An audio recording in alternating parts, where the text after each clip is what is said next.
Tale of Two Cities by Charles Dickens. Book the Second, The Golden Thread. Chapter 1. 5 years later, Tellson's Bank by Temple Bar was an old-fashioned place, even in the year 1780. It was very small, very dark, very ugly, very incommodious.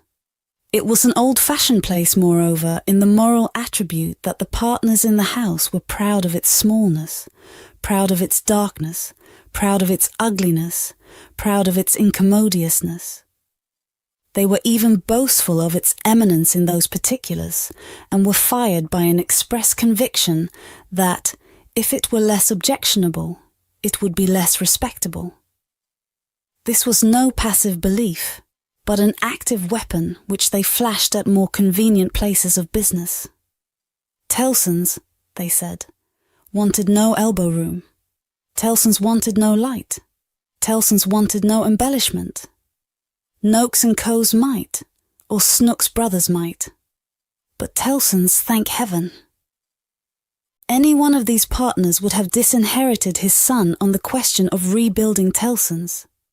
In this respect the house was much on a par with the country, which did very often disinherit its sons for suggesting improvements in laws and customs that had long been highly objectionable, but were only the more respectable.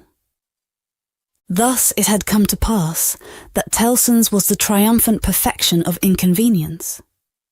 After bursting open a door of idiotic obstinacy with a weak rattle in its throat, you fell into Tellson's down 2 steps, and came to your senses in a miserable little shop, with 2 little counters, where the oldest of men made your cheque shake as if the wind rustled it, while they examined the signature by the dingiest of windows, which were always under a shower bath of mud from Fleet Street, and which were made the dingier by their own iron bars proper, and the heavy shadow of Temple Bar. If your business necessitated your seeing the house, you were put into a species of condemned hold at the back, where you meditated on a misspent life, until the house came with its hands in its pockets, and you could hardly blink at it in the dismal twilight. Your money came out of, or went into, wormy old wooden drawers, particles of which flew up your nose and down your throat when they were opened and shut. Your banknotes had a musty odour, as if they were fast decomposing into rags again. Your plate was stowed away among the neighbouring cesspools, and evil communications corrupted its good polish in a day or 2. Your deeds got into extemporized strong rooms made of kitchens and sculleries, and fretted all the fat out of their parchments into the banking-house air. Your lighter boxes of family papers went upstairs into a Barmecide room, that always had a great dining table in it, and never had a dinner, and where, even in the year 1780, the first letters written to you by your old love, or by your little children, were but newly released from the horror of being ogled through the windows, by the heads exposed on Temple Bar with an insensate brutality and ferocity worthy of Abyssinia or Ashanti. But indeed, at that time, putting to death was a recipe much in vogue with all trades and professions, and not least of all with Tellson's. Death is nature's remedy for all things, and why not legislation's? Accordingly, the forger was put to death. The utterer of a bad note was put to death. The unlawful opener of a letter was put to death. The purloiner of 40 shillings and 6pence was put to death. The holder of a horse at Tellson's door, who made off with it, was put to death. The coiner of a bad shilling was put to death. The sounders of 3/4 of the notes in the whole gamut of crime were put to death. Not that it did the least good in the way of prevention. It might almost have been worth remarking that the fact was exactly the reverse. But it cleared off, as to this world, the trouble of each particular case, and left nothing else connected with it to be looked after. Thus, Tellson's, in its day, like greater places of business, its contemporaries, had taken so many lives, that if the heads laid low before it had been ranged on Temple Bar, instead of being privately disposed of, they would probably have excluded what little light the ground floor had, in a rather significant manner. Cramped in all kinds of dim cupboards and hutches at Tellson's, the oldest of men carried on the business gravely. When they took a young man into Tellson's London house, they hid him somewhere till he was old. They kept him in a dark place like a cheese until he had the full Tellson flavour and blue mould upon him. Then only was he permitted to be seen, spectacularly poring over large books and casting his breeches and gaiters into the general weight of the establishment. Outside Tellson's, never by any means in it unless called in, was an odd job man, an occasional porter and messenger who served as the live sign of the house. He was never absent during business hours, unless upon an errand, and then he was represented by his son, a grisly urchin of 12, who was his express image. People understood that Tellson's, in a stately way, tolerated the odd job man. The house had always tolerated some person in that capacity, and tide had drifted this person to the post. His surname was Cruncher, and on the youthful occasion of his renouncing by proxy the works of darkness in the easterly parish church of Houndsditch, he had received the added appellation of Jerry.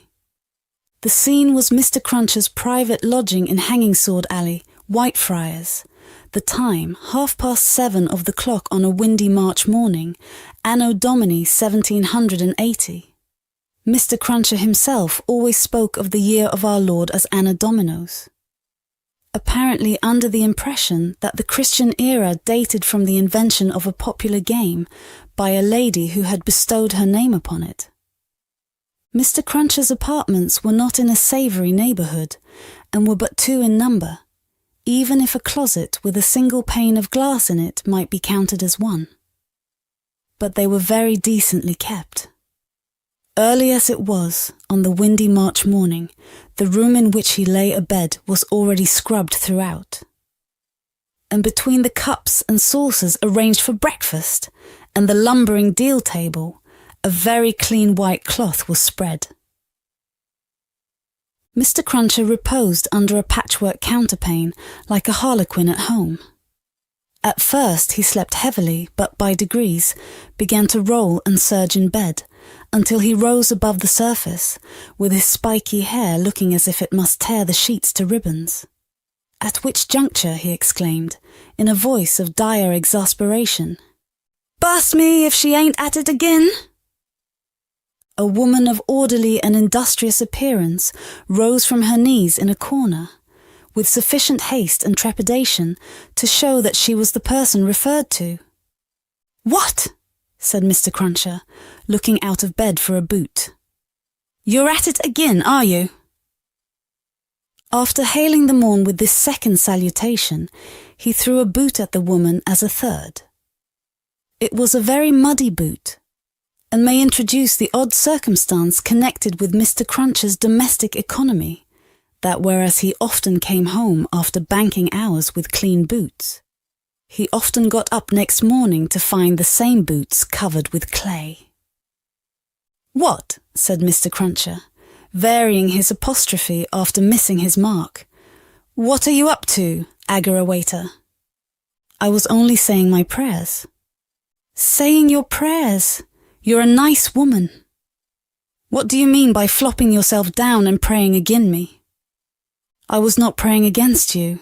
I was praying for you." "You weren't. And if you were, I won't be took the liberty with. Here. Your mother's a nice woman, young Jerry, going a-praying agin your father's prosperity. You've got a dutiful mother, you have, my son.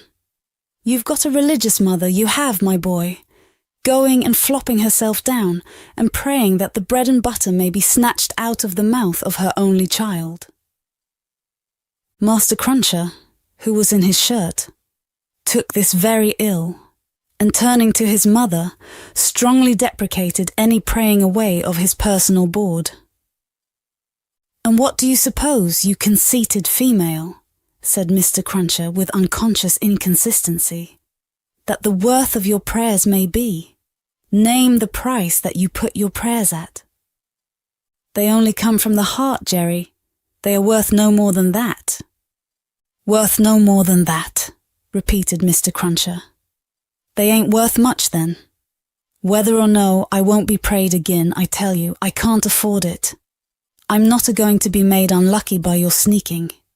If you must go flopping yourself down, flop in favour of your husband and child, and not in opposition to 'em. If I had had any but a unnatural wife, and this poor boy had had any but a unnatural mother, I might have made some money last week instead of being counter-prayed and countermined and religiously circumvented into the worst of luck. B-U-U-U-S-T me, said Mr. Cruncher, who all this time had been putting on his clothes. If I ain't? What with piety, and one blowed thing and another, been choused this last week into as bad luck as ever a poor devil of a honest tradesman met with.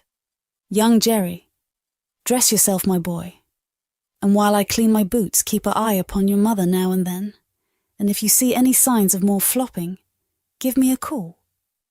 For, I tell you, here he addressed his wife once more, I won't be gone again in this manner. I am as rickety as a hackney coach. I'm as sleepy as laudanum. My lines is strained to that degree that I shouldn't know, if it wasn't for the pain in 'em, which was me, and which somebody else. Yet I'm none the better for it in pocket. And it's my suspicion that you've been at it from morning to night to prevent me from being the better for it in pocket. And I won't put up with it, aggrawator. And what do you say now? Growling, in addition, such phrases as, ah, yes, you're religious too. You wouldn't put yourself in opposition to the interests of your husband and child, would you? Not you. And throwing off other sarcastic sparks from the whirling grindstone of his indignation, Mr. Cruncher betook himself to his boot cleaning and his general preparation for business. In the meantime, his son, whose head was garnished with tenderer spikes, and whose young eyes stood close by one another, as his father's did, kept the required watch upon his mother. He greatly disturbed that poor woman at intervals by darting out of his sleeping closet, where he made his toilet with a suppressed cry of, "You are going to flop, mother! Hello, father!" And, after raising this fictitious alarm, darting in again with an undutiful grin. Mr. Cruncher's temper was not at all improved when he came to his breakfast. He resented Mrs. Cruncher's saying grace with particular animosity. "Now, aggrawator, what are you up to? At it again?" His wife explained that she had merely asked a blessing. "Don't do it," said Mr. Crunchers, looking about, as if he rather expected to see the loaf disappear under the efficacy of his wife's petitions.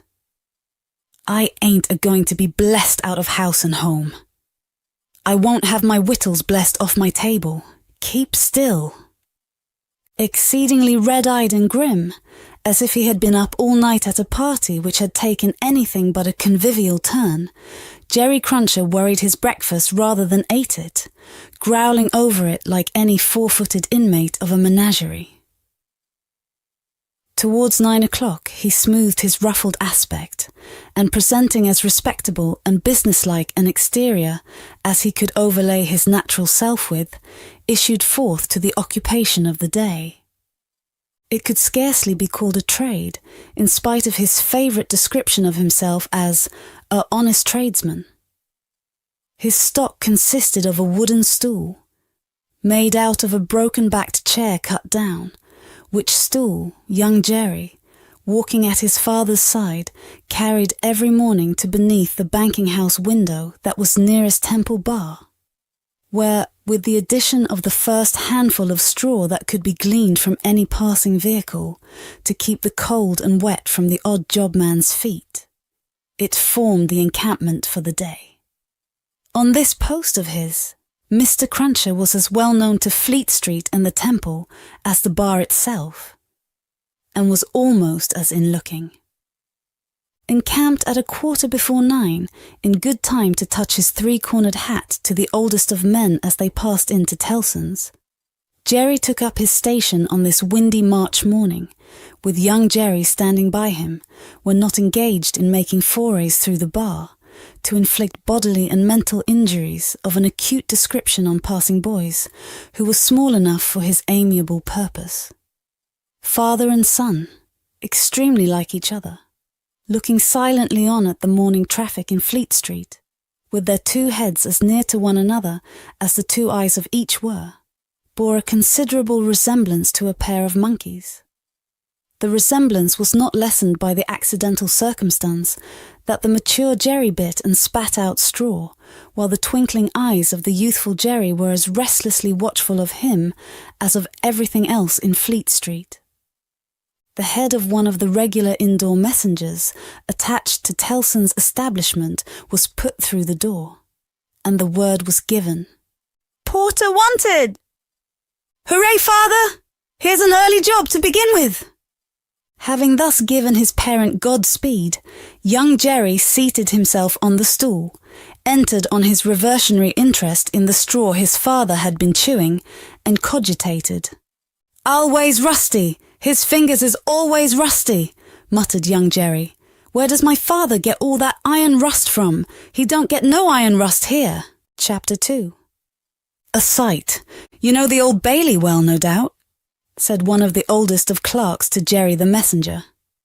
"Yes, sir," returned Jerry, in something of a dogged manner. "I do know the Bailey." "Just so. And you know Mr. Lorry?" "I know Mr. Lorry, sir, much better than I know the Bailey." "Much better," said Jerry, not unlike a reluctant witness at the establishment in question, "than I, as an honest tradesman, wish to know the Bailey." "Very well. Find the door where the witnesses go in, and show the doorkeeper this note for Mr. Lorry. He will then let you in." "Into the court, sir?" "Into the court." Mr. Cruncher's eyes seemed to get a little closer to one another, and to interchange the inquiry, "What do you think of this?" "Am I to wait in the court, sir?" he asked, "as the result of that conference?" "I am going to tell you. The doorkeeper will pass the note to Mr. Lorry, and do you make any gesture that will attract Mr. Lorry's attention, and show him where you stand. Then what you have to do is to remain there until he wants you." "Is that all, sir?" "That's all. He wishes to have a messenger at hand. This is to tell him you are there." As the ancient clerk deliberately folded and superscribed the note, Mr. Cruncher, after surveying him in silence until he came to the blotting paper stage, remarked, "I suppose they'll be trying forgeries this morning." "Treason!" "That's quartering," said Jerry. "Barbarous!" "It is the law," remarked the ancient clerk, turning his surprised spectacles upon him. "It is the law. It's hard in the law to spile a man, I think. It's hard enough to kill him, but it's very hard to spile him, sir." "Not at all," retained the ancient clerk. "Speak well of the law. Take care of your chest and voice, my good friend, and leave the law to take care of itself. I give you that advice."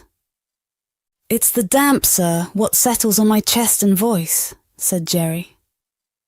"I leave you to judge what a damp way of earning a living mine is." "Well, well," said the old clerk. "We all have our various ways of gaining a livelihood. Some of us have damp ways, and some of us have dry ways. Here is the letter. Go along."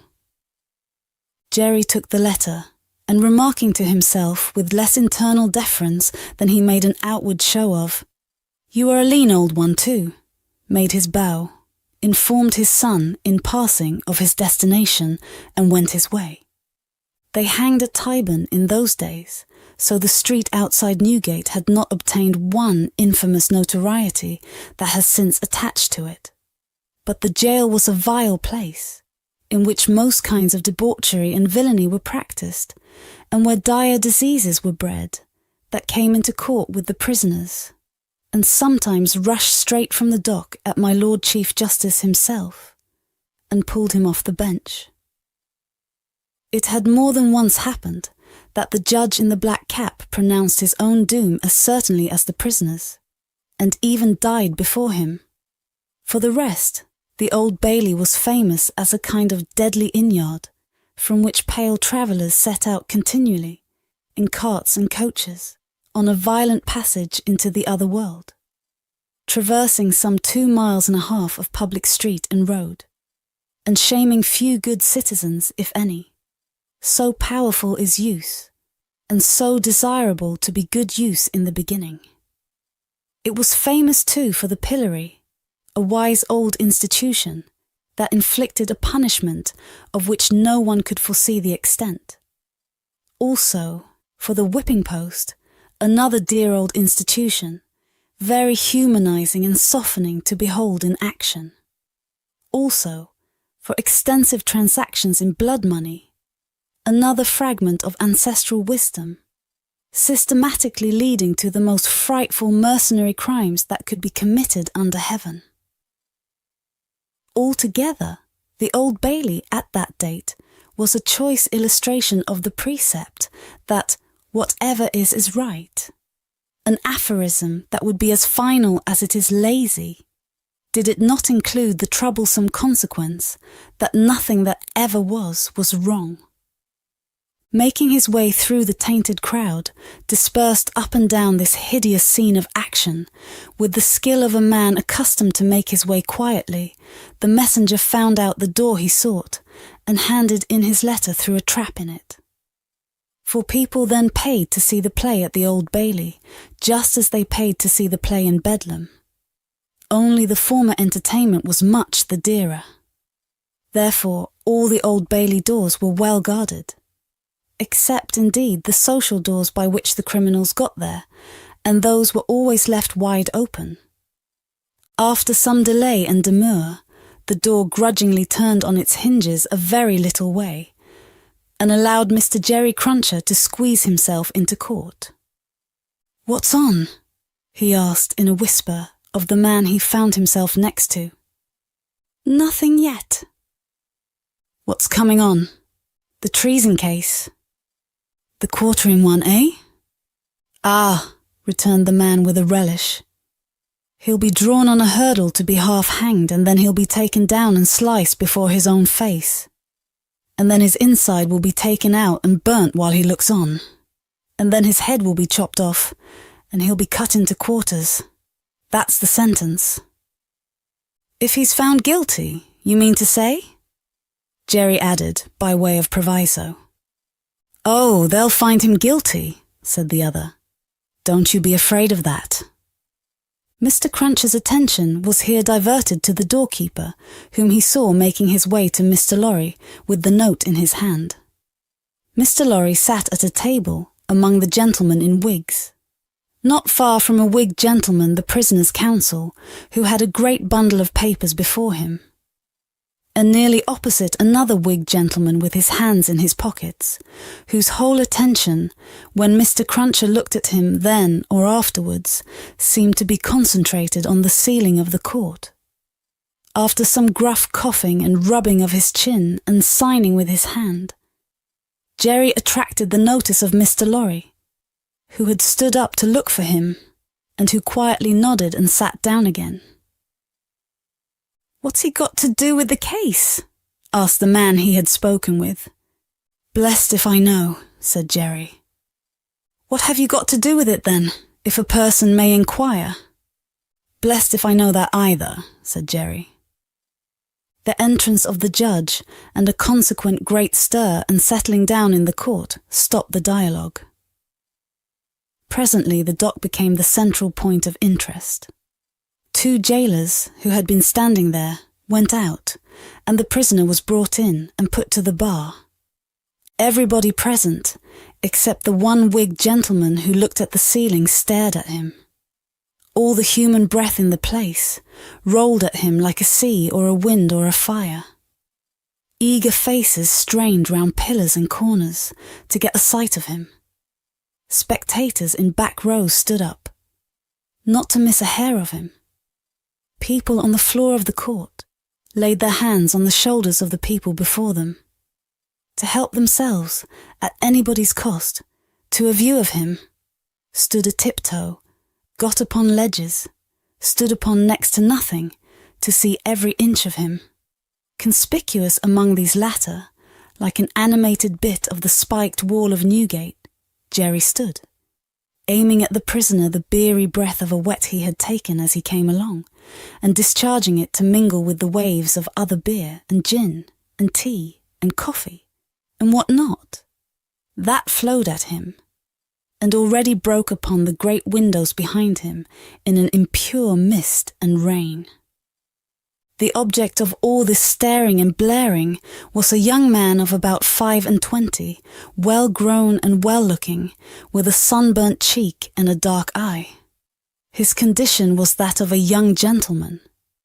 He was plainly dressed in black or very dark grey, and his hair, which was long and dark, was gathered in a ribbon at the back of his neck, more to be out of his way than for ornament. As an emotion of the mind will express itself through any covering of the body, so the paleness which his situation engendered came through the brown upon his cheek, showing the soul to be stronger than the sun. He was otherwise quite self-possessed, bowed to the judge, and stood quiet. The sort of interest with which this man was stared and breathed at was not a sort that elevated humanity.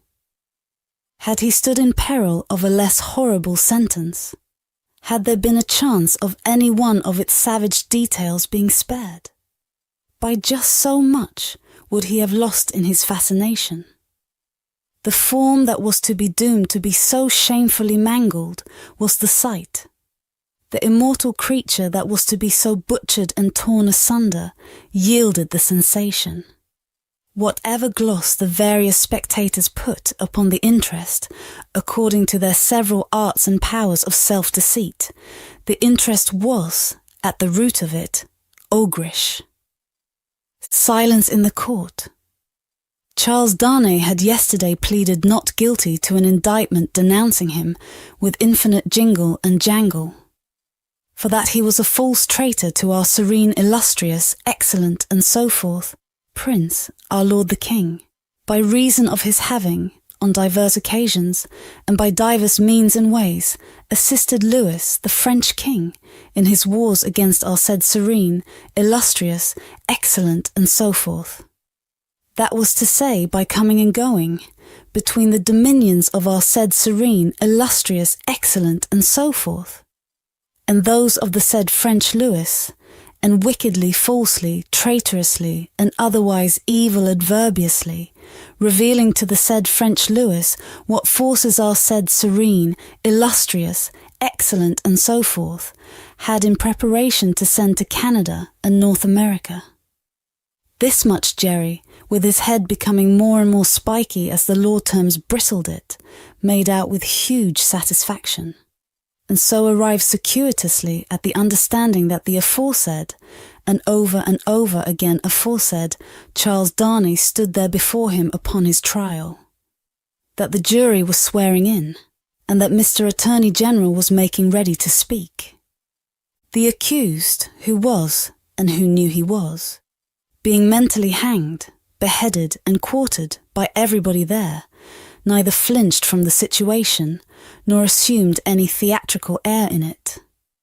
He was quiet and attentive, watched the opening proceedings with a grave interest, and stood with his hands resting on the slab of wood before him, so composedly that they had not displaced a leaf of the herbs with which it was strewn. The court was all bestrewn with herbs and sprinkled with vinegar, as a precaution against jail air and jail fever. Over the prisoner's head there was a mirror to throw the light down upon him.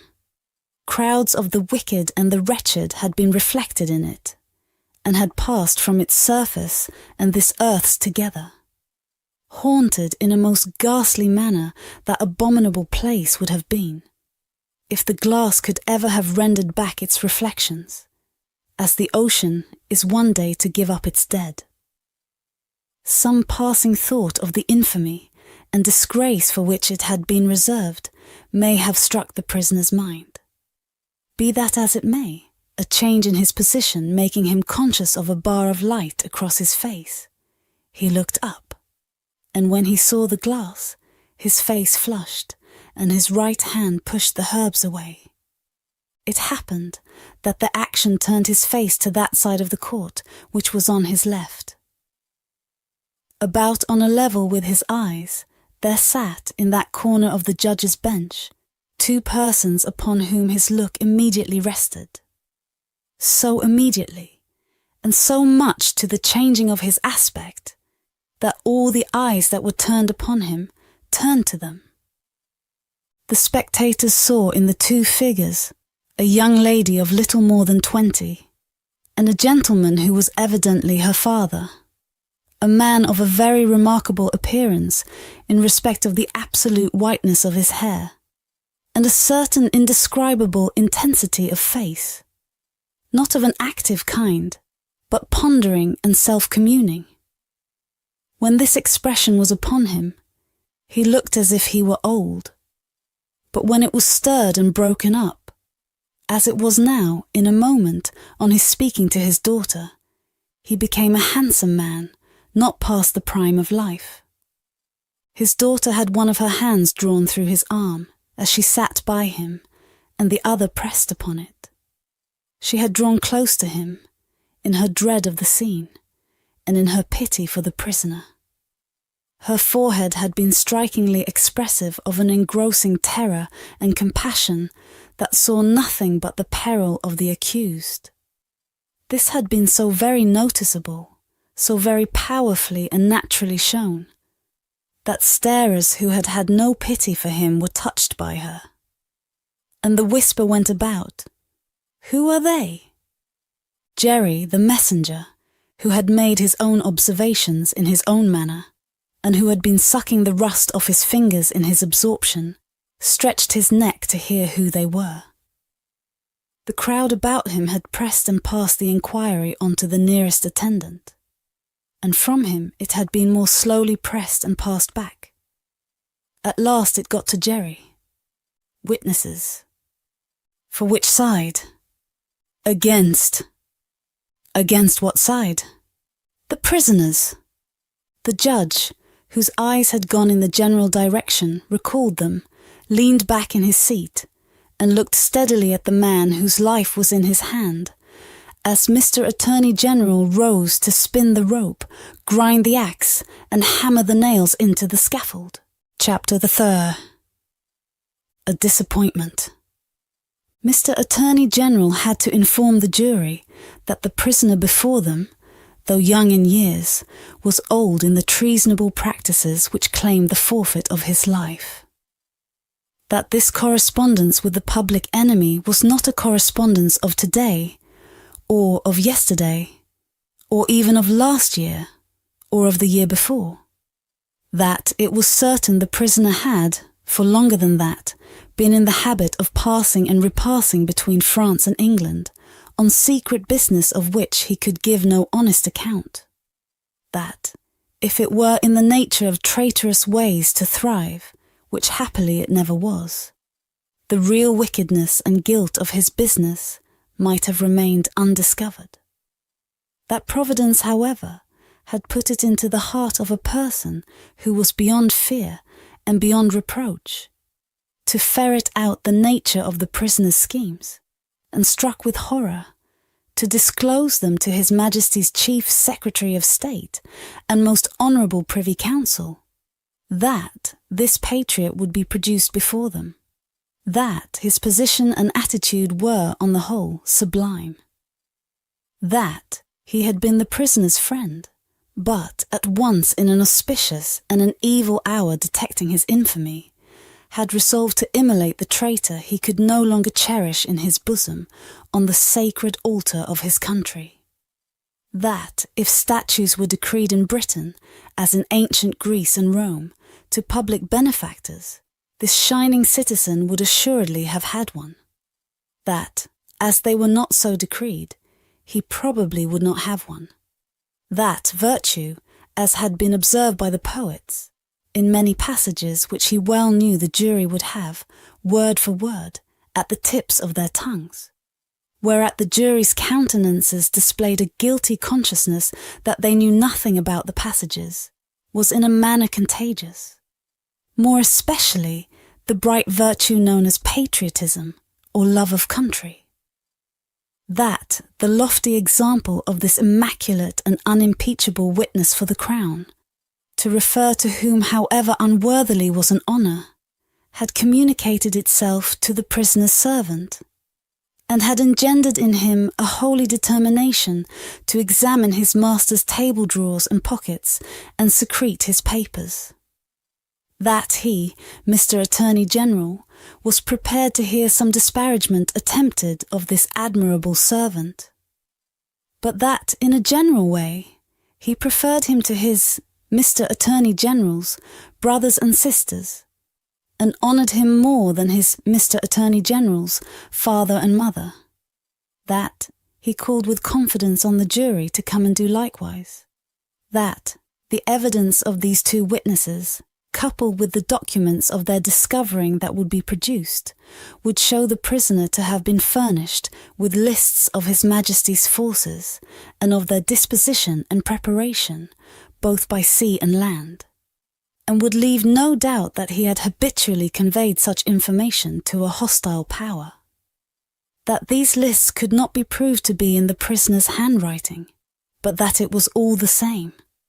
That, indeed, it was rather the better for the prosecution, as showing the prisoner to be artful in his precautions. That the proof would go back 5 years, and would show the prisoner already engaged in these pernicious missions within a few weeks before the date of the very first action fought between the British troops and the Americans. That, for these reasons, the jury, being a loyal jury, as he knew they were, and being a responsible jury, as they knew they were, must positively find the prisoner guilty and make an end of him, whether they liked it or not. That they never could lay their heads upon their pillows. That they never could tolerate the idea of their wives laying their heads upon their pillows. That they never could endure the notion of their children laying their heads upon their pillows. In short, that there never more could be, for them or theirs, any laying of heads upon pillows at all, unless the prisoner's head was taken off. That head Mr. Attorney General concluded by demanding of them, in the name of everything he could think of with a round turn in it, and on the faith of his solemn asseveration that he already considered the prisoner as good as dead and gone. When the Attorney General ceased, a buzz arose in the court, as if a cloud of great blue flies was swarming about the prisoner, in anticipation of what he was soon to become. When toned down again, the unimpeachable patriot appeared in the witness box. Mr. Solicitor General then, following his leader's lead, examined the patriot. John Barsad, gentleman, by name. The story of his pure soul was exactly what Mr. Attorney General had described it to be, perhaps, if it had a fault, a little too exactly. Having released his noble bosom of its burden, he would have modestly withdrawn himself, but that the wigged gentleman with the papers before him, sitting not far from Mr. Lorry, begged to ask him a few questions. The wigged gentleman sitting opposite, still looking at the ceiling of the court. Had he ever been a spy himself? No, he scorned the base insinuation. What did he live upon? His property. Where was his property? He didn't precisely remember where it was. What was it? No business of anybody's. Had he inherited it? Yes, he had. From whom? Distant relation? Very distant? Rather. Ever been in prison? Certainly not. Never in a debtor's prison? Didn't see what that had to do with it. Never in a debtor's prison. Come, once again. Never? Yes. How many times? 2 or 3 times, not 5 or 6? Perhaps. Of what profession, gentlemen? Ever been kicked? Might have been. Frequently? No. Ever kicked downstairs? Decidedly not. Once received a kick on the top of a staircase and fell downstairs of his own accord. Kicked on that occasion for cheating at dice. Something to that effect was said by the intoxicated liar who committed the assault, but it was not true. Swear it was not true? Positively. Ever lived by cheating at play? Never. Ever lived by play? Not more than other gentlemen do. Ever borrow money of the prisoner? Yes. Ever pay him? No. Was not this intimacy with the prisoner in reality a very slight one, forced upon the prisoner in coaches, inns, and packets? No. Sure he saw the prisoner with these lists? Certain. Knew no more about the lists? No. Had not procured them himself, for instance? No. Expect to get anything by this evidence? No. Not in regular government pay and employment to lay traps? Oh dear no. Or to do anything? Oh dear no. Swear that? Over and over again. No motives but motives of sheer patriotism. None whatever. The virtuous servant, Roger Cly, swore his way through the case at a great rate. He had taken service with the prisoner in good faith and simplicity 4 years ago. He had asked the prisoner aboard the Calais packet if he wanted a handy fellow, and the prisoner had engaged him. He had not asked the prisoner to take the handy fellow as an act of charity, never thought of such a thing. He began to have suspicions of the prisoner and to keep an eye upon him soon afterwards. In arranging his clothes while travelling, he had seen similar lists to these in the prisoner's pockets, over and over again. He had taken these lists from the drawer of the prisoner's desk. He had not put them there first. He had seen the prisoner show these identical lists to French gentlemen at Calais, and similar lists to French gentlemen, both at Calais and Boulogne. He loved his country, and couldn't bear it, and had given information.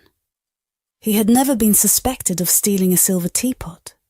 He had been maligned respecting a mustard pot, but it turned out to be only a plated one. He had known the last witness 7 or 8 years. That was merely a coincidence. He didn't call it a particularly curious coincidence. Most coincidences were curious.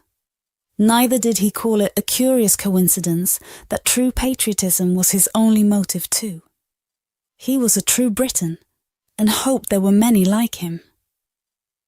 The blue flies buzzed again, and Mr. Attorney General called Mr. Jarvis Lorry. Mr. Jarvis Lorry, are you a clerk in Tellson's Bank? I am.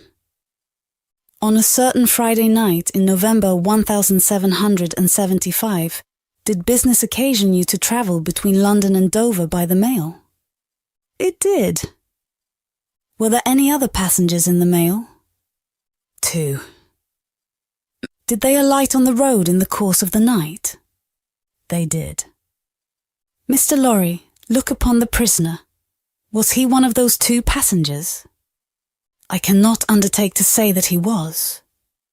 Does he resemble either of these 2 passengers? Both were so wrapped up, and the night was so dark, and we were all so reserved, that I cannot undertake to say even that. Mr. Lorry, look again upon the prisoner. Supposing him wrapped up as those 2 passengers were, is there anything in his bulk and stature to render it unlikely that he was one of them? No. You will not swear, Mr. Lorry, that he was not one of them? No. So, at least you say he may have been one of them? Yes. Except that I remember them both to have been, like myself, timorous of highwaymen, and the prisoner has not a timorous air. Did you ever see a counterfeit of timidity, Mr. Lorry? I certainly have seen that. Mr. Lorry, look once more upon the prisoner. Have you seen him to your certain knowledge before? I have. When? I was returning from France a few days afterwards, and at Calais the prisoner came on board the packet ship in which I returned, and made the voyage with me. At what hour did he come on board? At a little after midnight. In the dead of the night? Was he the only passenger who came on board at that untimely hour? He happened to be the only one. Never mind about happening, Mr. Lorry. He was the only passenger who came on board in the dead of the night. He was. Were you travelling alone, Mr. Lorry, or with any companion? With 2 companions, a gentleman and lady. They are here. They are here. Had you any conversation with the prisoner? Hardly any. The weather was stormy, and the passage long and rough, and I lay on a sofa, almost from shore to shore. Miss Manette! The young lady, to whom all eyes had been turned before, and were now turned again, stood up where she had sat. Her father rose with her, and kept her hand drawn through his arm. Miss Manette, look upon the prisoner. To be confronted with such pity, and such earnest youth and beauty, was far more trying to the accused than to be confronted with all the crowd. Standing, as it were, apart with her on the edge of his grave, not all the staring curiosity that looked on could, for the moment, nerve him to remain quite still. His hurried right hand parcelled out the herbs before him into imaginary beds of flowers in a garden, and his efforts to control and steady his breathing shook the lips from which the colour rushed to his heart. The buzz of the great flies was loud again. Miss Manette, have you seen the prisoner before? Yes, sir. Where? On board of the packet ship just now referred to, sir, and on the same occasion. You are the young lady just now referred to? Oh, most unhappily I am. The plaintive tone of her compassion merged into the less musical voice of the judge, as he said something fiercely. Answer the questions put to you, and make no remark upon them. Miss Manette, had you any conversation with the prisoner on that passage across the channel? Yes, sir. Recall it. In the midst of a profound stillness, she faintly began. When the gentleman came on board. Do you mean the prisoner? Inquired the judge, knitting his brows. Yes, my lord. Then say the prisoner. When the prisoner came on board, he noticed that my father, turning her eyes lovingly to him as he stood beside her, was much fatigued and in a very weak state of health. My father was so reduced that I was afraid to take him out of the air, and I had made a bed for him on the deck near the cabin steps, and I sat on the deck at his side to take care of him. There were no other passengers that night but we 4.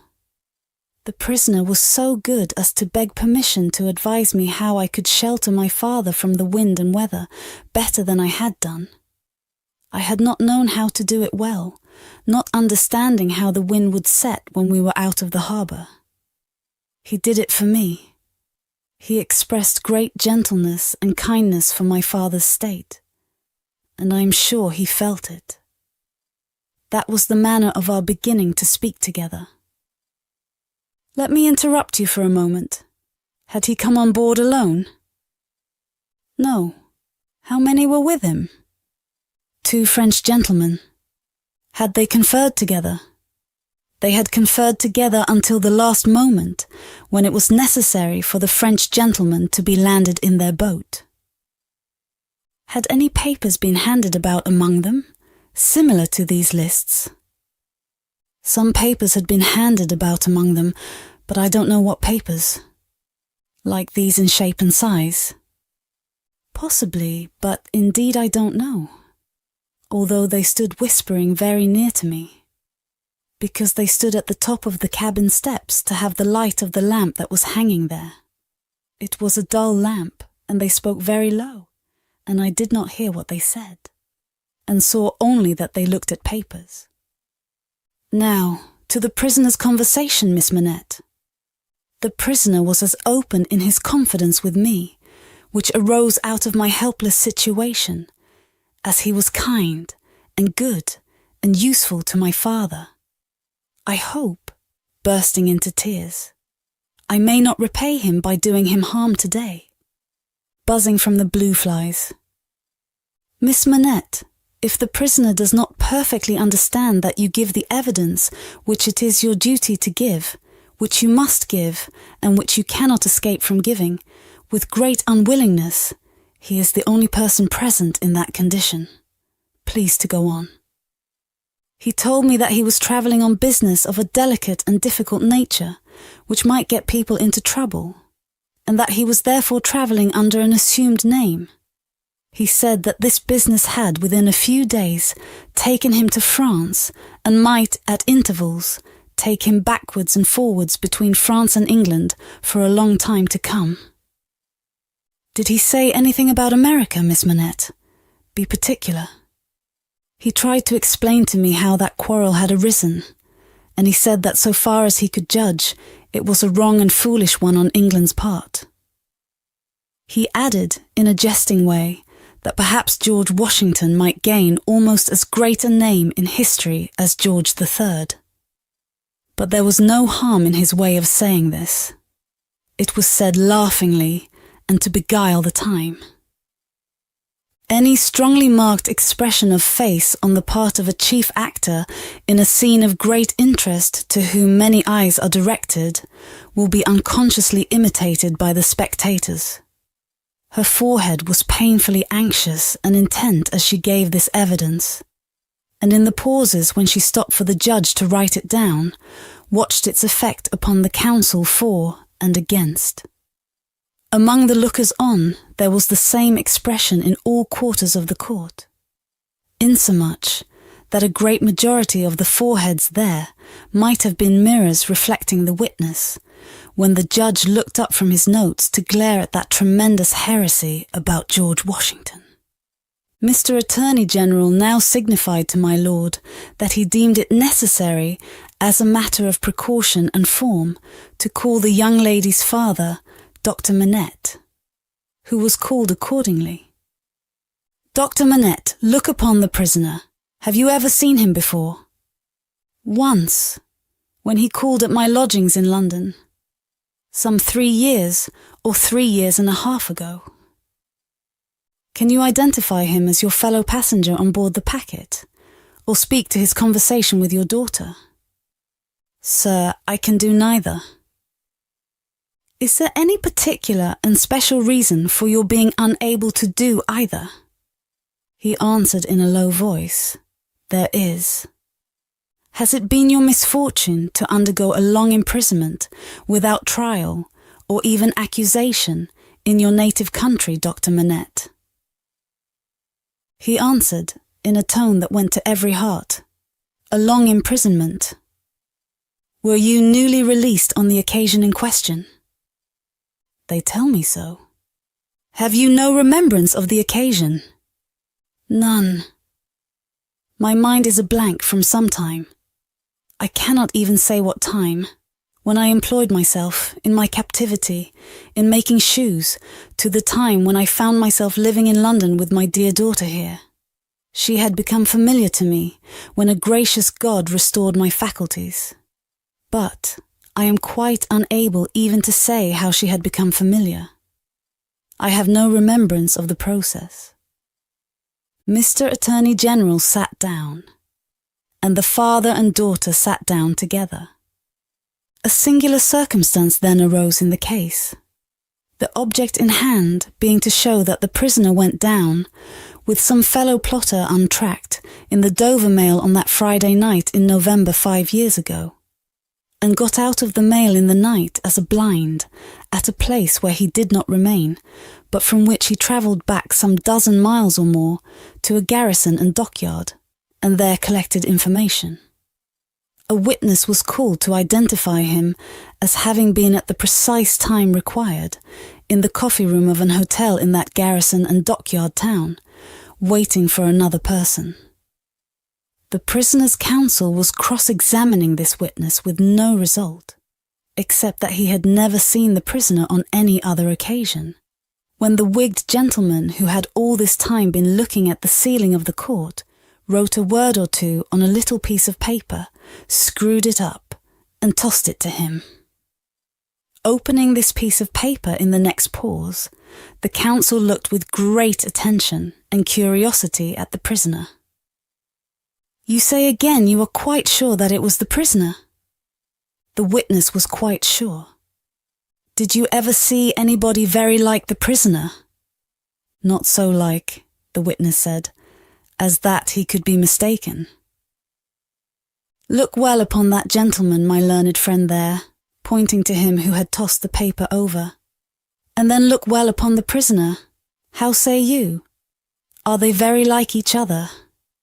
Allowing for my learned friend's appearance being careless and slovenly, if not debauched, they were sufficiently like each other to surprise, not only the witness, but everybody present, when they were thus brought into comparison. My lord being prayed to bid my learned friend lay aside his wig, and giving no very gracious consent, the likeness became much more remarkable. My lord inquired of Mr. Stryver, the prisoner's counsel, whether they were next to try Mr. Carton, name of my learned friend, for treason. But Mr. Stryver replied to my lord, no, but he would ask the witness to tell him whether what happened once might happen twice, whether he would have been so confident if he had seen this illustration of his rashness sooner, whether he would be so confident having seen it, and more. The upshot of which was to smash this witness like a crockery vessel and shiver his part of the case to useless lumber. Mr. Cruncher had by this time taken quite a lunch of rust off his fingers in his following of the evidence.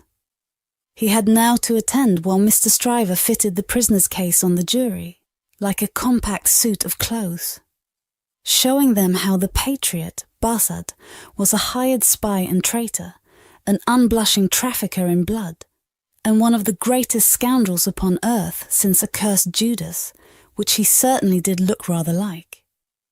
How the virtuous servant Plea was his friend and partner, and was worthy to be. How the watchful eyes of those forgers and false swearers had rested on the prisoner as a victim, because some family affairs in France, he being of French extraction, did require his making those passages across the Channel, though what those affairs were, a consideration for others who were near and dear to him, forbade him, even for his life, to disclose. How the evidence that had been warped and wrested from the young lady, whose anguish in giving it they had witnessed, came to nothing, involving the mere little innocent gallantries and politenesses likely to pass between any young gentleman and young lady so thrown together. With the exception of that reference to George Washington, which was altogether too extravagant and impossible to be regarded in any other light than as a monstrous joke. How it would be a weakness in the government to break down in this attempt to practice for popularity on the lowest national antipathies and fears, and therefore Mr. Attorney General had made the most of it.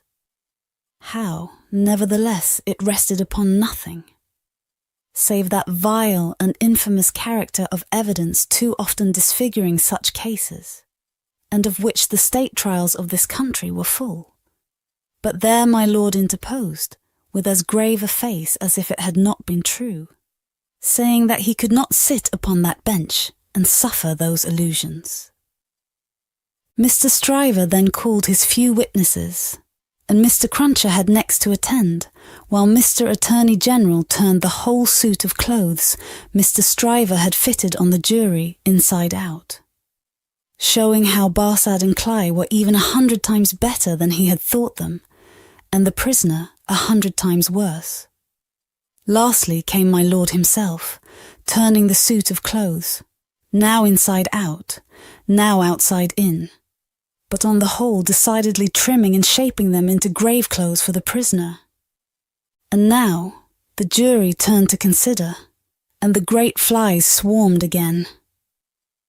Mr. Carton, who had so long sat looking at the ceiling of the court, changed neither his place nor his attitude, even in this excitement. While his learned friend, Mr. Stryver, massing his papers before him, whispered with those who sat near, and from time to time glanced anxiously at the jury, while all the spectators moved more or less, and grouped themselves anew, while even my lord himself arose from his seat, and slowly paced up and down his platform, not unattended by a suspicion in the minds of the audience that his state was feverish. This one man sat leaning back with his torn gown half off him, his untidy wig put on just as it had happened to light on his head after its removal, his hands in his pockets, and his eyes on the ceiling as they had been all day. Something especially reckless in his demeanour not only gave him a disreputable look, but so diminished the strong resemblance he undoubtedly bore to the prisoner, which his momentary earnestness, when they were compared together, had strengthened, that many of the lookers-on, taking note of him now, said to one another, they would hardly have thought the two were so alike. Mr. Cruncher made the observation to his next neighbour, and added, I'd hold half a guinea that he don't get no law work to do. Don't look like the sort of one to get any, do he? Yet, this Mr. Carton took in more of the details of the scene than he appeared to take in. For now, when Miss Manette's head dropped upon her father's breast, he was the first to see it, and to say audibly, Officer, look to that young lady. Help the gentleman to take her out. Don't you see she will fall? There was much commiseration for her as she was removed, and much sympathy with her father. It had evidently been a great distress to him to have the days of his imprisonment recalled. He had shown strong internal agitation when he was questioned, and that pondering or brooding look which made him old had been upon him like a heavy cloud ever since. As he passed out, the jury, who had turned back and paused a moment, spoke through their foreman. They were not agreed and wished to retire. My lord, perhaps with George Washington on his mind, showed some surprise that they were not agreed, but signified his pleasure that they should retire under watch and ward, and retired himself. The trial had lasted all day, and the lamps in the court were now being lighted. It began to be rumoured that the jury would be out a long while. The spectators dropped off to get refreshment, and the prisoner withdrew to the back of the dock and sat down.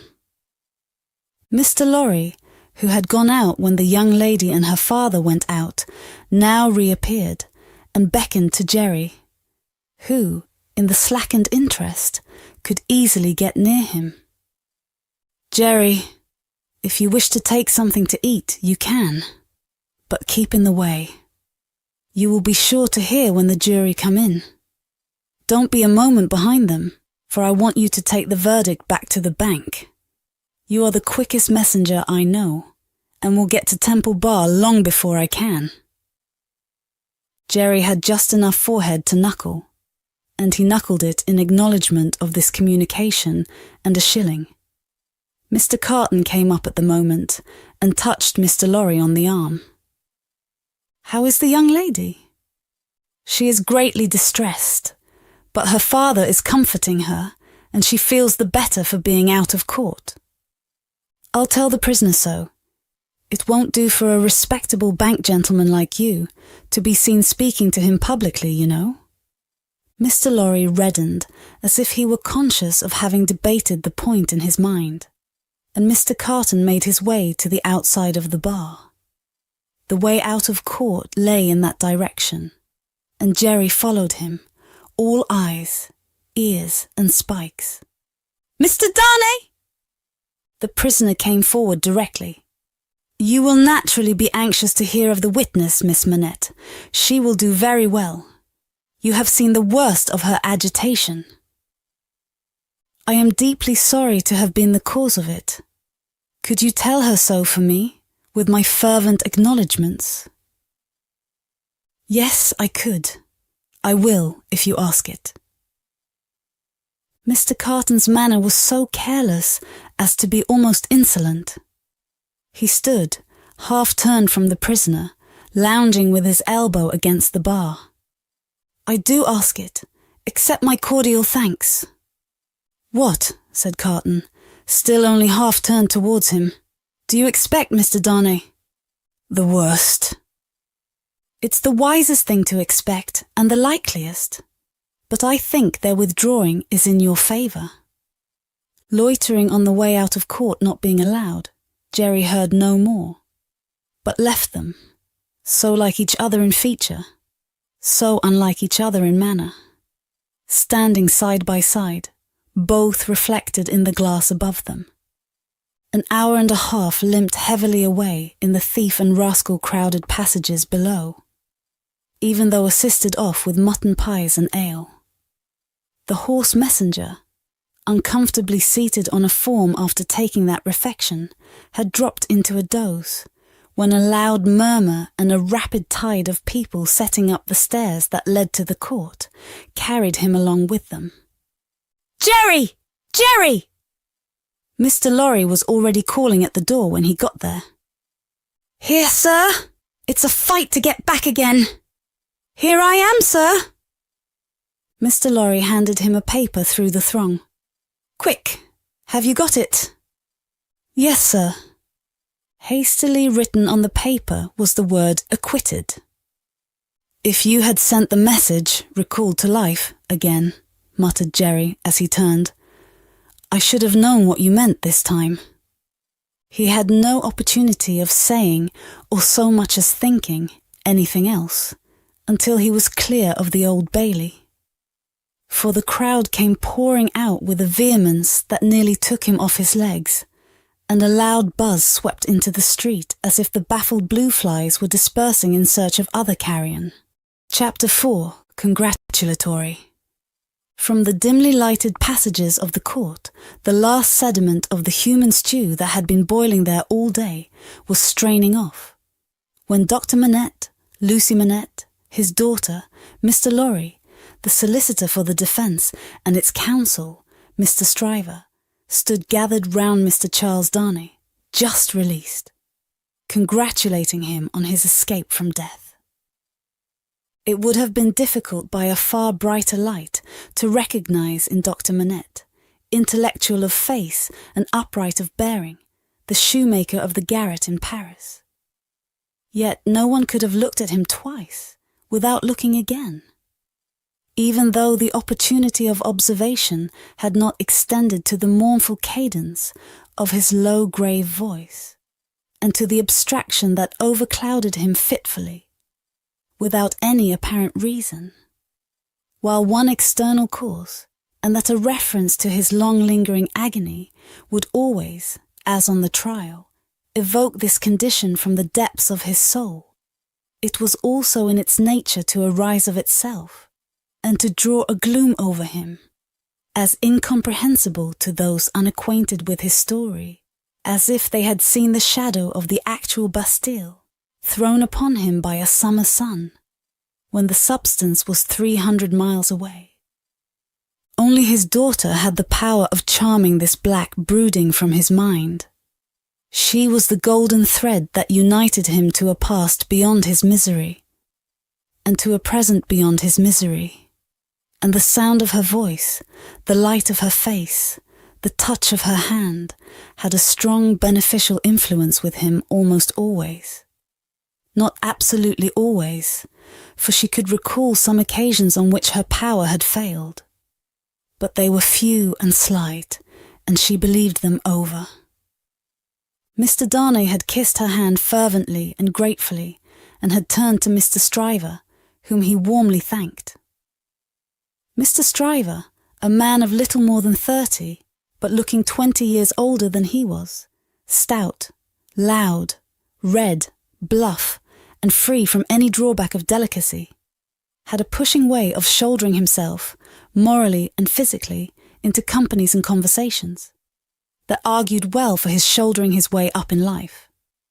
He still had his wig and gown on, and he said, squaring himself at his late client to that degree that he squeezed the innocent Mr. Lorry clean out of the group. "I am glad to have brought you off with honour, Mr. Darnay. It was an infamous prosecution, grossly infamous, but not the less likely to succeed on that account. You have laid me under an obligation to you for life, in 2 senses," said his late client, taking his hand. "I have done my best for you, Mr. Darnay, and my best is as good as another man's, I believe." It clearly being incumbent on someone to say, "Much better," Mr. Lorry said it, perhaps not quite disinterestedly, but with the interested object of squeezing himself back again. "You think so?" said Mr. Stryver. "Well, you have been present all day, and you ought to know. You are a man of business too." "And as such," quoth Mr. Lorry, whom the counsel learned in the law had now shouldered back into the group, just as he had previously shouldered him out of it, "as such I will appeal to Dr. Manette to break up this conference and order us all to our homes. Miss Lucie looks ill. Mr. Darnay has had a terrible day. We are worn out." "Speak for yourself, Mr. Lorry," said Stryver. "I have a night's work to do yet. Speak for yourself." "I speak for myself," answered Mr. Lorry, "and for Mr. Darnay, and for Miss Lucie. And Miss Lucie, do you not think I may speak for us all?" He asked her the question pointedly, and with a glance at her father. His face had become frozen, as it were, in a very curious look at Darnay. An intent look, deepening into a frown of dislike and distrust, not even unmixed with fear. With this strange expression on him, his thoughts had wandered away. "My father," said Lucie, softly laying her hand on his. He slowly shook the shadow off and turned to her. "Shall we go home, my father?" With a long breath he answered, "Yes." The friends of the acquitted prisoner had dispersed, under the impression, which he himself had originated, that he would not be released that night. The lights were nearly all extinguished in the passages. The iron gates were being closed with a jar and a rattle, and the dismal place was deserted until tomorrow morning's interest of gallows, pillory, whipping post, and branding iron should repeople it. Walking between her father and Mr. Darnay, Lucie Manette passed into the open air. A hackney coach was called, and the father and daughter departed in it. Mr. Stryver had left them in the passages to shoulder his way back to the robing room. Another person, who had not joined the group or interchanged a word with any one of them, but who had been leaning against the wall where its shadow was darkest, had silently strolled out after the rest, and had looked on until the coach drove away. He now stepped up to where Mr. Lorry and Mr. Darnay stood upon the pavement. "So, Mr. Lorry, men of business may speak to Mr. Darnay now?" Nobody had made any acknowledgment of Mr. Carton's part in the day's proceedings. Nobody had known of it. He was unrobed, and was none the better for it in appearance.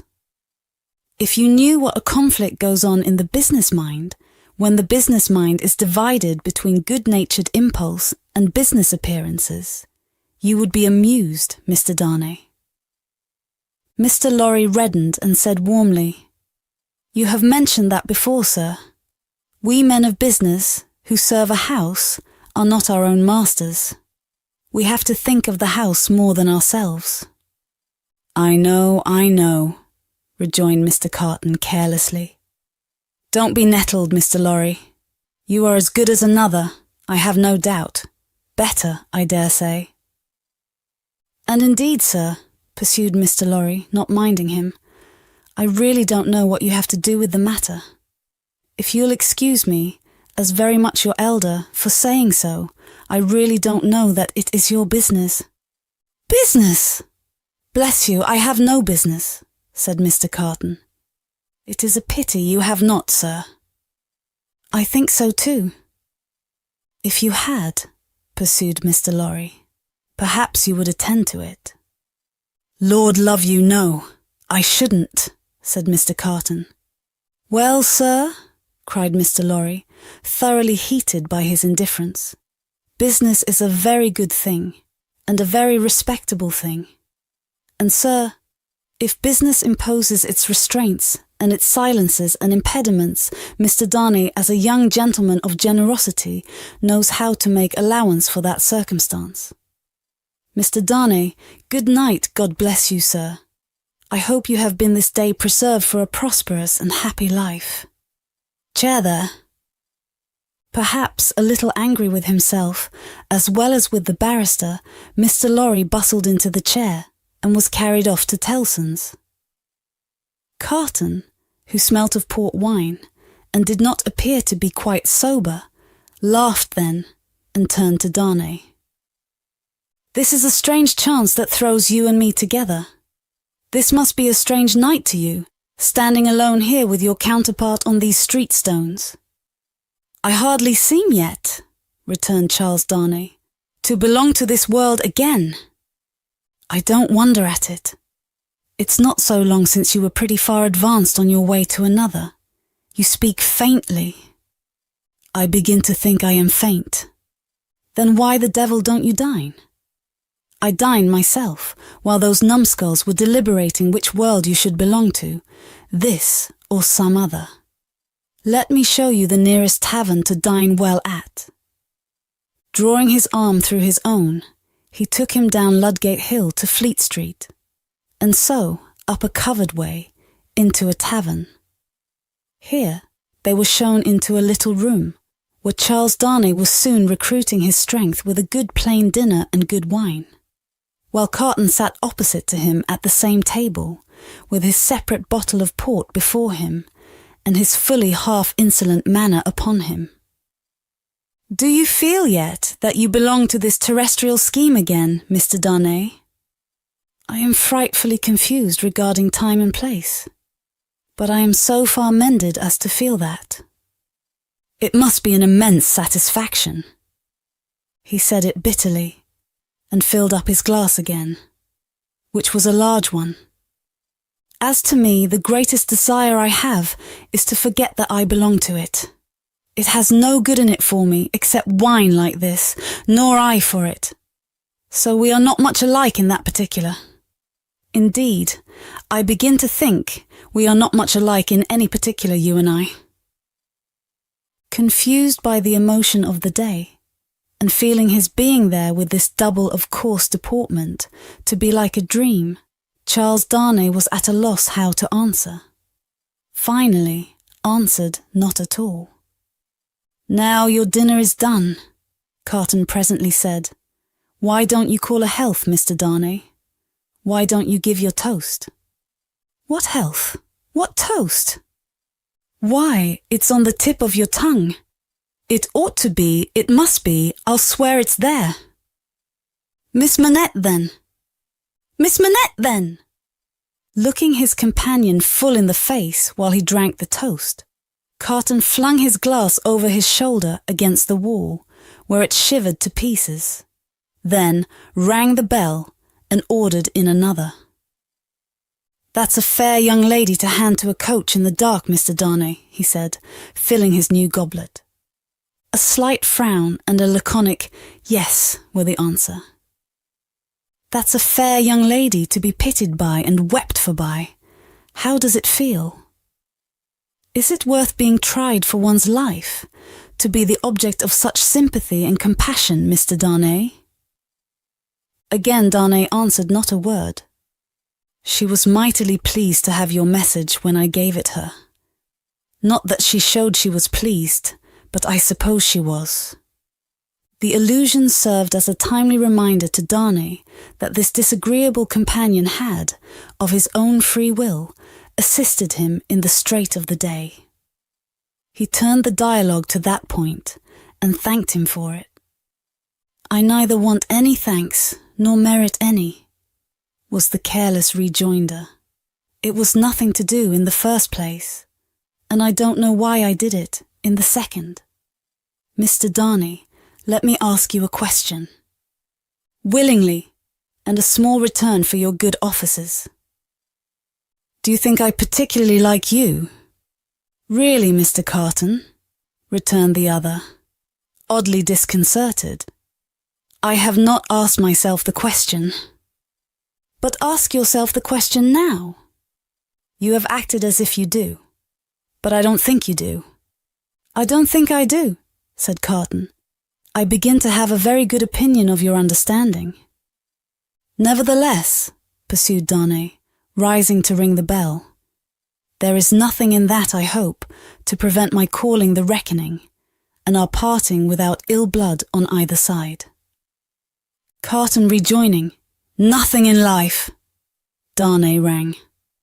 Do you call the whole reckoning? Said Carton. On his answering in the affirmative, then bring me another pint of this same wine, draw, and come and wake me at 10. The bill being paid, Charles Darnay rose and wished him good night. Without returning the wish, Carton rose too, with something of a threat of defiance in his manner, and said, A last word, Mr. Darnay. You think I am drunk? I think you have been drinking, Mr. Carton. Think?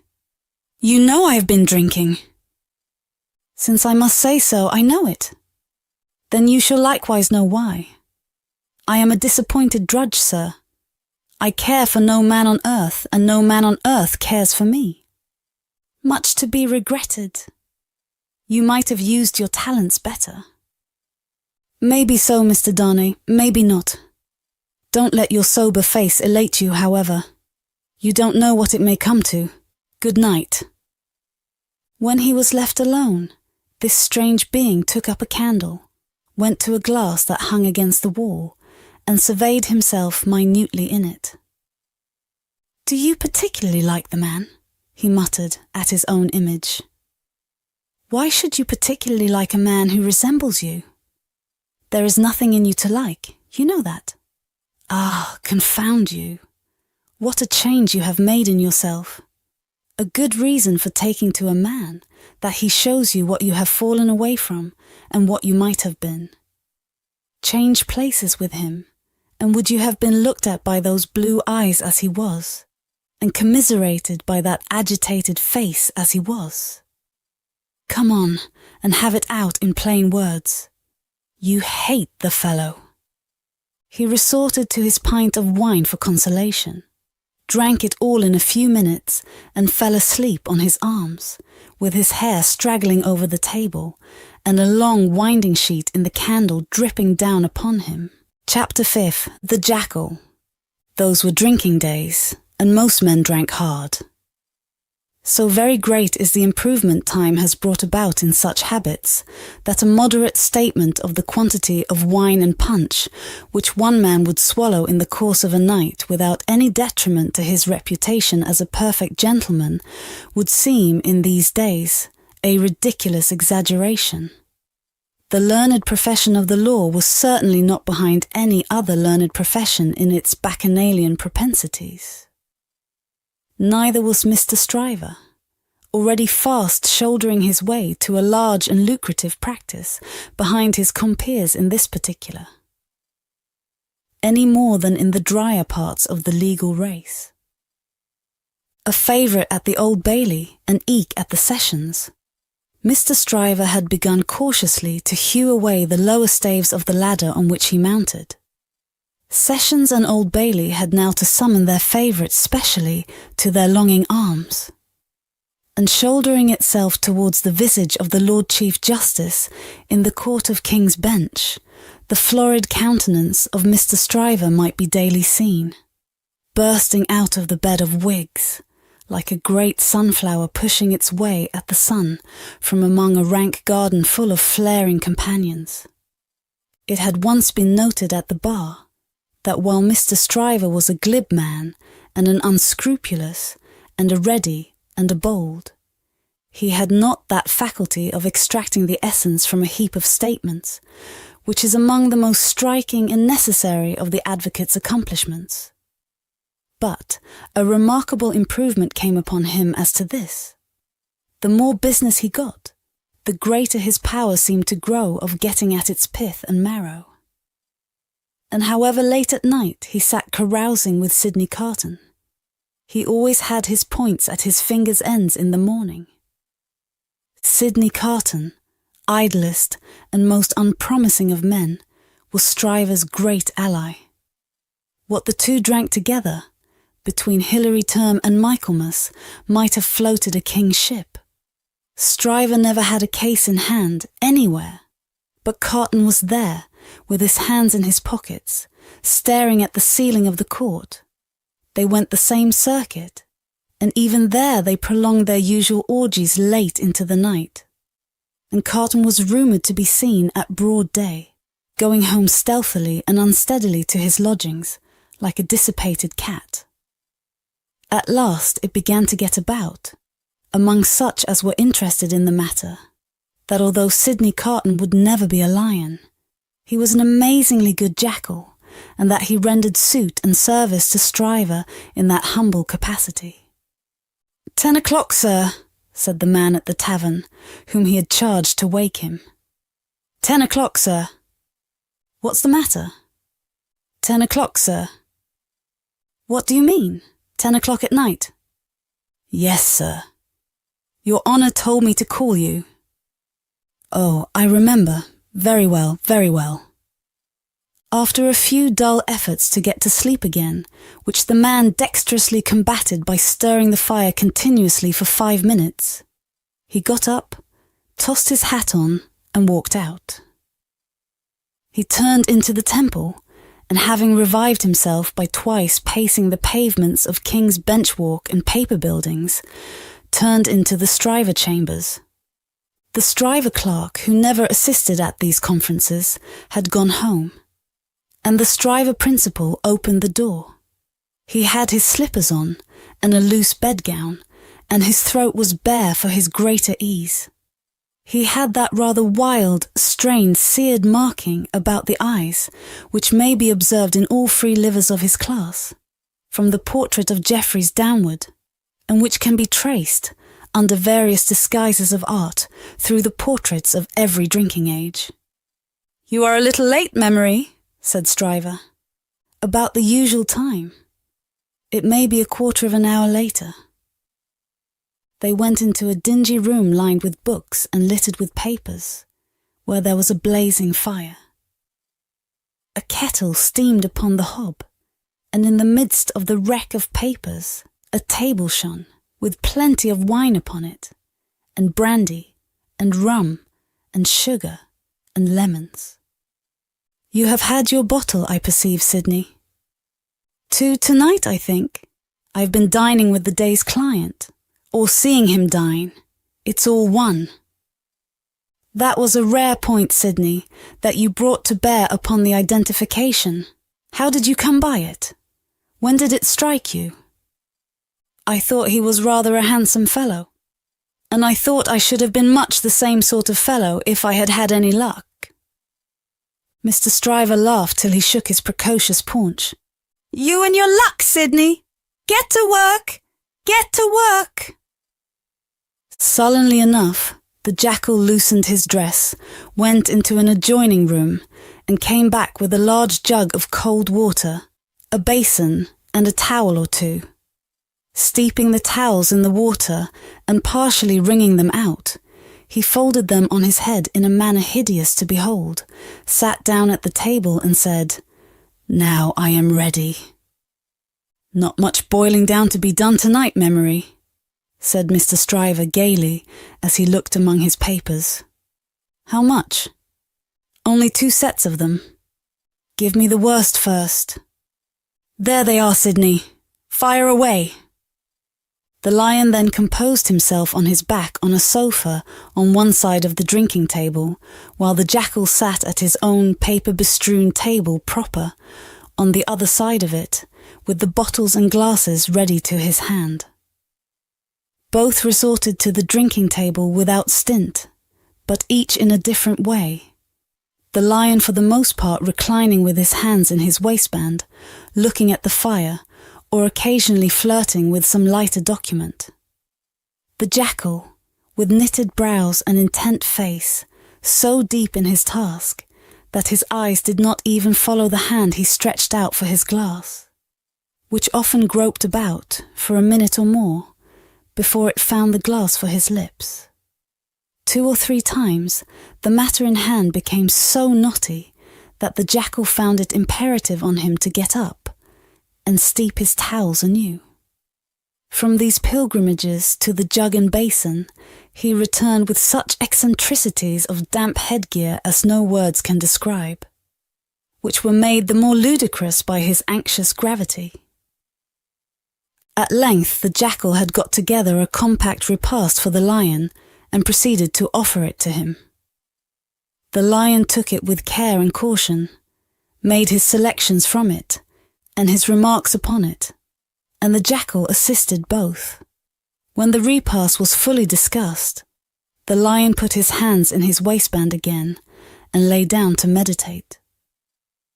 The jackal then invigorated himself with a bumper for his throttle and a fresh application to his head, and applied himself to the collection of a second meal.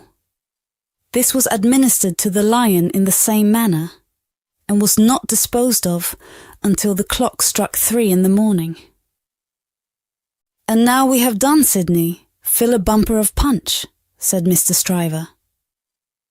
The jackal removed the towels from his head, which had been steaming again, shook himself, yawned, shivered, and complied.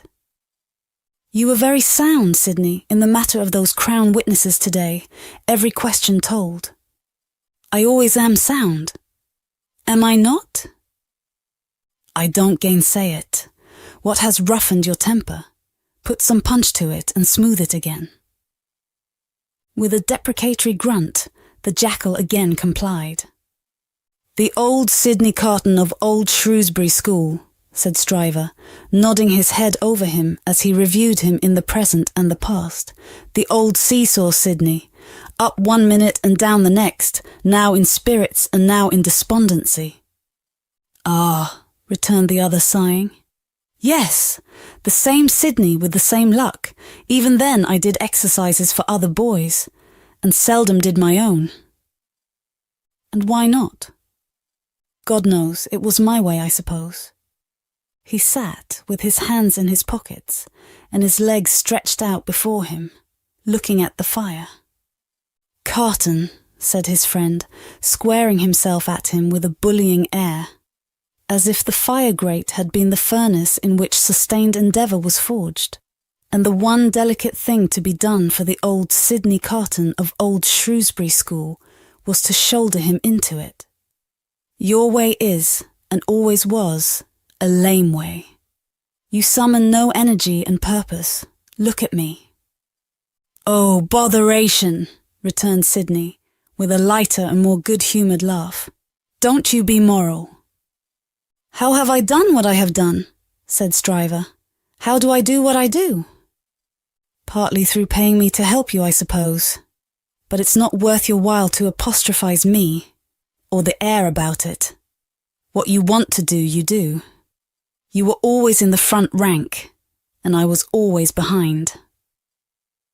"I had to get into the front rank. I was not born there, was I?" "I was not present at the ceremony, but my opinion is you were," said Carton. At this he laughed again, and they both laughed. "Before Shrewsbury, and at Shrewsbury, and ever since Shrewsbury," pursued Carton, "you have fallen into your rank, and I have fallen into mine. Even when we were fellow students in the student quarter of Paris, picking up French and French law and other French crumbs that we didn't get much good of, you were always somewhere, and I was always nowhere." "And whose fault was that?" "Upon my soul, I'm not sure that it was not yours. You were always driving and riving and shouldering and passing, to that restless degree that I had no chance for my life but in rust and repose. It's a gloomy thing, however, to talk about one's own past, with the day breaking. Turn me in some other direction before I go. Well then, pledge me to the pretty witness, said Stryver, holding up his glass. Are you turned in a pleasant direction? Apparently not, for he became gloomy again. Pretty witness, he muttered, looking down into his glass. I have had enough of witnesses today and tonight. Who's your pretty witness? The picturesque doctor's daughter, Miss Manette. She pretty? Is she not? No. Why, man alive, she was the admiration of the whole court. Rot the admiration of the whole court! Who made the Old Bailey a judge of beauty? She was a golden-haired doll. Do you know, Sydney, said Mr. Stryver, looking at him with sharp eyes, and slowly drawing a hand across his florid face. Do you know, I rather thought at the time that you sympathised with the golden-haired doll, and were quick to see what happened to the golden-haired doll. Quick to see what happened? If a girl, doll or no doll, swoons within a yard or two of a man's nose, he can see it without a perspective glass. I pledge you, but I deny the beauty. And now I'll have no more drink. I'll get to bed. When his host followed him out on the staircase with a candle to light him down the stairs, the day was coldly looking in through its grimy windows.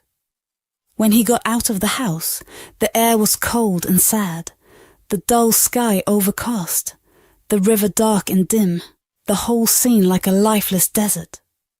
And wreaths of dust were spinning round and round before the morning blast, as if the desert sand had risen far away, and the first spray of it in its advance had begun to overwhelm the city. Waste forces within him, and a desert all around, this man stood still on his way across a silent terrace, and saw for a moment, lying in the wilderness before him, a mirage of honourable ambition, self-denial, and perseverance. In the fair city of this vision, there were airy galleries from which the loves and graces looked upon him, gardens in which the fruits of life hung ripening, waters of hope that sparkled in his sight. A moment, and it was gone. Climbing to a high chamber in a well of houses, he threw himself down in his clothes on a neglected bed, and its pillow was wet with wasted tears. Sadly, sadly, the sun rose. It rose upon no sadder sight than the man of good abilities and good emotions, incapable of their directed exercise, incapable of his own help and his own happiness, sensible of the blight on him, and resigning himself to let it eat him away. Chapter 6. Hundreds of people. The quiet lodgings of Dr. Manette were in a quiet street corner not far from Soho Square. On the afternoon of a certain fine Sunday, when the waves of 4 months had rolled over the trial for treason and carried it, as to the public interest and memory, far out to sea, Mr. Jarvis Lorry walked along the sunny streets from Clerkenwell where he lived, on his way to dine with the doctor.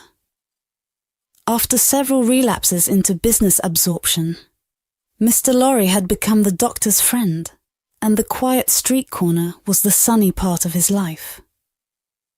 On this certain fine Sunday, Mr. Lorry walked towards Soho, early in the afternoon, for 3 reasons of habit.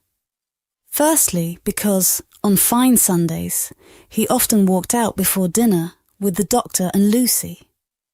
Secondly, because on unfavourable Sundays, he was accustomed to be with them as the family friend, talking, reading, looking out of window, and generally getting through the day. Thirdly, because he happened to have his own little shrewd doubts to solve, and knew how the ways of the doctor's household pointed to that time as a likely time for solving them. A quainter corner than the corner where the doctor lived was not to be found in London. There was no way through it, and the front windows of the doctor's lodgings commanded a pleasant little vista of street that had a congenial air of retirement on it. There were few buildings then, north of the Oxford Road, and forest trees flourished, and wild flowers grew, and the hawthorn blossomed in the now vanished fields. As a consequence, country airs circulated in Soho with vigorous freedom, instead of languishing into the parish like stray paupers without a settlement. And there was many a good south wall, not far off, on which the peaches ripened in their season. The summer light struck into the corner brilliantly in the earlier part of the day. But when the streets grew hot, the corner was in shadow, though not in shadow so remote, but that you could see beyond it into a glare of brightness. It was a cool spot, staid but cheerful, a wonderful place for echoes, and a very harbour from the raging streets. There ought to have been a tranquil bark in such an anchorage, and there was. The doctor occupied 2 floors of a large stiff house, where several callings purported to be pursued by day, but whereof little was audible any day, and which was shunned by all of them at night.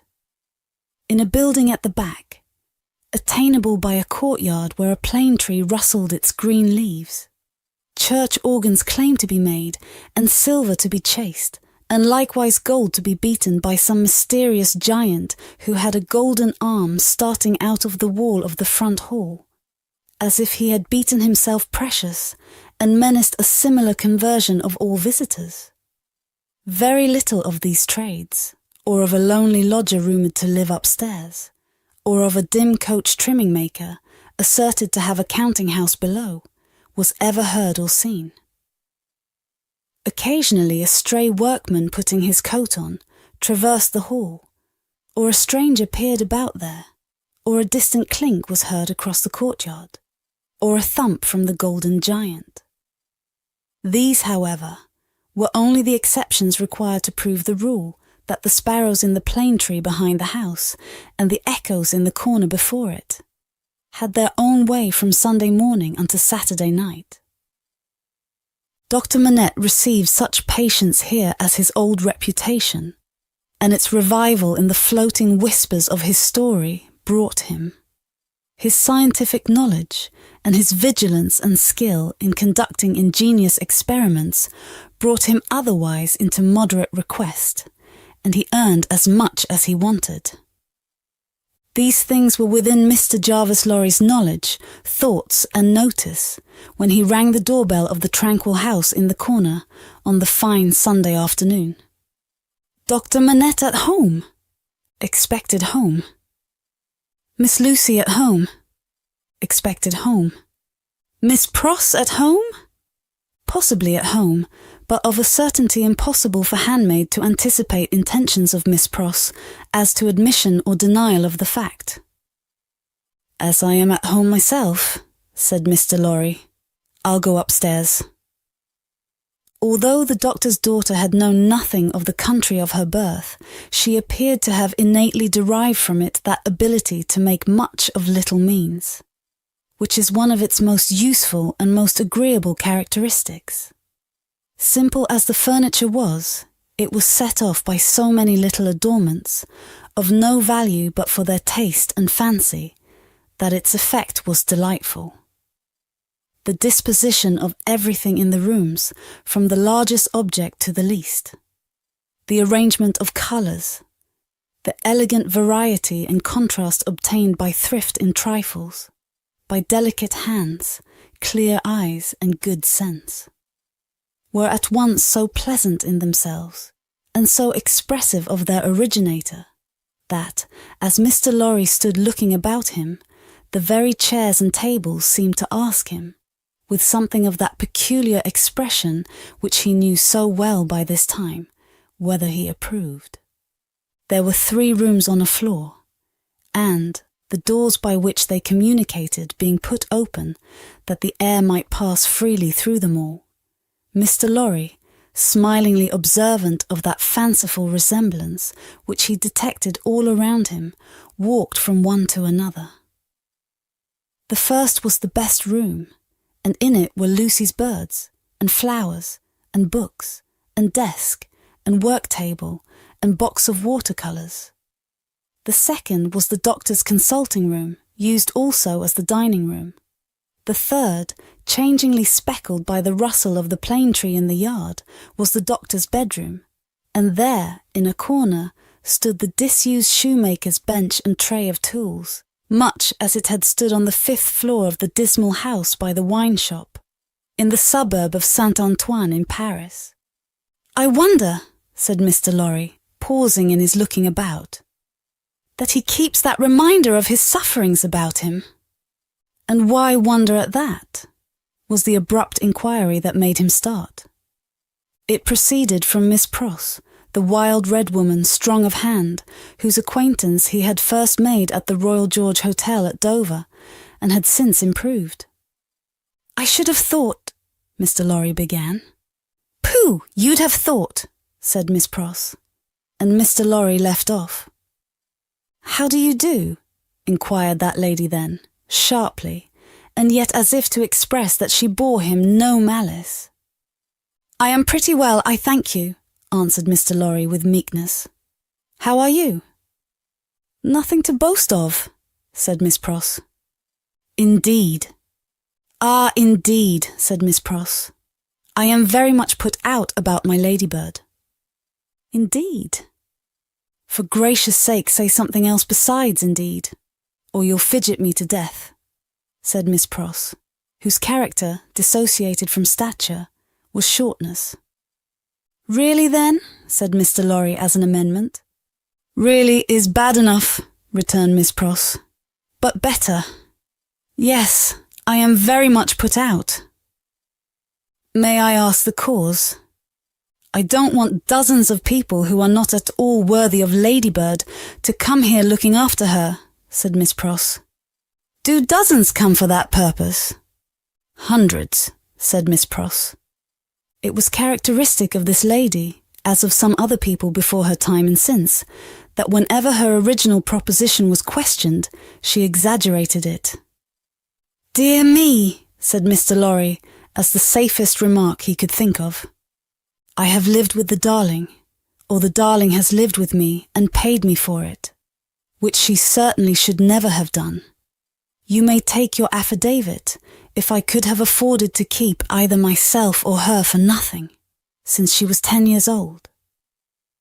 "And it's really very hard," said Miss Pross. Not seeing with precision what was very hard, Mr. Lorry shook his head, using that important part of himself as a sort of fairy cloak that would fit anything. "All sorts of people who are not in the least degree worthy of the pet are always turning up," said Miss Pross. "When you began it—" "I began it, Miss Pross." "Didn't you? Who brought her father to life?" "Oh, if that was beginning it," said Mr. Lorry. "It wasn't ending it, I suppose. I say, when you began it, it was hard enough. Not that I have any fault to find with Dr. Manette, except that he is not worthy of such a daughter, which is no imputation on him, for it was not to be expected that anybody should be, under any circumstances. But it really is doubly and trebly hard to have crowds and multitudes of people turning up after him. I could have forgiven him, to take Ladybird's affections away from me." Mr. Lorry knew Miss Pross to be very jealous, but he also knew her by this time to be, beneath the service of her eccentricity, one of those unselfish creatures, found only among women, who will for pure love and admiration bind themselves willing slaves to youth when they have lost it, to beauty that they never had, to accomplishments that they were never fortunate enough to gain, to bright hopes that never shone upon their own sombre lives. He knew enough of the world to know that there is nothing in it better than the faithful service of the heart. So rendered and so free from any mercenary taint, he had such an exalted respect for it, that in the retributive arrangements made by his own mind, we all make such arrangements more or less, He stationed Miss Pross much nearer to the lower angels than many ladies immeasurably better got up both by nature and art, who had balances at Tellson's. There never was, nor will be, but one man worthy of Ladybird, said Miss Pross. And that was my brother Solomon, if he hadn't made a mistake in life. Here again, Mr. Lorry's inquiries into Miss Pross's personal history had established the fact that her brother Solomon was a heartless scoundrel who had stripped her of everything she possessed, as a stake to speculate with, and had abandoned her in her poverty for evermore with no touch of compunction. Miss Pross's fidelity of belief in Solomon, deducting a mere trifle for this slight mistake, was quite a serious matter with Mr. Lorry, and had its weight in his good opinion of her. "As we happen to be alone for the moment, and are both people of business," he said, when they had got back to the drawing-room and had sat down there in friendly relations. "Let me ask you, does the doctor, in talking with Lucie, never refer to the shoemaking time yet?" "Never." "And yet keeps that bench and those tools beside him?" "Ah," returned Miss Pross, shaking her head, "but I don't say he don't refer to it within himself." "Do you believe that he thinks of it much?" "I do," said Miss Pross. "Do you imagine," Mr. Lorry had begun, when Miss Pross took him up short with, "Never imagine anything, have no imagination at all." "I stand corrected. Do you suppose, you go so far as to suppose sometimes?" "Now and then," said Miss Pross. "Do you suppose," Mr. Lorry went on, with a laughing twinkle in his bright eye as it looked kindly at her, "that Dr. Manette has any theory of his own, preserved through all those years, relative to the course of his being so oppressed? Perhaps even to the name of his oppressor?" "I don't suppose anything about it but what Ladybird tells me." "And that is—" "That she thinks he has. Now don't be angry at my asking all these questions, because I am a mere dull man of business, and you are a woman of business." "Dull?" Miss Pross inquired, with placidity. Rather wishing his modest adjective away, Mr. Lorry replied, No, surely not. To return to business. Is it not remarkable that Dr. Manette, unquestionably innocent of any crime as we are all well assured he is, should never touch upon that question? I will not say with me, though he had business relations with me many years ago, and we are now intimate. I will say with the fair daughter to whom he is so devotedly attached, and who is so devotedly attached to him. Believe me, Miss Pross, I don't approach the topic with you out of curiosity, but out of zealous interest. Well, to the best of my understanding, and bad's the best, you'll tell me, said Miss Pross, softened by the tone of the apology. He is afraid of the whole subject. Afraid? It's plain enough, I should think, why he may be. It's a dreadful remembrance. Besides that, his loss of himself grew out of it. Not knowing how he lost himself, or how he recovered himself, he may never feel certain of not losing himself again. That alone wouldn't make the subject pleasant, I should think. It was a profounder remark than Mr. Lorry had looked for. True, said he, and fearful to reflect upon. Yet a doubt lurks in my mind, Miss Pross, whether it is good for Dr. Manette to have that suppression always shut up within him. Indeed, it is this doubt and the uneasiness it sometimes causes me that has led me to our present confidence. Can't be helped, said Miss Pross, shaking her head. Touch that string, and he instantly changes for the worse. Better leave it alone. In short, must leave it alone, like or no like. Sometimes he gets up in the dead of the night, and will be heard, by us overhead there, walking up and down in his room. Ladybird has learnt to know then that his mind is walking up and down, in his old prison. She hurries to him, and they go on together, walking up and down, walking up and down until he is composed. But he never says a word of the true reason of his restlessness to her, and she finds it best not to hint at it to him. In silence they go walking up and down together, walking up and down together, till her love and company have brought him to himself. Notwithstanding Miss Pross's denial of her own imagination, there was a perception of the pain of being monotonously haunted by one sad idea, in her repetition of the phrase, walking up and down, which testified to her possessing such a thing. The corner has been mentioned as a wonderful corner for echoes. It had begun to echo so resoundingly to the tread of coming feet that it seemed as though the very mention of that weary pacing to and fro had set it going. "Here they are," said Miss Pross, rising to break up the conference. "And now we shall have hundreds of people pretty soon." It was such a curious corner in its acoustical properties, such a peculiar ear of a place, that as Mr. Lorry stood at the open window, looking for the father and daughter whose steps he heard, he fancied they would never approach. Not only would the echoes die away, as though the steps had gone, but echoes of other steps that never came would be heard in their stead, and would die away for good when they seemed close at hand. However, father and daughter did at last appear, and Miss Pross was ready at the street door to receive them.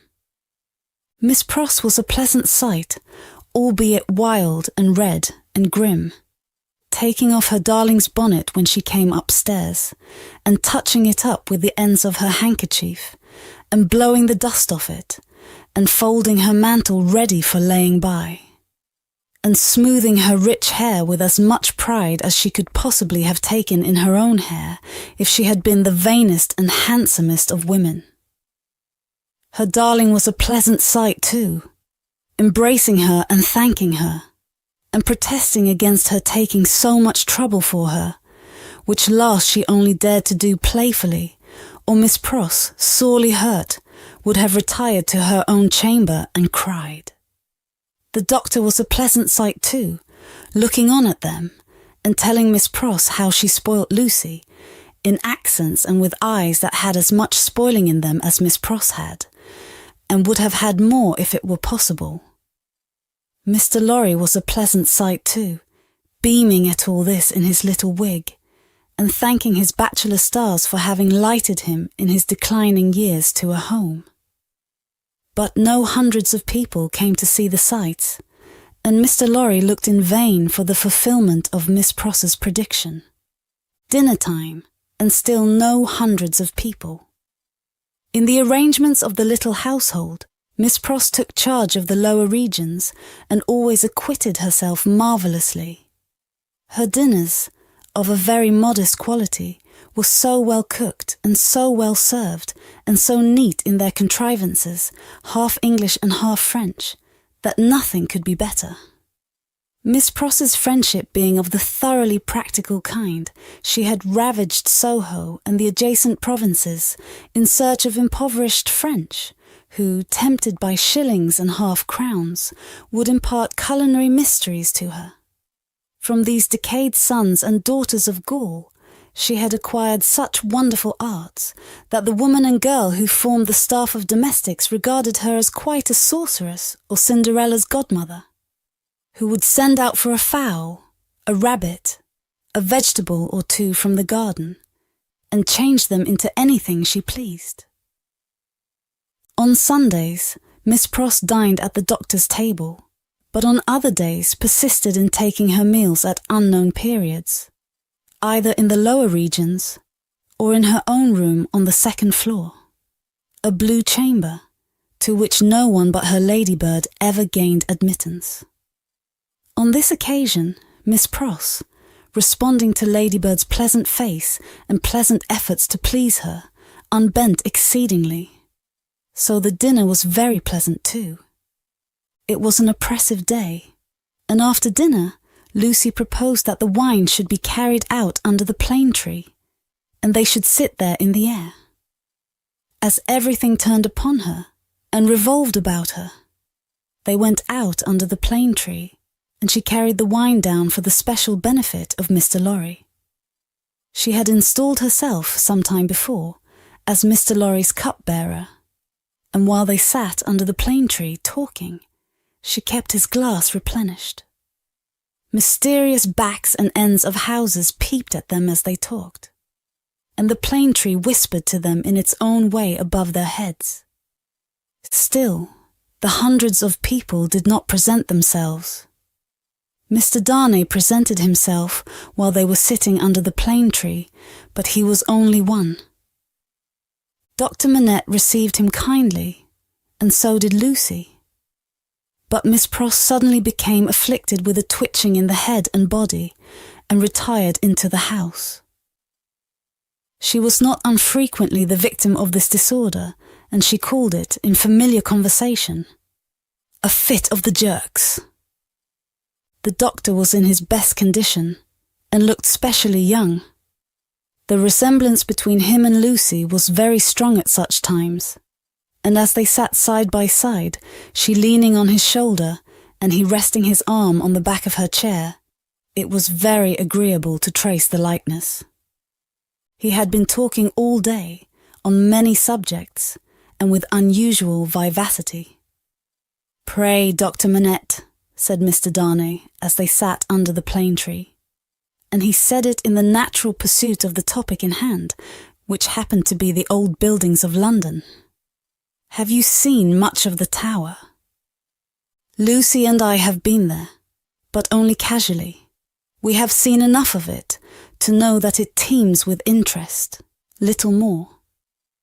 "I have been there, as you remember," said Darnay with a smile, though reddening a little angrily. "In another character, and not in a character that gives facilities for seeing much of it. They told me a curious thing when I was there." "What was that?" Lucie asked. "In making some alterations, the workmen came upon an old dungeon, which had been, for many years, built up and forgotten. Every stone of its inner wall was covered by inscriptions which had been carved by prisoners, dates, names, complaints, and prayers. Upon a cornerstone in an angle of the wall, one prisoner, who seemed to have gone to execution, had cut as his last work 3 letters. They were done with some very poor instrument and hurriedly, with an unsteady hand. At first they were read as Dick, but on being more carefully examined, the last letter was found to be G. There was no record or legend of any prisoner with those initials, and many fruitless guesses were made what the name could have been. At length, it was suggested that the letters were not initials, but the complete word dig. The floor was examined very carefully under the inscription, and in the earth beneath a stone or tile, or some fragment of paving, were found the ashes of a paper, mingled with the ashes of a small leathern case or bag. What the unknown prisoner had written will never be read, but he had written something, and hidden it away to keep it from the jailer. "My father!" exclaimed Lucie. "You are ill!" He had suddenly started up, with his hand to his head.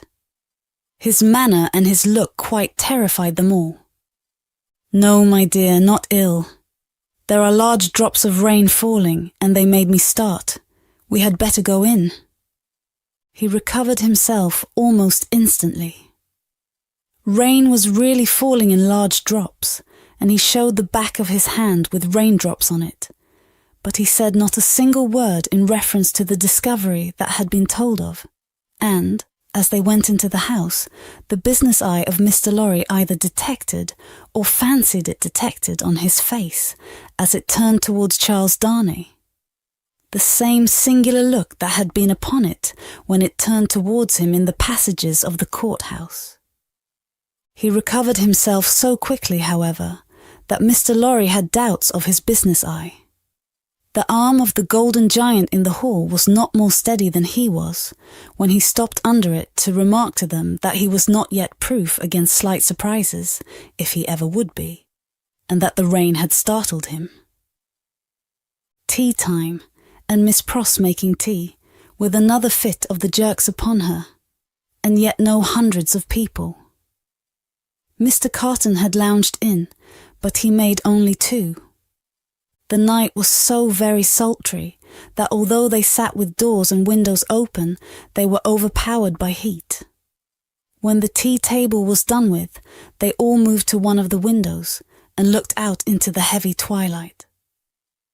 Lucie sat by her father. Darnay sat beside her. Carton leaned against a window. The curtains were long and white, and some of the thunder gusts that whirled into the corner caught them up to the ceiling and waved them like spectral wings. "The raindrops are still falling, large, heavy and few," said Dr. Manette. "It comes slowly." "It comes surely," said Carton. They spoke low, as people watching and waiting mostly do. As people in a dark room, watching and waiting for lightning, always do. There was a great hurry in the streets of people speeding away to get shelter before the storm broke. The wonderful corner for echoes resounded with the echoes of footsteps coming and going, yet not a footstep was there. "A multitude of people, and yet a solitude," said Darnay, when they had listened for a while. "Is it not impressive, Mr. Darnay?" asked Lucie.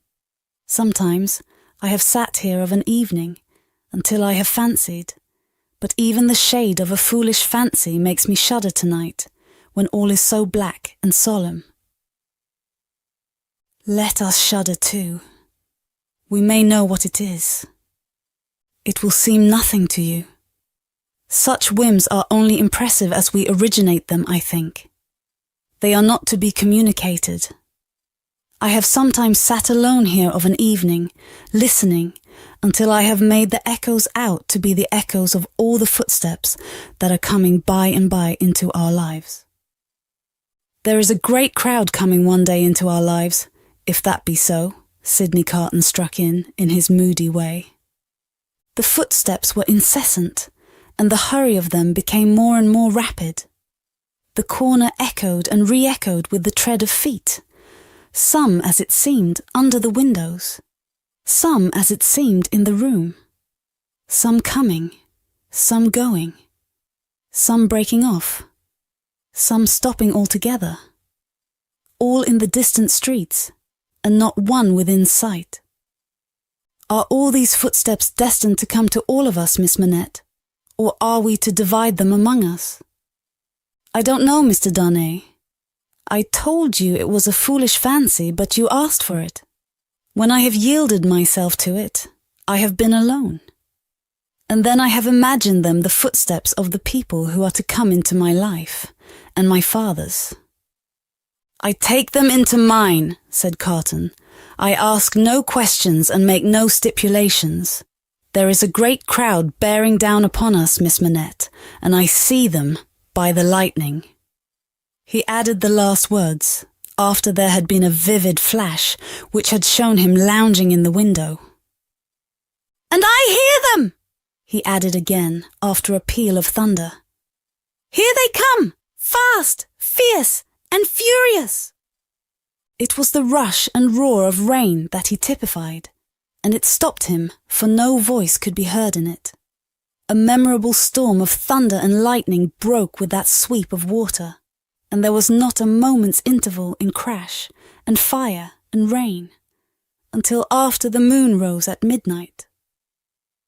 The great bell of St. Paul's was striking one in the cleared air, when Mr. Lorry, escorted by Jerry, high-booted and bearing a lantern, set forth on his return passage to Clerkenwell. There were solitary patches of road on the way between Soho and Clerkenwell, and Mr. Lorry, mindful of footpads, always retained Jerry for this service, though it was usually performed a good 2 hours earlier. What a night it has been! Almost a night, Jerry, said Mr. Lorry. To bring the dead out of their graves. I never see the night myself, master, nor yet I don't expect to. What would do that? Answered Jerry. Good night, Mr. Carton, said the man of business. Good night, Mr. Darnay. Shall we ever see such a night again, together? Perhaps, see the great crowd of people with its rush and roar, bearing down upon them too. Chapter 7.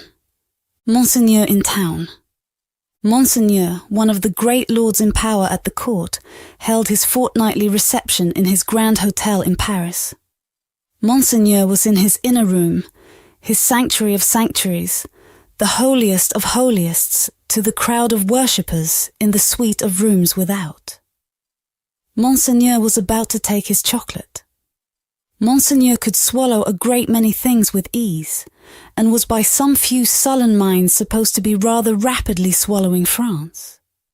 But his morning's chocolate could not so much as get into the throat of Monseigneur, without the aid of 4 strong men besides the cook. Yes, it took 4 men, all 4 ablaze with gorgeous decoration, and the chief of them unable to exist with fewer than 2 gold watches in his pocket, emulative of the noble and chaste fashion set by Monseigneur to conduct the happy chocolate to Monseigneur's lips. 1 lackey carried the chocolate pot into the sacred presence. A second milled and frothed the chocolate with the little instrument he bore for that function. A third presented the favoured napkin. A fourth, he of the 2 gold watches, poured the chocolate out. It was impossible for Monseigneur to dispense with one of these attendants on the chocolate and hold his high place under the admiring heavens. Deep would have been the blot upon his escutcheon if his chocolate had been ignobly waited on by only 3 men. He must have died of 2. Monseigneur had been out at a little supper last night, where the comedy and the grand opera were charmingly represented. Monseigneur was out at a little supper most nights, with fascinating company. So polite and so impressible was Monseigneur that the comedy and the grand opera had far more influence with him in the tiresome articles of state affairs and state secrets than the needs of all France. A happy circumstance for France, as the like always is for all countries similarly favoured, always was for England, by way of example, in the regretted days of the merry Stuart who sold it. Monseigneur had one truly noble idea of general public business, which was to let everything go on in its own way.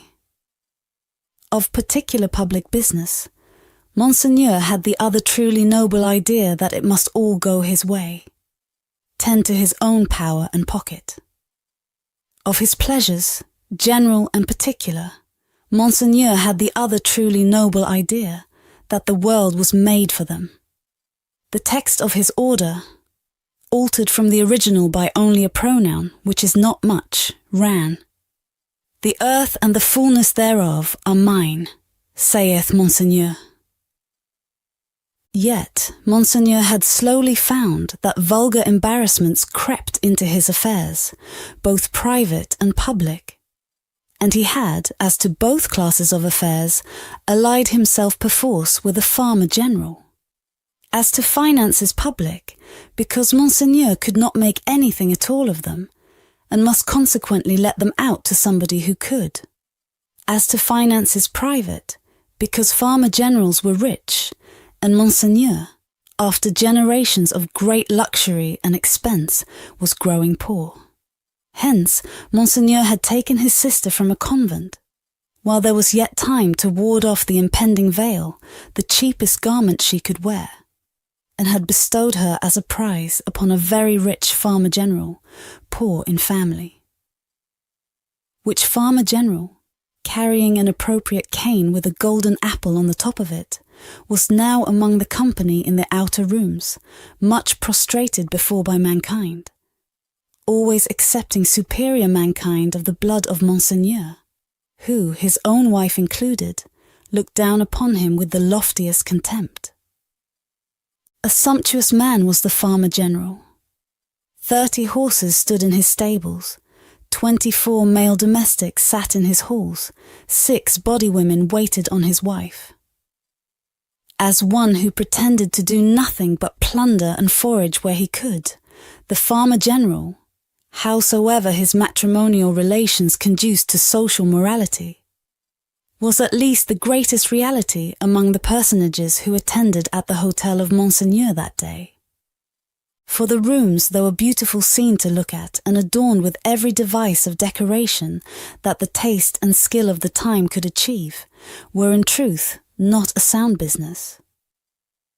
Considered with any reference to the scarecrows in the rags and nightcaps elsewhere, and not so far off either, but that the watching towers of Notre Dame, almost equidistant from the two extremes, could see them both, they would have been an exceedingly uncomfortable business, if that could have been anybody's business, at the house of Monseigneur. Military officers destitute of military knowledge, naval officers with no idea of a ship, civil officers without a notion of affairs, brazen ecclesiastics of the worst worldly, with sensual eyes, loose tongues, and looser lives, all totally unfit for their several callings, all lying horribly in pretending to belong to them, but all nearly or remotely of the order of Monseigneur, and therefore foisted on all public employments from which anything was to be got. These were to be told off by the score and the score. People not immediately connected with Monseigneur or the state, yet equally unconnected with anything that was real, or with lives passed in travelling by any straight road to any true earthly end, were no less abundant. Doctors who made great fortunes out of dainty remedies for imaginary disorders that never existed, smiled upon their courtly patients in the antechambers of Monseigneur. Projectors who had discovered every kind of remedy for the little evils with which the state was touched, except the remedy of setting to work in earnest to root out a single sin, poured their distracting babble into any ears they could lay hold of at the reception of Monseigneur. Unbelieving philosophers who were remodelling the world with words and making card towers of Babel to scale the skies with, talked with unbelieving chemists who had an eye on the transmutation of metals at this wonderful gathering accumulated by Monseigneur. Exquisite gentlemen of the finest breeding, which was at that remarkable time, and has been since, to be known by its fruits of indifference to every natural subject of human interest, were in the most exemplary state of exhaustion at the hotel of Monseigneur.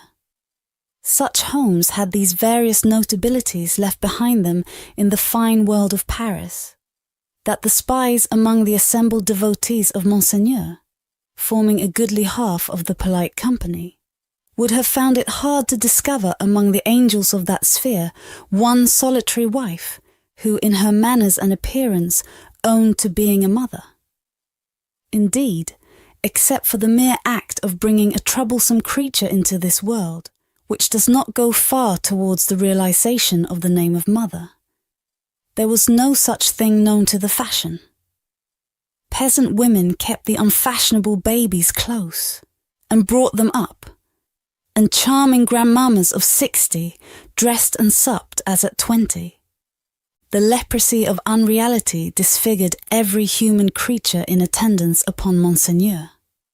In the outermost room were 6 exceptional people who had had for a few years some vague misgiving in them that things in general were going rather wrong.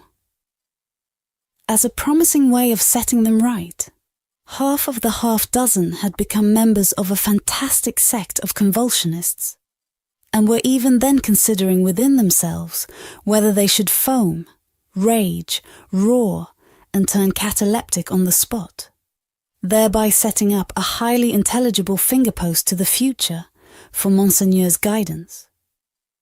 Besides these dervishes were other 3 who had rushed into another sect, which mended matters with a jargon about the centre of truth, holding that man had got out of the centre of truth, which did not need much demonstration, but had not got out of the circumference, and that he was to be kept from flying out of the circumference, and was even to be shoved back into the centre by fasting and seeing of spirits. Among these, accordingly, much discoursing with spirits went on, and it did a world of good which never became manifest.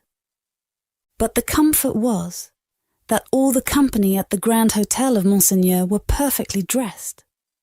If the day of judgment had only been ascertained to be a dress day, everybody there would have been eternally correct. Such frizzling and powdering and sticking up of hair, such delicate complexions artificially preserved and mended, such gallant swords to look at, and such delicate honour to the sense of smell would surely keep anything going, for ever and ever. The exquisite gentlemen of the finest breeding wore little pendant trinkets that chinked as they languidly moved. These golden fetters rang like precious little bells, and what with that ringing, and with the rustle of silk and brocade and fine linen, there was a flutter in the air that fanned St. Antoine and his devouring hunger far away. Dress was the one unfailing talisman and charm used for keeping all things in their places. Everybody was dressed for a fancy ball that was never to leave off, from the palace of the Tuileries, through Monseigneur and the whole court, through the chambers, the tribunals of justice, and all society, except the scarecrows. The fancy ball descended to the common executioner, who, in pursuance of the charm, was required to officiate frizzled, powdered in a gold-laced coat, pumps and white silk stockings. At the gallows and the wheel, the axe was a rarity. Monsieur Paris, as it was the episcopal mode among his brother professors of the provinces, Monsieur Orleans, and the rest to call him, presided in this dainty dress. And who among the company at Monseigneur's reception, in that 1780th year of our Lord, could possibly doubt that a system rooted in a frizzled hangman, powdered, gold-laced, pumped, and white silk stockinged, would see the very stars out? Monseigneur, having eased his foremen of their burdens and taken his chocolate, caused the doors of the holiest of holiest to be thrown open and issued forth. Then, what submission, what cringing and fawning, what servility, what abject humiliation! As to bowing down in body and spirit, nothing in that way was left for heaven, which may have been one among other reasons why the worshippers of Monseigneur never troubled it. Bestowing a word of promise here and a smile there, a whisper on one happy slave, and a wave of the hand on another, Monseigneur affably passed through his rooms to the remote region of the circumference of truth. There Monseigneur turned, and came back again, and so in due course of time got himself shut up in his sanctuary by the chocolate sprites, and was seen no more. The show being over, the flutter in the air became quite a little storm, and the precious little bells went ringing downstairs. There was soon but one person left of all the crowd, and he, with his hat under his arm and his snuff-box in his hand, slowly passed among the mirrors on his way out. "I devote you," said this person, stopping at the last door on his way and turning in the direction of the sanctuary, "to the devil." With that, he shook the snuff from his fingers as if he had shaken the dust from his feet, and quietly walked downstairs. He was a man of about 60, handsomely dressed, haughty in manner, and with a face like a fine mask. A face of a transparent paleness, every feature in it clearly defined, one set expression on it. The nose, beautifully formed otherwise, was very slightly pinched at the top of each nostril.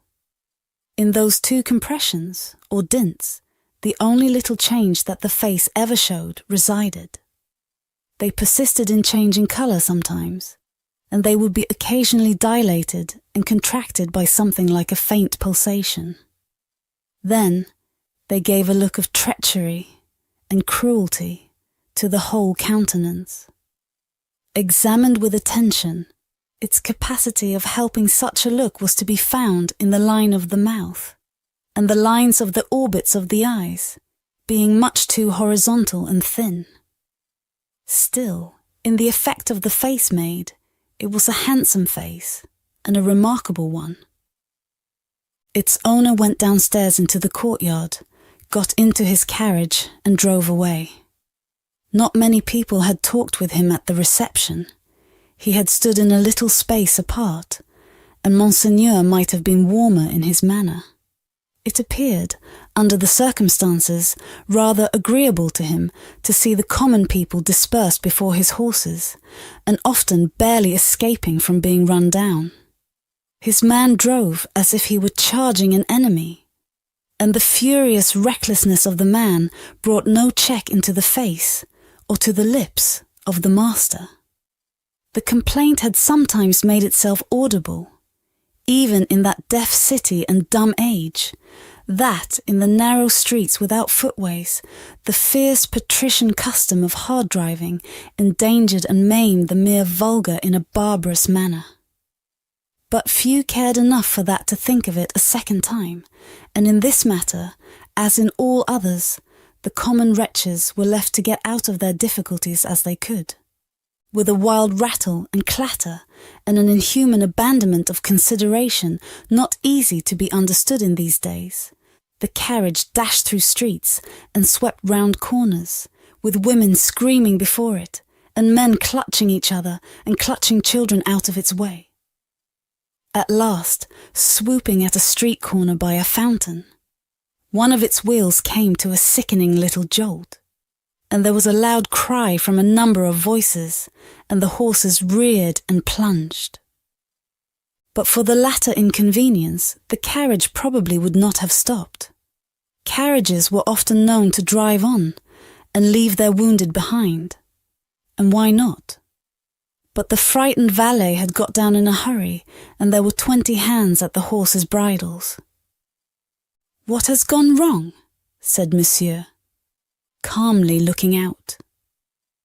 A tall man in a nightcap had caught up a bundle from among the feet of the horses, and had laid it on the basement of the fountain, and was down in the mud and wet, howling over it like a wild animal. "Pardon, Monsieur the Marquis," said a ragged and submissive man. "It is a child." "Why does he make that abominable noise? Is it his child?" "Excuse me, Monsieur the Marquis. It is a pity, yes." The fountain was a little removed, for the street opened where it was into a space some 10 or 12 yards square. As the tall man suddenly got up from the ground and came running at the carriage, Monsieur the Marquis clapped his hand for an instant on his sword hilt. "Killed!" shrieked the man, in wild desperation, extending both arms at their length above his head and staring at him. "Dead!" The people closed round and looked at Monsieur the Marquis. There was nothing revealed by the many eyes that looked at him but watchfulness and eagerness. There was no visible menacing or anger. Neither did the people say anything. After the first cry they had been silent, and they remained so. The voice of the submissive man who had spoken was flat and tame in its extreme submission. Monsieur the Marquis ran his eyes over them all, as if they had been mere rats come out of their holes. He took out his purse. "It is extraordinary to me," said he, "that you people cannot take care of yourselves and your children. One or the other of you is forever in the way. How do I know what injury you have done my horses? See, give him that." He threw out a gold coin for the valet to pick up, and all the heads craned forward that all the eyes might look down at it as it fell. The tall man called out again with a most unearthly cry, "Dead!" He was arrested by the quick arrival of another man, for whom the rest made way. On seeing him, the miserable creature fell upon his shoulder, sobbing and crying, and pointing to the fountain, where some women were stooping over the motionless bundle, and moving gently about it. They were as silent, however, as the men. I know all, said the last comer. Be a brave man, my Gaspard. It is better for the poor little plaything to die so than to live. It has died in a moment without pain. Could it have lived an hour as happily?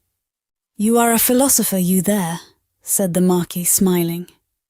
How do they call you? They call me Defarge. Of what trade? Monsieur the Marquis, vendor of wine.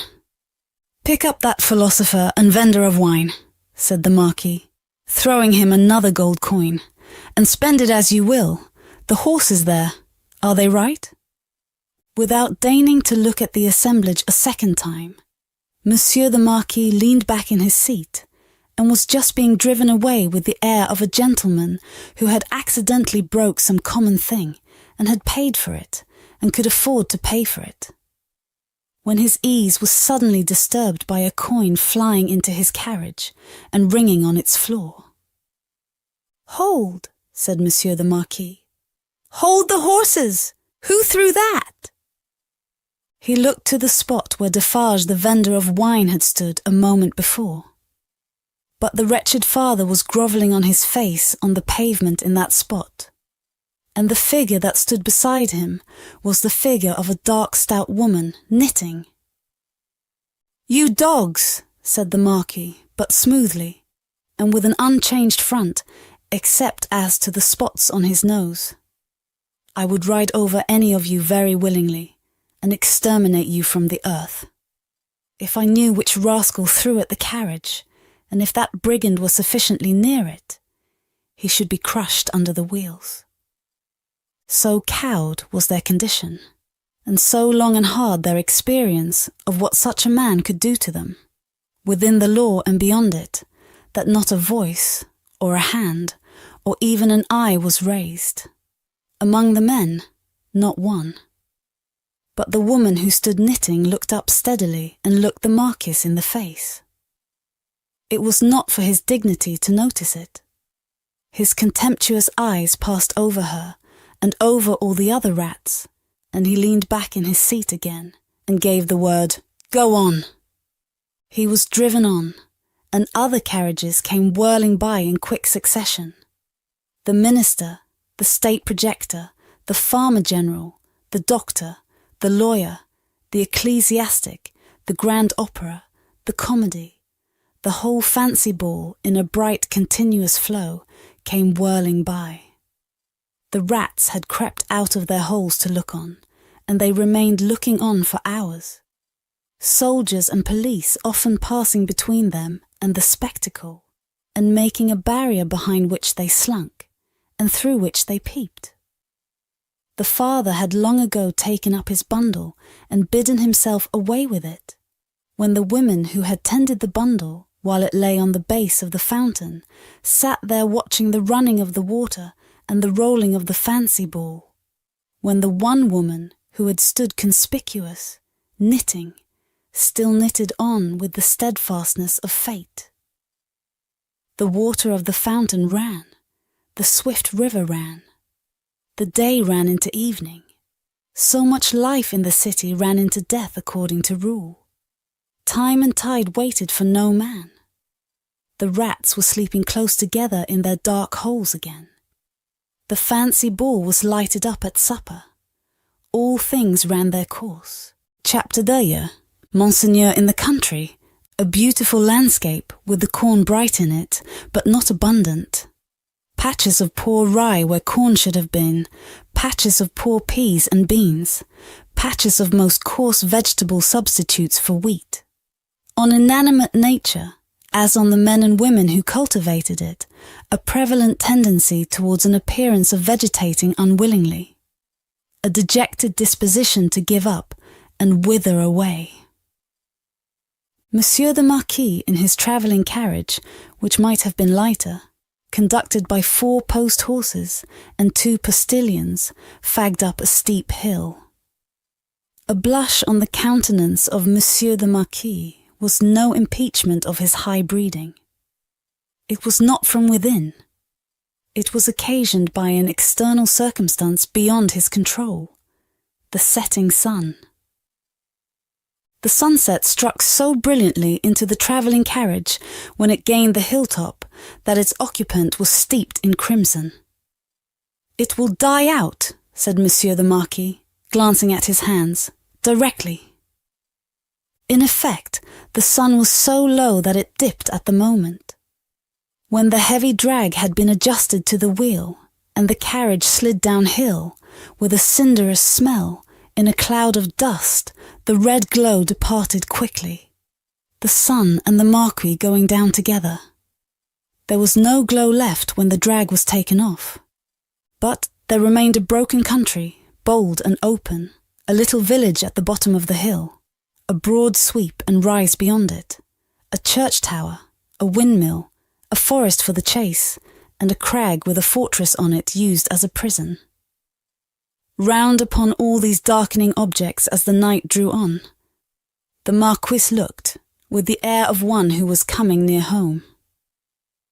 The village had its one poor street, with its poor brewery, poor tannery, poor tavern, poor stable yard for relays of post horses, poor fountain, all usual poor appointments. It had its poor people too. All its people were poor, and many of them were sitting at their doors, shredding spare onions and the like for supper, while many were at the fountain, washing leaves and grasses, and any such small yieldings of the earth that could be eaten. Expressive signs of what made them poor were not wanting. The tax for the state, the tax for the church, the tax for the lord, tax local and tax general, were to be paid here and to be paid there, according to solemn inscription in the little village, until the wonder was that there was any village left unswallowed. Few children were to be seen, and no dogs. As to the men and women, their choice on earth was stated in the prospect. Life on the lowest terms that could sustain it, down in the little village prison on the crag. Heralded by a courier in advance, and by the cracking of his postilions' whips, which twined snake-like about their heads in the evening air, as if he came attended by the Furies. Monsieur the Marquis drew up in his travelling carriage at the posting-house gate. It was hard by the fountain, and the peasants suspended their operations to look at him. He looked at them, and saw in them, without knowing it, the slow, sure filing down of misery-worn face and figure, that was to make the meagreness of Frenchmen an English superstition which should survive the truth through the best part of 100 years. Monsieur the Marquis cast his eyes over the submissive faces that drooped before him, as the like of himself had drooped before Monseigneur of the court. Only the difference was that these faces drooped merely to suffer and not to propitiate, when a grizzled mender of the roads joined the group. "Bring me hither that fellow," said the Marquis to the courier. The fellow was brought cap in hand, and the other fellows closed round to look and listen in the manner of the people at the Paris fountain. "I passed you on the road?" "Monseigneur, it is true. I had the honour of being passed on the road." "Coming up the hill, and at the top of the hill both?" "Monseigneur, it is true." "What did you look at so fixedly?" "Monseigneur, I looked at the man." He stooped a little, and with his tattered blue cap pointed under the carriage. All his fellows stooped to look under the carriage. "What man, pig? And why look there?" "Pardon, Monseigneur." He swung by the chain of the shoe, the drag. "Who?" demanded the traveller. "Monseigneur, the man." "May the devil carry away these idiots! How do you call the man? You know all the men of this part of the country. Who was he?" "Your clemency, Monseigneur. He was not of this part of the country. Of all the days of my life I never saw him. Swinging by the chain, to be suffocated. With your gracious permission, that was the wonder of it, Monseigneur. His head hanging over, like this." He turned himself sideways to the carriage and leaned back, with his face thrown up to the sky and his head hanging down, then recovered himself, fumbled with his cap and made a bow. What was he like? Monseigneur, he was whiter than the miller, all covered with dust, white as a spectre, tall as a spectre. The picture produced an immense sensation in the little crowd. But all eyes, without comparing notes with other eyes, looked at Monsieur the Marquis. Perhaps to observe whether he had any spectre on his conscience. "Truly, you did well," said the Marquis, felicitously sensible that such vermin were not to ruffle him. "To see a thief accompanying my carriage, and not open that great mouth of yours. Bah! Put him aside, Monsieur Gabelle." Monsieur Gabelle was the postmaster and some other taxing functionary united. He had come out with great obsequiousness to assist at this examination, and had held the examined by the drapery of his arm in an official manner. "Bah! Go aside," said Monsieur Gabelle. "Lay hands on this stranger if he seeks to lodge in your village tonight, and be sure that his business is honest, Gabelle." "Monseigneur, I am flattered to devote myself to your orders." "Did he run away, fellow? Where is that accursed?" The accursed was already under the carriage with some half-dozen particular friends, pointing out the chain with his blue cap. Some half-dozen other particular friends promptly hauled him out and presented him breathless to Monsieur the Marquis. "Did the man run away, dolt, when we stopped for the drag?" "Monseigneur, he precipitated himself over the hillside head first, as a person plunges into the river." "See to it, Gabelle. Go on." The half-dozen who were peering at the chain were still among the wheels, like sheep. The wheels turned so suddenly that they were lucky to save their skins and bones. They had very little else to save, or they might not have been so fortunate. The burst with which the carriage started out of the village and up the rise beyond was soon checked by the steepness of the hill. Gradually it subsided to a foot pace, swinging and lumbering upward among the many sweet scents of a summer night. The postilions, with 1,000 gossamer gnats circling about them in lieu of the furies, quietly mended the points to the lashes of their whips. The valet walked by the horses. The courier was audible, trotting on ahead into the dull distance. At the steepest point of the hill, there was a little burial ground, with a cross and a new large figure of our Saviour on it. It was a poor figure in wood, done by some inexperienced rustic carver. But he had studied the figure from the life, his own life maybe, for it was dreadfully spare and thin. To this distressful emblem of a great distress that had long been growing worse and was not at its worst, a woman was kneeling. She turned her head as the carriage came up to her, rose quickly, and presented herself at the carriage door. "It is you, Monseigneur. Monseigneur, a petition." With an exclamation of impatience, but with his unchangeable face, Monseigneur looked out. "How then? What is it? Always petitions." "Monseigneur, for the love of the great God, my husband, the forester." "What of your husband, the forester? Always the same with you people. He cannot pay something." "He has paid all, Monseigneur. He is dead." "Well, he is quiet. Can I restore him to you?" "Alas, no, Monseigneur. But he lies yonder, under a little heap of poor grass." "Well, Monseigneur, there are so many little heaps of poor grass." "Again, well?" She looked an old woman, but was young. Her manner was one of passionate grief. By turns she clasped her veinous and knotted hands together with wild energy, and laid one of them on the carriage door, tenderly, caressingly, as if it had been a human breast and could be expected to feel the appealing touch. "Monseigneur, Hear me, Monseigneur, hear my petition. My husband died of want, so many die of want, so many more will die of want. Again, well, can I feed them? Monseigneur, the good God knows, but I don't ask it. My petition is that a morsel of stone or wood with my husband's name may be placed over him to show where he lies. Otherwise the place will be quickly forgotten. It will never be found when I am dead of the same malady. I shall be laid under some other heap of poor grass. Monseigneur, they are so many, they increase so fast, there is so much want. Monseigneur, Monseigneur. The valet had put her away from the door. The carriage had broken into a brisk trot. The postilions had quickened the pace. She was left far behind. And Monseigneur, again escorted by the Furies, was rapidly diminishing the league or two of distance that remained between him and his chateau.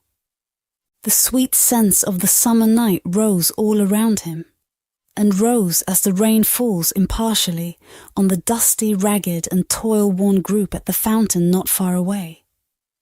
To whom the mender of roads, with the aid of the blue cap, without which he was nothing, still enlarged upon his man like a spectre, as long as they could bear it. By degrees, as they could bear no more, they dropped off one by one, and lights twinkled in little casements. Which lights, as the casements darkened and more stars came out, seemed to have shot up into the sky instead of having been extinguished.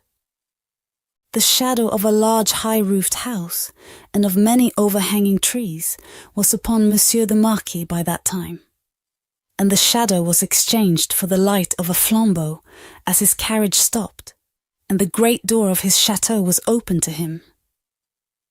Monsieur Charles, whom I expect, is he arrived from England? Monseigneur, not yet. Chapter Knee. The Gorgon's Head. It was a heavy mass of building, that chateau of Monsieur the Marquis, with a large stone courtyard before it, and 2 stone sweeps of staircase meeting in a stone terrace before the principal door. A stony business altogether, with heavy stone balustrades, and stone urns, and stone flowers, and stone faces of men, and stone heads of lions, in all directions. As if the Gorgon's head had surveyed it, when it was finished, 2 centuries ago. Up the broad flight of shallow steps, Monsieur the Marquis, flambeau preceded, went from his carriage, sufficiently disturbing the darkness to elicit loud remonstrance from an owl in the roof of the great pile of stable building away among the trees. All else was so quiet that the flambeau carried up the steps, and the other flambeau held at the great door, burnt as if they were in a close room of state, instead of being in the open night air. Other sound than the owl's voice there was none, save the falling of a fountain into its stone basin, for it was one of those dark nights that hold their breath by the hour together, and then heave a long low sigh, and hold their breath again. The great door clanged behind him, and Monsieur the Marquis crossed a hall grim with certain old boar spears, swords, and knives of the chase, grimmer with certain heavy riding rods and riding whips, of which many a peasant, gone to his benefactor death, had felt the weight when his lord was angry. Avoiding the larger rooms, which were dark and made fast for the night, Monsieur the Marquis, with his flambeau bearer going on before, went up the staircase to a door in a corridor. This thrown open, admitted him to his own private apartment of 3 rooms, his bedchamber and 2 others, high vaulted rooms with cool, uncarpeted floors, great dogs upon the hearths for the burning of wood in winter time, and all luxuries befitting the state of a marquis in a luxurious age and country. The fashion of the last Louis but one, of the line that was never to break, the 14th Louis, was conspicuous in their rich furniture. But it was diversified by many objects that were illustrations of old pages in the history of France. A supper table was laid for 2 in the third of the rooms, a round room in one of the chateau's 4 extinguisher-topped towers. A small lofty room with its window wide open and the wooden jalousie blinds closed, so that the dark night only showed in slight horizontal lines of black, alternating with their broad lines of stone colour. "My nephew," said the Marquis, glancing at the supper preparation. "They said he was not arrived." Nor was he, but he had been expected with Monseigneur. "Ah, it is not probable he will arrive tonight. Nevertheless, leave the table as it is. I shall be ready in a quarter of an hour." In a quarter of an hour Monseigneur was ready, and sat down alone to his sumptuous and choice supper. His chair was opposite to the window, and he had taken his soup, and was raising his glass of Bordeaux to his lips when he put it down. "What is that?" he calmly asked, looking with attention at the horizontal lines of black and stone colour. "Monseigneur, that? Outside the blinds. Open the blinds." It was done. "Well?" "Monseigneur, it is nothing. The trees and the night are all that are here." The servant who spoke had thrown the blinds wide, had looked out into the vacant darkness, and stood with that blank behind him, looking round for instructions. "Good," said the imperturbable master. "Close them again." That was done too, and the Marquis went on with his supper. He was halfway through it when he again stopped with his glass in his hand, hearing the sound of wheels. It came on briskly and came up to the front of the chateau. "Ask who is arrived." It was the nephew of Monseigneur. He had been some few leagues behind Monseigneur early in the afternoon. He had diminished the distance rapidly, but not so rapidly as to come up with Monseigneur on the road. He had heard of Monseigneur at the posting-houses as being before him. He was to be told, said Monseigneur, that supper awaited him then and there, and that he was prayed to come to it. In a little while he came. He had been known in England as Charles Darnay.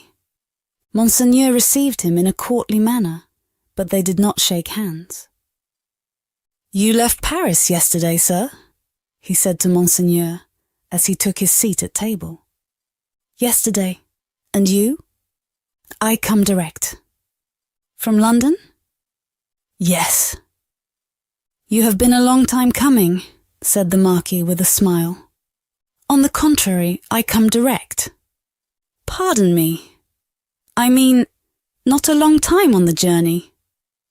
"A long time intending the journey." "I have been detained by—" The nephew stopped a moment in his answer. "Various business." "Without doubt," said the polished uncle. So long as a servant was present, no other words passed between them. When coffee had been served and they were alone together, the nephew, looking at the uncle and meeting the eyes of the face that was like a fine mask, opened a conversation. "I have come back, sir, as you anticipate, pursuing the object that took me away. It carried me into great and unexpected peril, but it is a sacred object, and if it had carried me to death, I hope it would have sustained me." "Not to death," said the uncle. "It is not necessary to say, to death." "I doubt, sir," returned the nephew, "whether, if it had carried me to the utmost brink of death, you would have cared to stop me there." The deepened marks in the nose, and the lengthening of the fine straight lines in the cruel face, looked ominous as to that. The uncle made a graceful gesture of protest, which was so clearly a slight form of good breeding that it was not reassuring. "Indeed, sir," pursued the nephew, "for anything I know, you may have expressly worked to give a more suspicious appearance to the suspicious circumstances that surrounded me." "No, no, no," said the uncle pleasantly. "But however that may be," resumed the nephew, glancing at him with deep distrust. "I know that your diplomacy would stop me by any means, and would know no scruple as to means." "My friend, I told you so," said the uncle, with a fine pulsation in the 2 marks. "Do me the favour to recall that I told you so, long ago." "I recall it." "Thank you," said the Marquis, very sweetly indeed. His tone lingered in the air, almost like the tone of a musical instrument. "In effect, sir," pursued the nephew, "I believe it to be at once your bad fortune and my good fortune that has kept me out of a prison in France here." "I do not quite understand," returned the uncle, sipping his coffee. "Dare I ask you to explain?" "I believe that if you were not in disgrace with the court, and had not been overshadowed by that cloud for years past, a lettre de cachet would have sent me to some fortress indefinitely." "It is possible," said the uncle, with great calmness. "For the honour of the family, I could even resolve to incommode you to that extent. Pray excuse me. I perceive that, happily for me, the reception of the day before yesterday was, as usual, a cold one," observed the nephew. "I would not say happily, my friend," returned the uncle with refined politeness. "I would not be sure of that. A good opportunity for consideration, surrounded by the advantages of solitude, might influence your destiny to far greater advantage than you influence it for yourself. But it is useless to discuss the question. I am, as you say, at a disadvantage. These little instruments of correction, these gentle aids to the power and honour of families, these slight favours that might so incommode you, are only to be obtained now by interest and importunity. They are sought by so many, and they are granted, comparatively, to so few. It used not to be so, but France in all such things is changed for the worse. Our not remote ancestors held the right of life and death over the surrounding vulgar. From this room, many such dogs have been taken out to be hanged.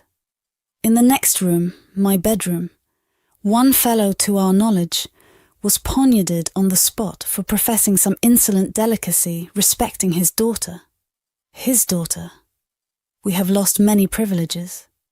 A new philosophy has become the mode, and the assertion of our station in these days might, I do not go so far as to say would, but might, cause us real inconvenience. All very bad, very bad.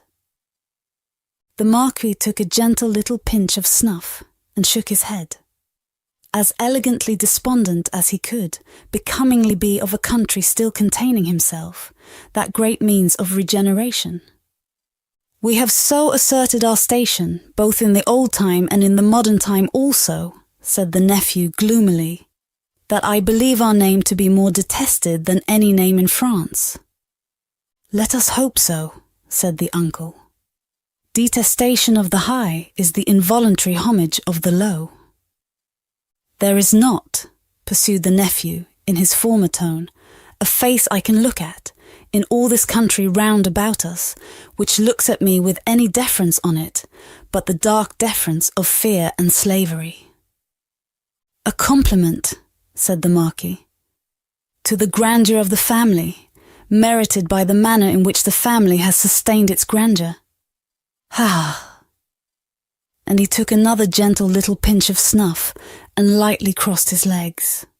But when his nephew, leaning an elbow on the table, covered his eyes thoughtfully and dejectedly with his hand, the fine mask looked at him sideways with a stronger concentration of keenness, closeness, and dislike than was comportable with its wearer's assumption of indifference.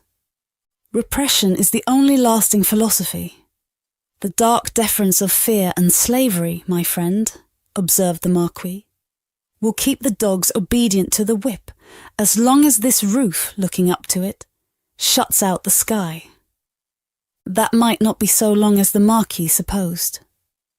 if a picture of the chateau as it was to be a very few years hence, and of 50 like it as they too were to be a very few years hence, could have been shown to him that night, he might have been at a loss to claim his own from the ghastly, fire-charred, plunder-wrecked rains. As for the roof he vaunted, he might have found that shutting out the sky in a new way, to wit for ever, from the eyes of the bodies into which its lead was fired, out of the barrels of 100,000 muskets. "Meanwhile," said the Marquis, "I will preserve the honour and repose of the family if you will not. But you must be fatigued. Shall we terminate our conference for the night?" "A moment more." "An hour, if you please." "Sir," said the nephew, "we have done wrong, and are reaping the fruits of wrong." "We have done wrong?" repeated the Marquis, with an inquiring smile, and delicately pointing first to his nephew, then to himself. "Our family, our honourable family, whose honour is of so much account to both of us in such different ways. Even in my father's time we did a world of wrong, injuring every human creature who came between us and our pleasure, whatever it was. Why need I speak of my father's time when it is equally yours? Can I separate my father's twin brother, joint inheritor, and next successor from himself?" "Death has done that," said the Marquis. "And has left me," answered the nephew, "bound to a system that is frightful to me, responsible for it, but powerless in it. Seeking to execute the last request of my dear mother's lips, and obey the last look of my dear mother's eyes, which implored me to have mercy and to redress, and tortured by seeking assistance and power in vain." "Seeking them from me, my nephew," said the Marquis, touching him on the breast with his forefinger. They were now standing by the hearth. "You will forever seek them in vain, be assured." Every fine straight line in the clear whiteness of his face was cruelly, craftily, and closely compressed, while he stood looking quietly at his nephew, with his snuff-box in his hand. Once again he touched him on the breast, as though his finger were the fine point of a small sword, with which, in delicate finesse, he ran him through the body and said, "My friend, I will die, perpetuating the system under which I have lived." When he had said it, he took a culminating pinch of snuff and put his box in his pocket.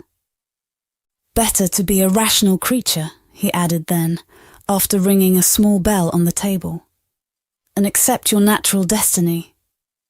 But you are lost, Monsieur Charles, I see." "This property and France are lost to me," said the nephew sadly. "I renounce them." "Are they both yours to renounce? France may be, but is the property? It is scarcely worth mentioning, but is it yet? I had no intention in the words I used to claim it yet. If it passed to me from you tomorrow, which I have the vanity to hope is not probable, or 20 years hence." "You do me too much honour," said the Marquis. "Still, I prefer that supposition. I would abandon it, and live otherwise and elsewhere. It is little to relinquish. What is it but a wilderness of misery and ruin?" "Ah," said the Marquis, glancing round the luxurious room. "To the eye it is fair enough here, but seen in its integrity under the sky, and by the daylight, it is a crumbling tower of waste, mismanagement, extortion, debt, mortgage, oppression, hunger, nakedness, and suffering." "Ha!" said the Marquis again, in a well-satisfied manner.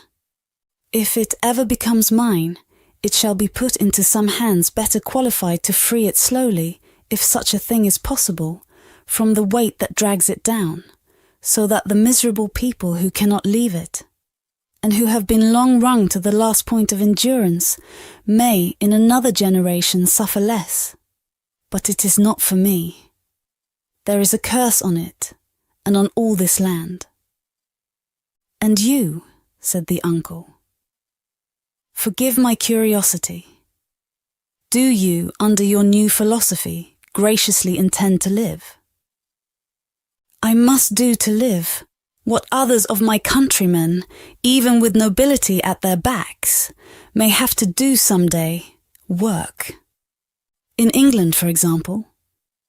Yes, the family honour, sir, is safe from me in this country. The family name can suffer from me in no other, for I bear it in no other. The ringing of the bell had caused the adjoining bedchamber to be lighted. It now shone brightly through the door of communication. The Marquis looked that way and listened for the retreating step of his valet. England is very attractive to you, seeing how indifferently you have prospered there, he observed then, turning his calm face to his nephew with a smile. I have already said that for my prospering there I am sensible I may be indebted to you, sir. For the rest, it is my refuge. They say, those boastful English, that it is the refuge of many. You know a compatriot who has found a refuge there? A doctor? Yes. With a daughter? Yes. Yes, said the Marquis. You are fatigued. Good night. As he bent his head in his most courtly manner, there was a secrecy in his smiling face, and he conveyed an air of mystery to those words, which struck the eyes and ears of his nephew forcibly. At the same time, the thin straight lines of the setting of the eyes, and the thin straight lips, and the markings in the nose, curved with a sarcasm that looked handsomely diabolic. Yes, repeated the Marquis, a doctor with a daughter. Yes, so commences the new philosophy. You are fatigued. Good night. It would have been of as much avail to interrogate any stone face outside the chateau as to interrogate that face of his. The nephew looked at him in vain in passing on to the door. Good night, said the uncle. I look to the pleasure of seeing you again in the morning. Good repose. Light monsieur my nephew to his chamber there, and burn monsieur my nephew in his bed if you will, he added to himself, before he rang his little bell again, and summoned his valet to his own bedroom. The valet come and gone, Monsieur the Marquis walked to and fro in his loose chamber robe, to prepare himself gently for sleep, that hot still night. Rustling about the room, his softly slippered feet making no noise on the floor, he moved like a refined tiger. Looked like some enchanted marquis of the impenitently wicked sort, in story, whose periodical change into tiger form was either just going off, or just coming on. He moved from end to end of his voluptuous bedroom, looking again at the scraps of the day's journey that came unbidden into his mind. The slow toil up the hill at sunset, the setting sun, the descent, the mill, the prison on the crag, the little village in the hollow, the peasants at the fountain, and the mender of roads with his blue cap pointing out the chain under the carriage. That fountain suggested the Paris fountain, the little bundle lying on the step, the women bending over it, and the tall man with his arms up crying, "Dead!" "I am cool now," said Monsieur the Marquis, "and may go to bed." So, leaving only one light burning on the large hearth, he let his thin gauze curtains fall around him, and heard the night break its silence with a long sigh as he composed himself to sleep. The stone faces on the outer wall stared blindly at the black night for 3 heavy hours. For 3 heavy hours, the horses in the stables rattled at their racks, the dogs barked, and the owl made a noise with very little resemblance in it to the noise conventionally assigned to the owl by men poets. But it is the obstinate custom of such creatures hardly ever to say what is set down for them. For 3 heavy hours, the the stone faces of the chateau, lion and human, stared blindly at the night. Dead darkness lay on all the landscape. Dead darkness added its own hush to the hushing dust on all the roads. The burial place had got to the pass that its little heaps of poor grass were undistinguishable from one another. The figure on the cross might have come down, for anything that could be seen of it. In the village, taxes and tax were fast asleep, dreaming perhaps of banquets, as the starved usually do, and of ease and rest, as the driven slave and the yoked ox may. Its lean inhabitants slept soundly, and were fed and freed. The fountain in the village flowed unseen and unheard, and the fountain at the chateau dropped unseen and unheard, both melting away like the minutes that were falling from the spring of time, through 3 dark hours. Then the grey water of both began to be ghostly in the light, and the eyes of the stone faces of the chateau were opened, lighter and lighter, until at last the sun touched the tops of the still trees and poured its radiance over the hill. In the glow, the water of the chateau fountain seemed to turn to blood, and the stone faces crimsoned. The carol of the birds was loud and high, and on the weather-beaten sill of the great window of the bedchamber of Monsieur the Marquis, one little bird sang its sweetest song with all its might.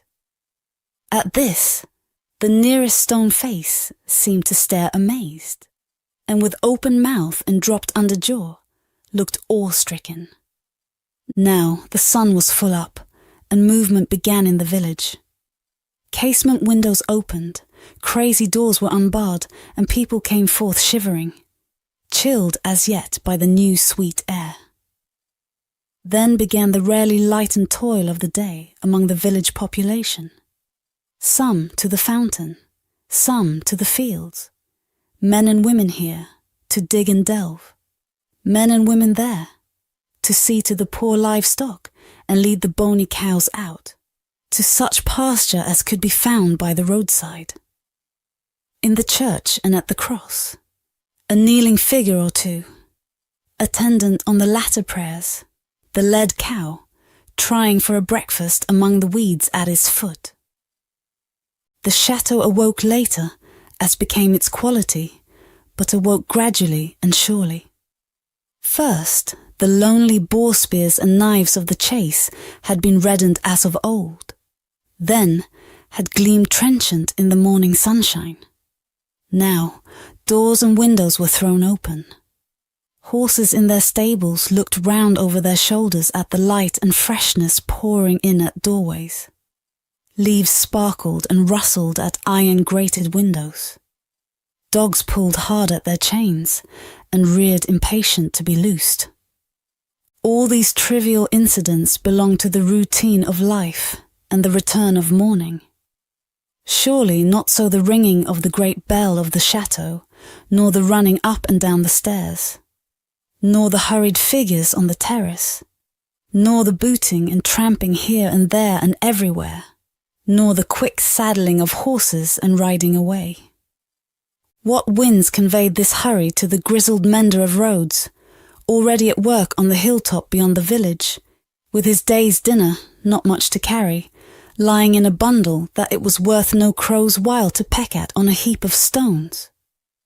Had the birds, carrying some grains of it to a distance, dropped one over him as they sow chance seeds? Whether or no the mender of roads ran, on the sultry morning, as if for his life down the hill, knee-high in dust, and never stopped till he got to the fountain. All the people of the village were at the fountain, standing about in their depressed manner, and whispering low, but showing no other emotions than grim curiosity and surprise. The led cows, hastily brought in and tethered to anything that would hold them, were looking stupidly on, or lying down chewing the cud of nothing particularly repaying their trouble, which they had picked up in their interrupted saunter. Some of the people of the chateau, and some of those of the posting house, and all the taxing authorities were armed more or less, and were crowded on the other side of the little street in a purposeless way that was highly fraught with nothing. Already the mender of roads had penetrated into the midst of a group of 50 particular friends, and was smiting himself in the breast with his blue cap. What did all this portend? And what portended the swift hoisting up of Monsieur Gabelle behind a servant on horseback? And the conveying away of the said Gabelle, double laden though the horse was, at a gallop, like a new version of the German ballad of Leonora? It portended that there was one stone face too many up at the chateau. The Gorgon had surveyed the building again in the night, and had added the one stone face wanting. The stone face for which it had waited through about 200 years. It lay back on the pillow of Monsieur the Marquis. It was like a fine mask, suddenly startled, made angry and petrified. Driven home into the heart of the stone figure attached to it was a knife. Round its hilt was a frill of paper, on which was scrawled, "Drive him fast to his tomb. This from Jacques."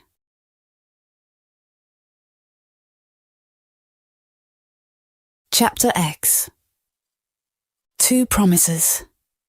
More months, to the number of 12, had come and gone, and Mr. Charles Darnay was established in England as a higher teacher of the French language who was conversant with French literature. In this age, he would have been a professor. In that age, he was a tutor. He read with young men who could find any leisure and interest for the study of a living tongue spoken all over the world, and he cultivated a taste for its stores of knowledge and fancy. He could write of them besides, in sound English, and render them into sound English. Such masters were not at that time easily found. Princes that had been, and kings that were to be, were not yet of the teacher class, and no ruined nobility had dropped out of Tellson's ledgers to turn cooks and carpenters. As a tutor, whose attainments made the student's way unusually pleasant and profitable, and as an elegant translator who brought something to his work besides mere dictionary knowledge, young Mr. Darnay soon became known and encouraged. He was well acquainted, moreover, with the circumstances of his country, and those were of ever-growing interest. So with great perseverance and untiring industry, he prospered. In London, he had expected neither to walk on pavements of gold, nor to lie on beds of roses. If he had had any such exalted expectation, he would not have prospered. He had expected labour, and he found it, and did it, and made the best of it. In this, his prosperity consisted. A certain portion of his time was passed at Cambridge, where he read with undergraduates as a sort of tolerated smuggler who drove a contraband trade in European languages, instead of conveying Greek and Latin through the custom house. The rest of his time he passed in London.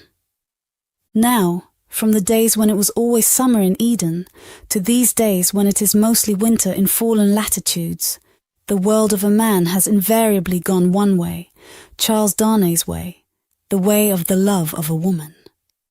He had loved Lucie Manette from the hour of his danger.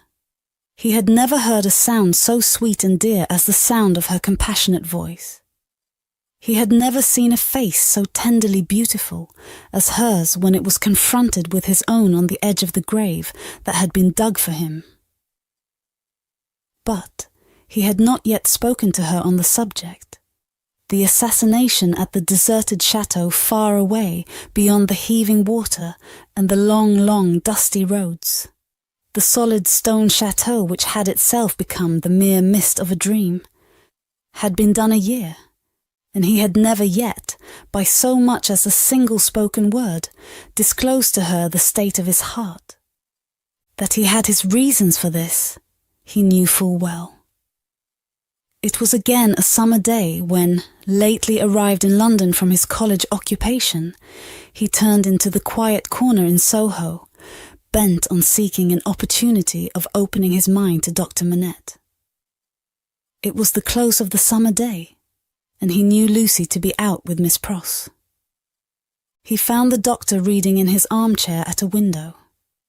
The energy which had at once supported him under his old sufferings and aggravated their sharpness had been gradually restored to him.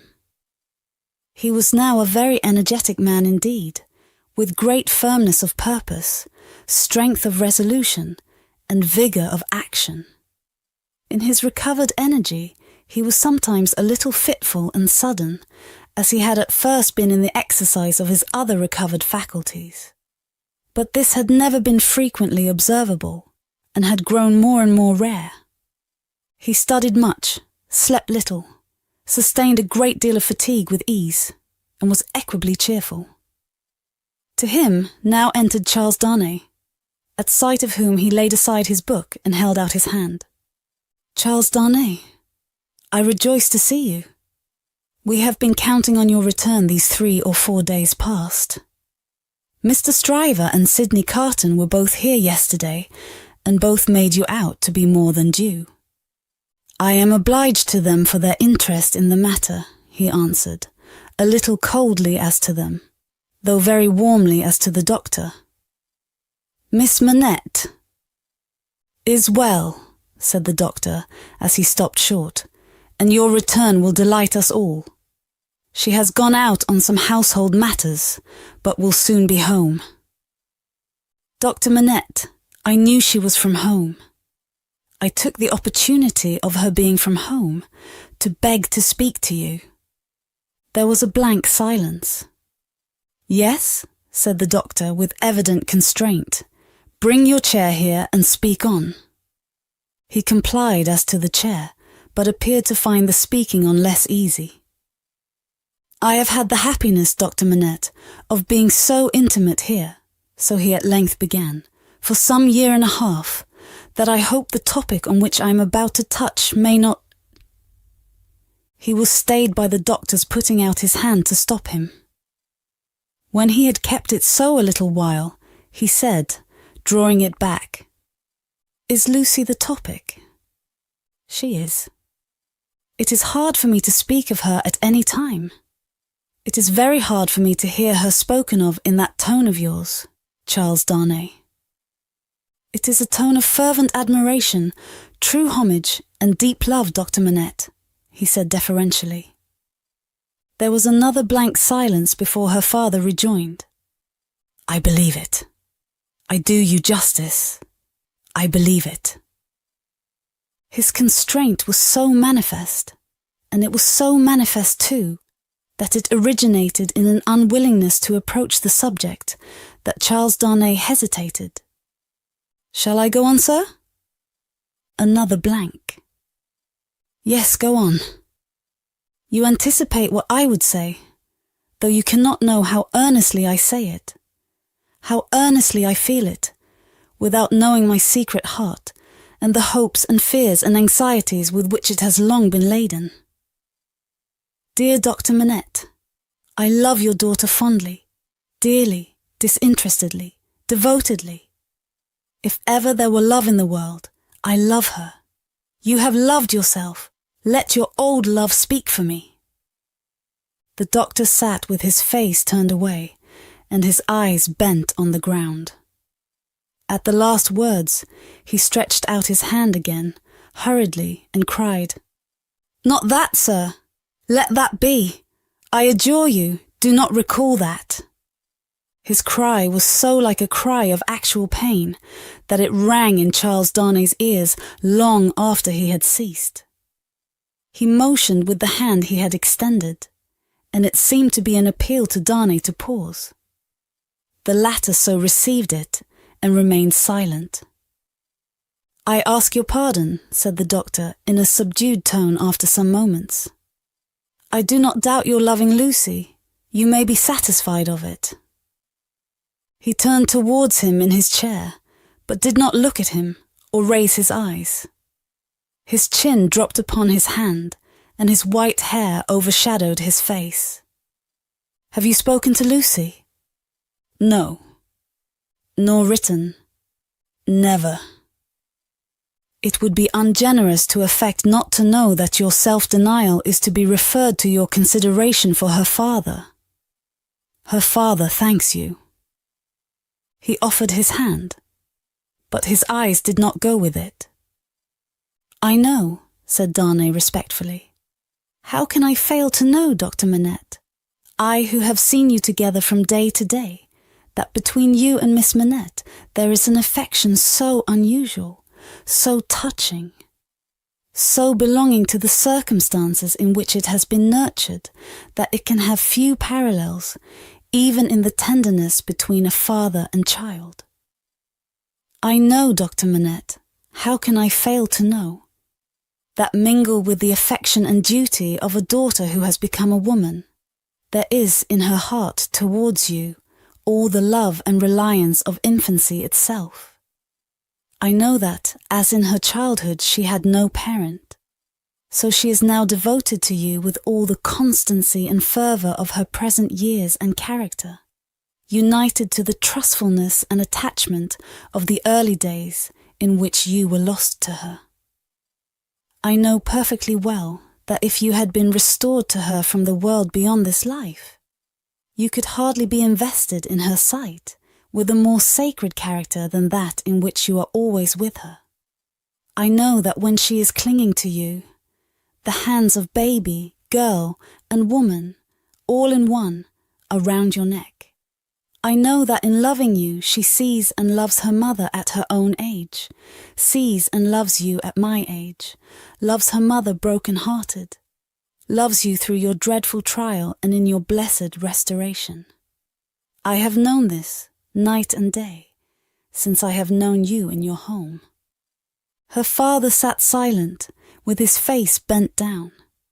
His breathing was a little quickened, but he repressed all other signs of agitation. Dear Dr. Manette, always knowing this, always seeing her and you with this hallowed light about you, I have forborne and forborne, as long as it was in the nature of man to do it. I have felt, and do even now feel, that to bring my love, even mine, between you, is to touch your history with something not quite so good as itself. But I love her. Heaven is my witness that I love her. I believe it, answered her father mournfully. I have thought so before now. I believe it. But do not believe, said Darnay, upon whose ear the mournful voice struck with a reproachful sound, that if my fortune were so cast as that, being one day so happy as to make her my wife, I must at any time put any separation between her and you. I could or would breathe a word of what I now say. Besides that, I should know it to be hopeless. I should know it to be a baseness. If I had any such possibility, even at a remote distance of years, harboured in my thoughts and hidden in my heart, if it ever had been there, if it ever could be there, I could not now touch this honoured hand. He laid his own upon it as he spoke. No, dear Dr. Manette. Like you, a voluntary exile from France. Like you, driven from it by its distractions, oppressions and miseries. Like you, striving to live away from it by my own exertions, and trusting in a happier future. I look only to sharing your fortunes, sharing your life and home, and being faithful to you to the death. Not to divide with Lucie her privilege as your child, companion and friend, but to come in aid of it, and bind her closer to you, if such a thing can be. His touch still lingered on her father's hand. Answering the touch for a moment, but not coldly, her father rested his hands upon the arms of his chair, and looked up for the first time since the beginning of the conference. A struggle was evidently in his face. A struggle with that occasional look which had a tendency in it to dark doubt and dread. You speak so feelingly and so manfully, Charles Darnay, that I thank you with all my heart, and will open all my heart, or nearly so. Have you any reason to believe that Lucie loves you? None. As yet, none. Is it the immediate object of this confidence that you may at once ascertain that, with my knowledge? Not even so. I might not have the hopefulness to do it for weeks. I might, mistaken or not mistaken, have that hopefulness tomorrow. Do you seek any guidance from me? I ask none, sir, but I have thought it possible that you might have it in your power, if you should deem it right, to give me some. Do you seek any promise from me? I do seek that. What is it? I well understand that without you I could have no hope. I well understand that even if Miss Manette held me at this moment in her innocent heart, do not think I have the presumption to assume so much. I could retain no place in it against her love for her father. If that be so, do you see what, on the other hand, is involved in it? I understand equally well that a word from her father in any suitor's favour would outweigh herself and all the world. For which reason, Dr. Manette, said Darnay modestly but firmly, I would not ask that word to save my life. I am sure of it. Charles Darnay, mysteries arise out of close love, as well as out of wide division. In the former case, they are subtle and delicate and difficult to penetrate. My daughter Lucie is, in this one respect, such a mystery to me. I can make no guess at the state of her heart. May I ask, sir, if you think she is— As he hesitated, her father supplied the rest. Is sought by any other suitor? It is what I meant to say. Her father considered a little before he answered. You have seen Mr. Carton here yourself. Mr. Stryver is here too, occasionally. If it be at all, it can only be by one of these. Or both, said Darnay. I had not thought of both. I should not think either likely. You want a promise from me. Tell me what it is. It is that if Miss Manette should bring to you at any time, on her own part, such a confidence as I have ventured to lay before you, you will bear testimony to what I have said, and to your belief in it. I hope you may be able to think so well of me as to urge no influence against me. I say nothing more of my stake in this. This is what I ask. The condition on which I ask it, and which you have an undoubted right to require, I will observe immediately. I give the promise, said the doctor, without any condition. I believe your object to be purely and truthfully as you have stated it. I believe your intention is to perpetuate, and not to weaken, the ties between me and my other and far dearer self. If she should ever tell me that you are essential to her perfect happiness, I will give her to you. If there were, Charles Darnay, if there were. The young man had taken his hand gratefully. Their hands were joined as the doctor spoke. Any fancies, any reasons, any apprehensions, anything whatsoever, new or old, against the man she really loved, the direct responsibility thereof not lying on his head, they should all be obliterated for her sake. She is everything to me, more to me than suffering, more to me than wrong, more to me, well, this is idle talk. So strange was the way in which he faded into silence, and so strange his fixed look when he had ceased to speak, that Darnay felt his own hand turn cold in the hand that slowly released and dropped it. You said something to me, said Dr. Manette, breaking into a smile. What was it you said to me? He was at a loss how to answer, until he remembered having spoken of a condition. Relieved as his mind reverted to that, he answered, Your confidence in me ought to be returned with full confidence on my part. My present name, though but slightly changed from my mother's, is not, as you will remember, my own. I wish to tell you what that is, and why I am in England." "Stop," said the doctor of Beauvais. "I wish it, that I may the better deserve your confidence, and have no secret from you." "Stop!" For an instant, the doctor even had his 2 hands at his ears. For another instant, even had his 2 hands laid on Darnay's lips. "Tell me when I ask you, not now. If your suit should prosper, if Lucie should love you, you shall tell me on your marriage morning. Do you promise? Willingly? Give me your hand. She will be home directly, and it is better she should not see us together tonight. Go, God bless you."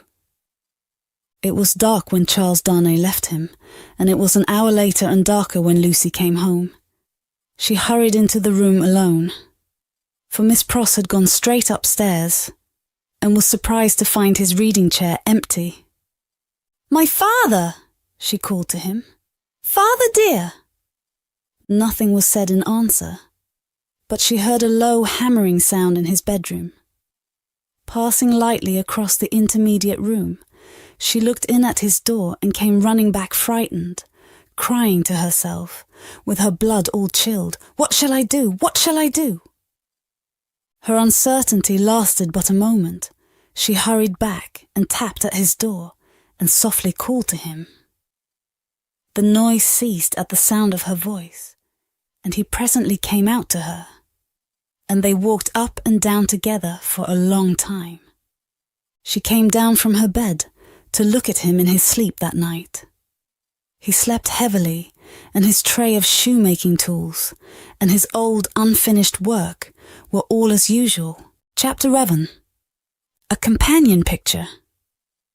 "Sydney," said Mr. Stryver on that self-same night, or morning, to his Jackal, "mix another bowl of punch. I have something to say to you." Sydney had been working double tides that night, and the night before, and the night before that, and a good many nights in succession, making a grand clearance among Mr. Stryver's papers before the setting in of the long vacation. The clearance was effected at last. The Stryver arrears were handsomely fetched up. Everything was got rid of until November should come with its fogs atmospheric and fogs legal, and bring grist to the mill again. Sydney was none the livelier and none the soberer for so much application. It had taken a deal of extra wet toweling to pull him through the night. A correspondingly extra quantity of wine had preceded the toweling, and he was in a very damaged condition, as he now pulled his turban off and threw it into the basin in which he had steeped it at intervals for the last 6 hours.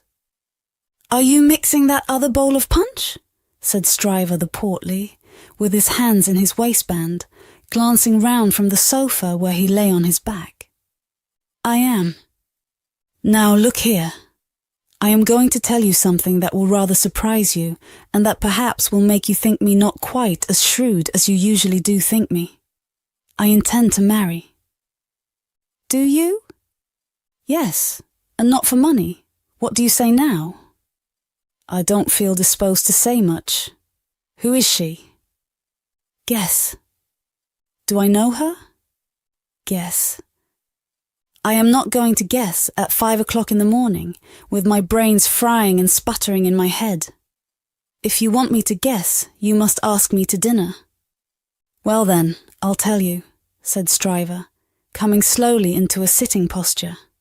"Sydney, I rather despair of making myself intelligible to you, because you are such an insensible dog." "And you," returned Sydney, busy concocting the punch, "are such a sensitive and poetical spirit." "Come," rejoined Stryver, laughing boastfully, "though I don't prefer any claim to being the soul of romance, for I hope I know better. Still, I am a tenderer sort of fellow than you." "You are a luckier, if you mean that." "I don't mean that. I mean I'm a man of more. "Say gallantry, while you are about it," suggested Carton. "Well, I'll say gallantry. My meaning is that I am a man," said Stryver, inflating himself at his friend as he made the punch. Who cares more to be agreeable? Who takes more pains to be agreeable? Who knows better how to be agreeable in a woman's society than you do? Go on, said Sydney Carton. No, but before I go on, said Stryver, shaking his head in his bullying way, I'll have this out with you. You've been at Dr. Manette's house as much as I have, or more than I have. Why, I have been ashamed of your moroseness there. Your manners have been of that silent and sullen and hangdog kind, that upon my life and soul, I have been ashamed of you, Sydney. It should be very beneficial to a man in your practice at the bar to be ashamed of anything, returned Sydney. You ought to be much obliged to me. You shall not get off in that way, rejoined Stryver, shouldering the rejoinder at him. No, Sydney, it's my duty to tell you, and I tell you to your face to do you good, that you are a devilish ill-conditioned fellow in that sort of society. You are a disagreeable fellow. Sydney drank a bumper of the punch he had made and laughed. Look at me, said Stryver, squaring himself. I have less need to make myself agreeable than you have, being more independent in circumstances. Why do I do it? I never saw you do it yet, muttered Carton. I do it because it's politic. I do it on principle, and look at me, I get on. You don't get on with your account of your matrimonial intentions, answered Carton, with a careless air. I wish you would keep to that. As to me, will you never understand that I am incorrigible? He asked the question with some appearance of scorn. You have no business to be incorrigible, was his friend's answer, delivered in no very soothing tone. I have no business to be at all that I know of, said Sydney Carton. Who is the lady? Now, don't let my announcement of the name make you uncomfortable, Sydney, said Mr. Stryver, preparing him with ostentatious friendliness for the disclosure he was about to make. Because I know you don't mean half you say, and if you meant it all, it would be of no importance. I make this little preface because you once mentioned the young lady to me in slighting terms. I did? Certainly, and in these chambers. Sydney Carton looked at his punch and looked at his complacent friend, drank his punch and looked at his complacent friend. You made mention of the young lady as a golden-haired doll. The young lady is Miss Manette. If you had been a fellow of any sensitiveness or delicacy of feeling in that kind of way, Sydney, I might have been a little resentful of your employing such a designation. But you are not. You want that sense altogether. Therefore I am no more annoyed when I think of the expression than I should be annoyed by a man's opinion of a picture of mine, who had no eye for pictures, or of a piece of music of mine, who had no ear for music. Sydney Carton drank the punch at a great rate, drank it by bumpers, looking at his friend. Now you know all about it, Sid, said Mr. Stryver. I don't care about fortune.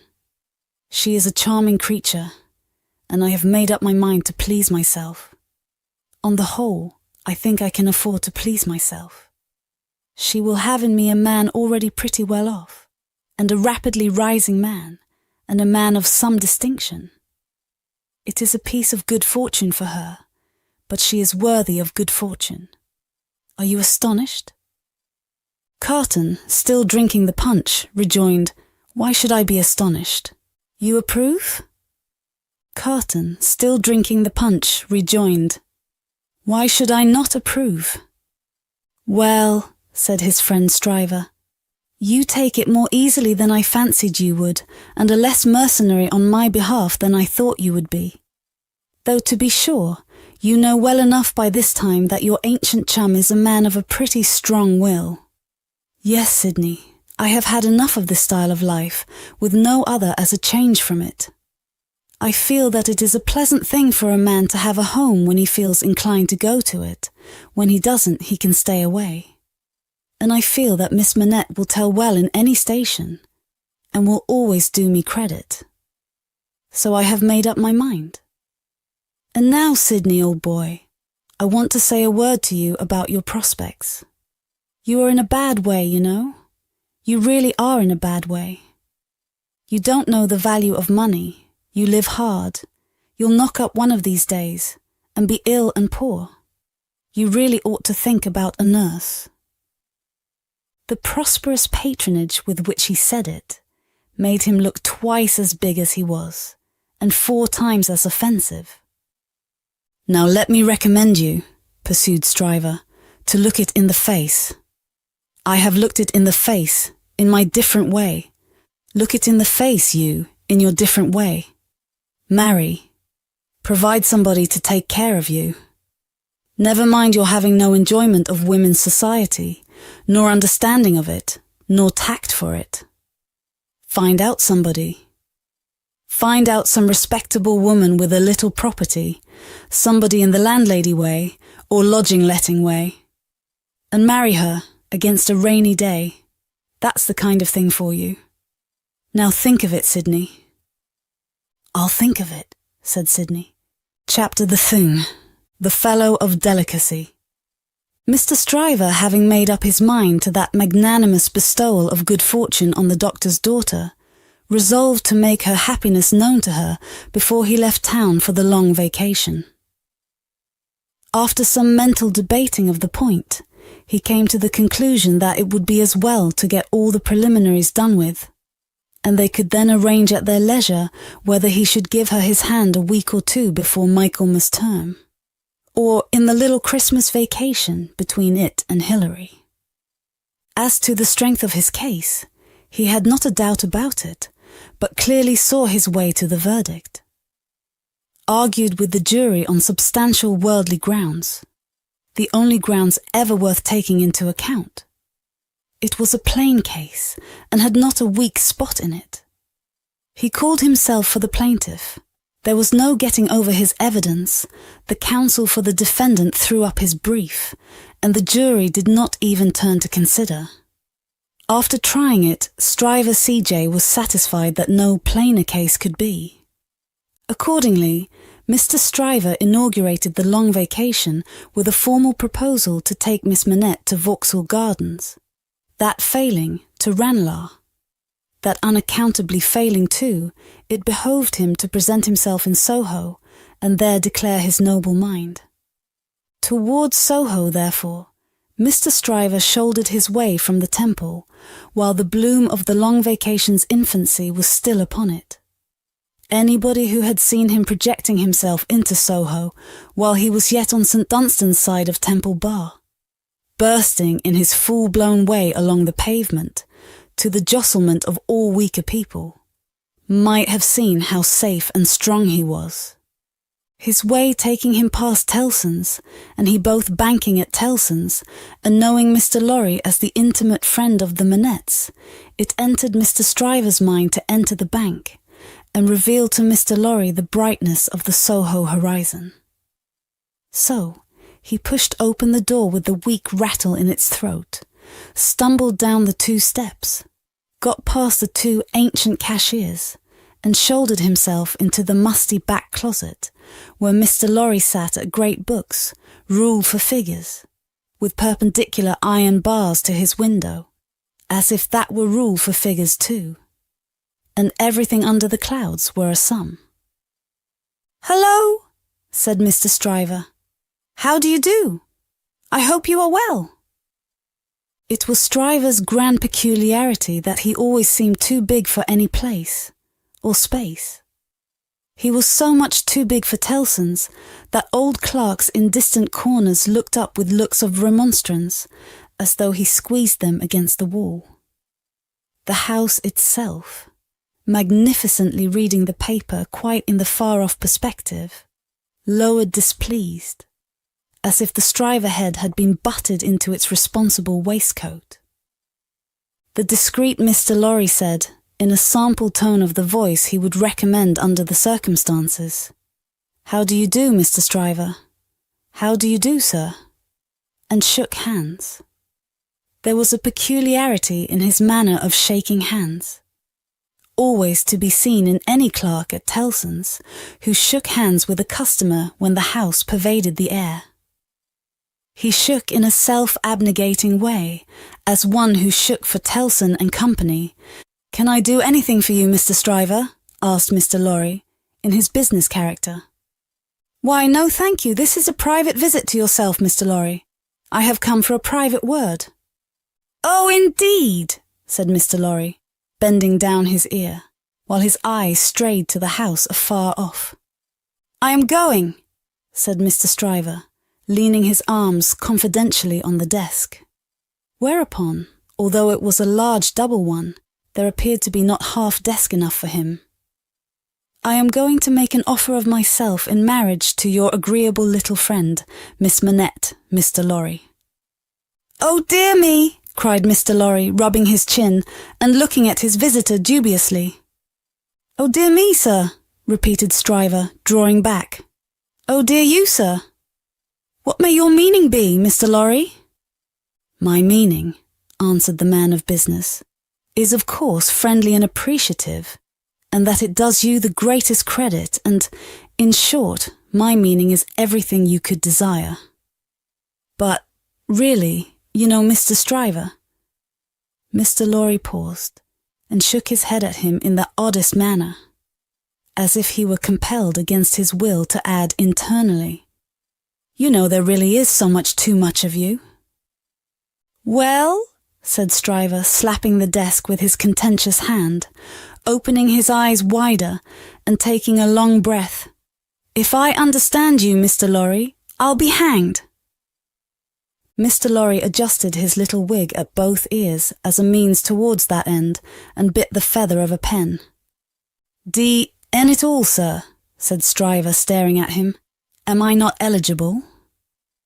"Oh dear, yes, yes, oh yes, you're eligible," said Mr. Lorry. "If you say eligible, you are eligible." "Am I not prosperous?" asked Stryver.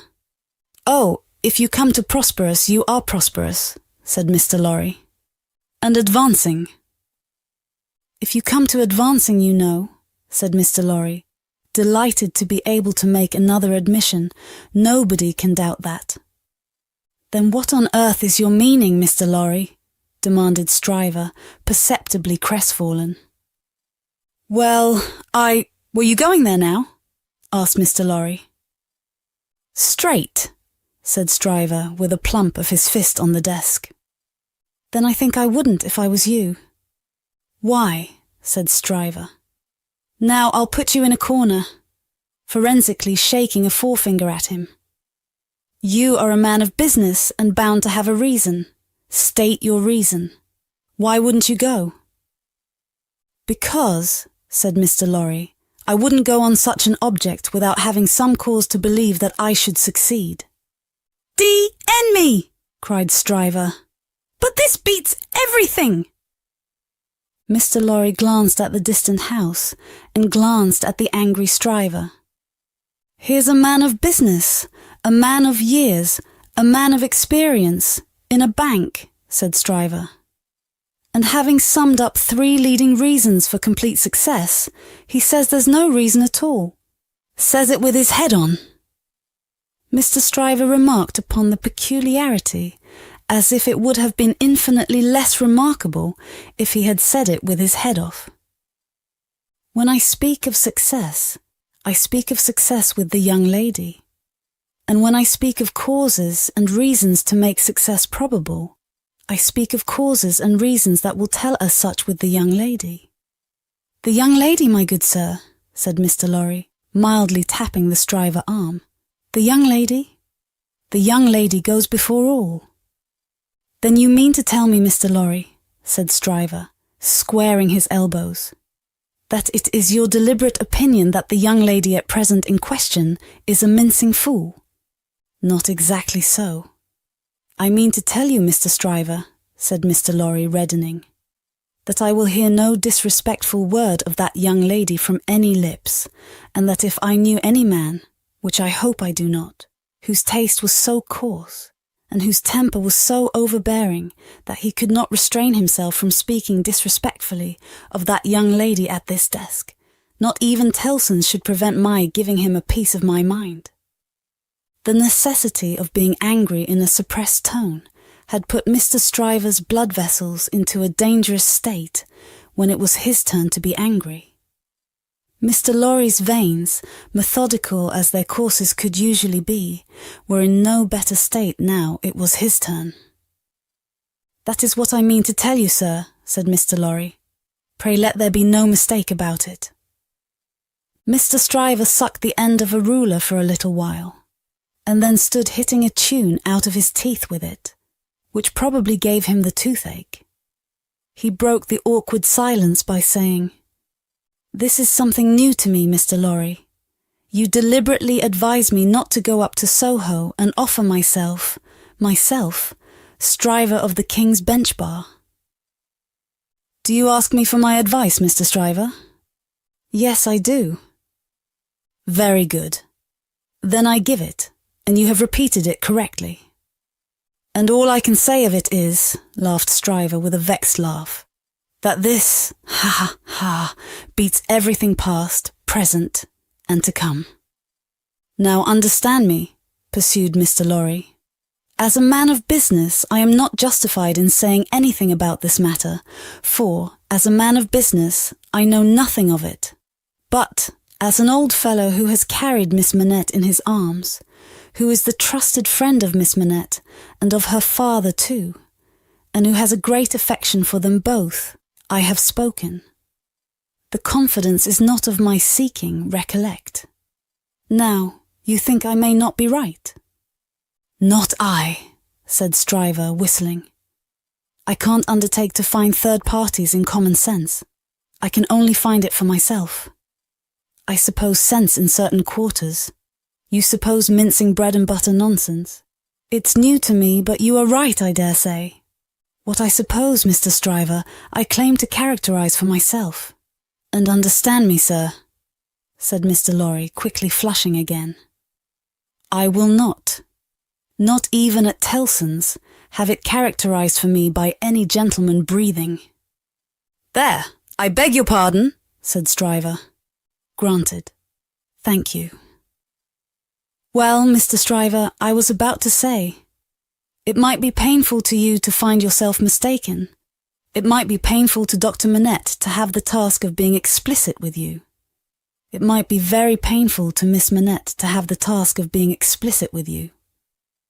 You know the terms upon which I have the honour and happiness to stand with the family. If you please, committing you in no way, representing you in no way, I will undertake to correct my advice by the exercise of a little new observation and judgment expressly brought to bear upon it. If you should then be dissatisfied with it, you can but test its soundness for yourself. If, on the other hand, you should be satisfied with it, and it should be what it now is, it may spare all sides what is best spared. What do you say? How long would you keep me in town? Oh, it is only a question of a few hours. I could go to Soho in the evening and come to your chambers afterwards. Then I say yes, said Stryver. I won't go up there now. I am not so hot upon it as that comes to. I say yes, and I shall expect you to look in tonight. Good morning. Then Mr. Stryver turned and burst out of the bank, causing such a concussion of air on his passage through, that to stand up against it, bowing behind the two counters, required the utmost remaining strength of the two ancient clerks. Those venerable and feeble persons were always seen by the public in the act of bowing, and were popularly believed, when they had bowed a customer out, still to keep on bowing in the empty office until they bowed another customer in. The barrister was keen enough to divine that the banker would not have gone so far in his expression of opinion on any less solid ground than moral certainty. Unprepared as he was for the large pill he had to swallow, he got it down. And now, said Mr. Stryver, shaking his forensic forefinger at the temple in general, when it was down. My way out of this is to put you all in the wrong. It was a bit of the art of an Old Bailey tactician, in which he found great relief. "You shall not put me in the wrong, young lady," said Mr. Stryver. "I'll do that for you." Accordingly, when Mr. Lorry called that night as late as 10 o'clock, Mr. Stryver, among a quantity of books and papers littered out for the purpose, seemed to have nothing less on his mind than the subject of the morning. He even showed surprise when he saw Mr. Lorry, and was altogether in an absent and preoccupied state. "Well," said that good-natured emissary, after a full half-hour of bootless attempts to bring him round to the question, "I have been to Soho." "To Soho?" repeated Mr. Stryver coldly. "Oh, to be sure, what am I thinking of?" "And I have no doubt," said Mr. Lorry, "that I was right in the conversation we had. My opinion is confirmed, and I reiterate my advice." "I assure you," returned Mr. Stryver in the friendliest way, "that I am sorry for it on your account, and sorry for it on the poor father's account. I know this must always be a sore subject with the family. Let us say no more about it." "I don't understand you," said Mr. Lorry. "I dare say not," rejoined Stryver, nodding his head in a smoothing and final way. "No matter, no matter."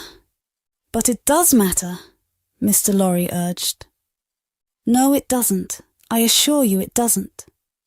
Having supposed that there was sense where there is no sense, and a laudable ambition where there is not a laudable ambition, I am well out of my mistake, and no harm is done. Young women have committed similar follies often before, and have repented them in poverty and obscurity often before.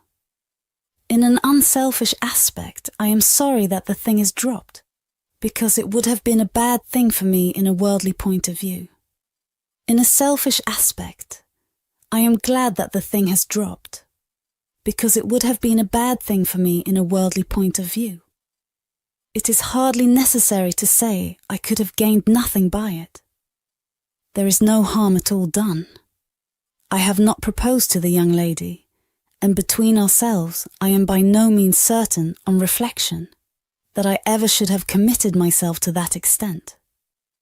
Mr. Lorry, you cannot control the mincing vanities and giddinesses of empty-headed girls. You must not expect to do it, or you will always be disappointed. Now, pray say no more about it. I tell you I regret it on account of others, but I am satisfied on my own account. And I am really very much obliged to you for allowing me to sound you, and for giving me your advice. You know the young lady better than I do. You were right. It never would have done. Mr. Lorry was so taken aback that he looked quite stupidly at Mr. Stryver shouldering him towards the door, with an appearance of showering generosity, forbearance, and goodwill on his erring head. "Make the best of it, my dear sir," said Stryver. "Say no more about it. Thank you again for allowing me to sound you. Good night." Mr. Lorry was out in the night before he knew where he was. Mr. Stryver was lying back on his sofa, winking at his ceiling. The fellow of no delicacy. If Sydney Carton ever shone anywhere, he certainly never shone in the house of Dr. Manette.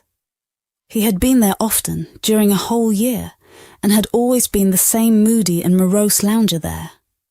When he cared to talk, he talked well. But the cloud of caring for nothing, which overshadowed him with such a fatal darkness, was very rarely pierced by the light within him. And yet he did care something for the streets that environed that house, and for the senseless stones that made their pavements. Many a night he vaguely and unhappily wandered there, when wine had brought no transitory gladness to him. Many a dreary daybreak revealed his solitary figure lingering there, and still lingering there when the first beams of the sun brought into strong relief, removed beauties of architecture in spires of churches and lofty buildings, as perhaps the quiet time brought some sense of better things, else forgotten and unattainable, into his mind. Of late, the neglected bed in the temple court had known him more scantily than ever, and often when he had thrown himself upon it no longer than a few minutes, he had got up again and haunted that neighbourhood. On a day in August, when Mr. Stryver, after notifying to his Jackal that he had thought better of that marrying matter, had carried his Delicacy into Devonshire, and when the sight and scent of flowers in the city streets had some waifs of goodness in them for the worst, of health for the sickliest, and of youth for the oldest, Sydney's feet still trod those stones. From being irresolute and purposeless, his feet became animated by an intention, and, in the working out of that intention, they took him to the doctor's door. He was shown upstairs and found Lucie at her work alone. She had never been quite at her ease with him, and received him with some little embarrassment as he seated himself near her table. But looking up at his face in the interchange of the first few commonplaces, she observed a change in it. "I fear you are not well, Mr. Carton." "No, but the life I lead, Miss Manette, is not conducive to health. What is to be expected of or by such profligates? Is it not, forgive me, I have begun the question on my lips, a pity to live no better life? God knows it is a shame. Then why not change it?" Looking gently at him again, she was surprised and saddened to see that there were tears in his eyes. There were tears in his voice too as he answered, "It is too late for that. I shall never be better than I am. I shall sink lower and be worse." He leaned an elbow on her table and covered his eyes with his hand. The table trembled in the silence that followed. She had never seen him softened, and was much distressed. He knew her to be so, without looking at her, and said, "Pray forgive me, Miss Manette. I break down before the knowledge of what I want to say to you. Will you hear me? If it will do you any good, Mr. Carton, if it would make you happier, it would make me very glad. God bless you for your sweet compassion."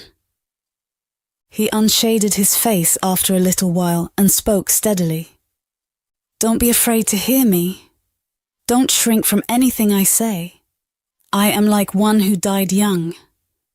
All my life might have been. No, Mr. Carton, I am sure that the best part of it might still be. I am sure that you might be much, much worthier of yourself. Say of you, Miss Manette, and although I know better, although in the mystery of my own wretched heart I know better, I shall never forget it." She was pale and trembling. He came to her relief with a fixed despair of himself, which made the interview unlike any other that could have been holden. "If it had been possible, Miss Manette, that you could have returned the love of the man you see before yourself, flung away, wasted, drunken, poor creature of misuse as you know him to be, he would have been conscious this day and hour, in spite of his happiness, that he would bring you to misery, bring you to sorrow and repentance, blight you, disgrace you, pull you down with him. I know very well that you can have no tenderness for me. I ask for none. I am even thankful that it cannot be. Without it, can I not save you, Mr. Carton? Can I not recall you, forgive me again, to a better course? Can I in no way repay your confidence? I know this is a confidence, she modestly said after a little hesitation, and in earnest tears. I know you would say this to no one else. Can I turn it to no good account for yourself, Mr. Carton? He shook his head. To none. No, Miss Manette, to none. If you will hear me through a very little more, all you can ever do for me is done. I wish you to know that you have been the last dream of my soul. In my degradation I have not been so degraded, but that the sight of you with your father, and of this home made such a home by you, has stirred old shadows that I thought had died out of me. Since I knew you, I have been troubled by a remorse that I thought would never reproach me again, and have heard whispers from old voices impelling me upward that I thought were silent forever. I have had unformed ideas of striving afresh, beginning anew, shaking off sloth and sensuality, and fighting out the abandoned fight. A dream, all a dream that ends in nothing, and leaves the sleeper where he lay down. But I wish you to know that you inspired it. Will nothing of it remain? Oh, Mr. Carton, think again. Try again. No, Miss Manette. All through it, I have known myself to be quite undeserving, and yet I have had the weakness, and have still the weakness, to wish you to know with what a sudden mastery you kindled me, heap of ashes that I am, into fire. A fire, however, inseparable in its nature from myself, quickening nothing, lighting nothing, doing no service, idly burning away. Since it is my misfortune, Mr. Carton, to have made you more unhappy than you were before you knew me. Don't say that, Miss Manette, for you would have reclaimed me if anything could. You will not be the cause of my becoming worse. Since the state of your mind that you describe is, at all events, attributable to some influence of mine, this is what I mean, if I can make it plain. Can I use no influence to serve you? Have I no power for good with you at all? The utmost good that I am capable of now, Miss Manette, I have come here to realize. Let me carry through the rest of my misdirected life the remembrance that I opened my heart to you, last of all the world, and that there was something left in me at this time which you could deplore and pity, which I entreated you to believe, again and again, most fervently, with all my heart, was capable of better things, Mr. Carton. Entreat me to believe it no more, Miss Manette. I have proved myself, and I know better. I distress you, I draw fast to an end. Will you let me believe, when I recall this day, that the last confidence of my life was reposed in your pure and innocent breast, and that it lies there alone, and will be shared by no one? If that will be a consolation to you, yes. Not even by the dearest one ever to be known to you? Mr. Carton, she answered, after an agitated pause, the secret is yours, not mine, and I promise to respect it. Thank you, and again, God bless you. He put her hand to his lips, and moved towards the door. Be under no apprehension, Miss Manette, of my ever resuming this conversation by so much as a passing word. I will never refer to it again. If I were dead, that could not be surer than it is henceforth. In the hour of my death, I shall hold sacred the one good remembrance, and shall thank and bless you for it, that my last avowal of myself was made to you, and that my name and faults and miseries were gently carried in your heart. May it otherwise be light and happy. He was so unlike what he had ever shown himself to be, and it was so sad to think how much he had thrown away, and how much he every day kept down and perverted, that Lucie Manette wept mournfully for him as he stood looking back at her. Be comforted, he said. I am not worth such feeling, Miss Manette. An hour or two hence, and the low companions and low habits that I scorn but yield to will render me less worth such tears as those than any wretch who creeps along the streets. Be comforted, but within myself I shall always be towards you what I am now, though outwardly I shall be what you have heretofore seen me.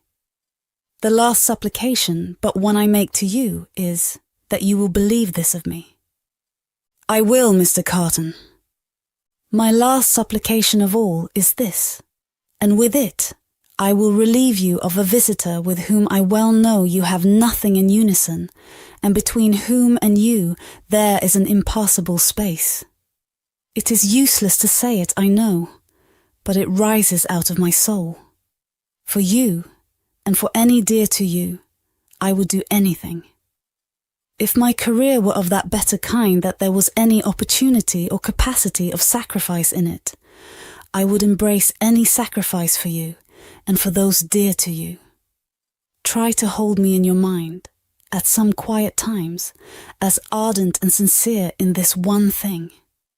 The time will come, the time will not be long in coming, when new ties will be formed about you, ties that will bind you yet more tenderly and strongly to the home you so adorn, the dearest ties that will ever grace and gladden you. O Miss Manette, when the little picture of a happy father's face looks up in yours, when you see your own bright beauty springing up anew at your feet, think now and then that there is a man who would give his life to keep a life you love beside you. He said, "Farewell," said a last God bless you, and left her. Chapter 14. The Honest Tradesman. To the eyes of Mr. Jeremiah Cruncher, sitting on his stool in Fleet Street with his grisly urchin beside him, a vast number and variety of objects in movement were every day presented. Who could sit upon anything in Fleet Street during the busy hours of the day, and not be dazed and deafened by two immense processions, one ever tending westward with the sun, the other ever tending eastward from the sun, both ever tending to the plains beyond the range of red and purple where the sun goes down? With his straw in his mouth, Mr. Cruncher sat watching the two streams, like the heathen rustic who has for several centuries been on duty watching one stream, saving that Jerry had no expectation of their ever running dry.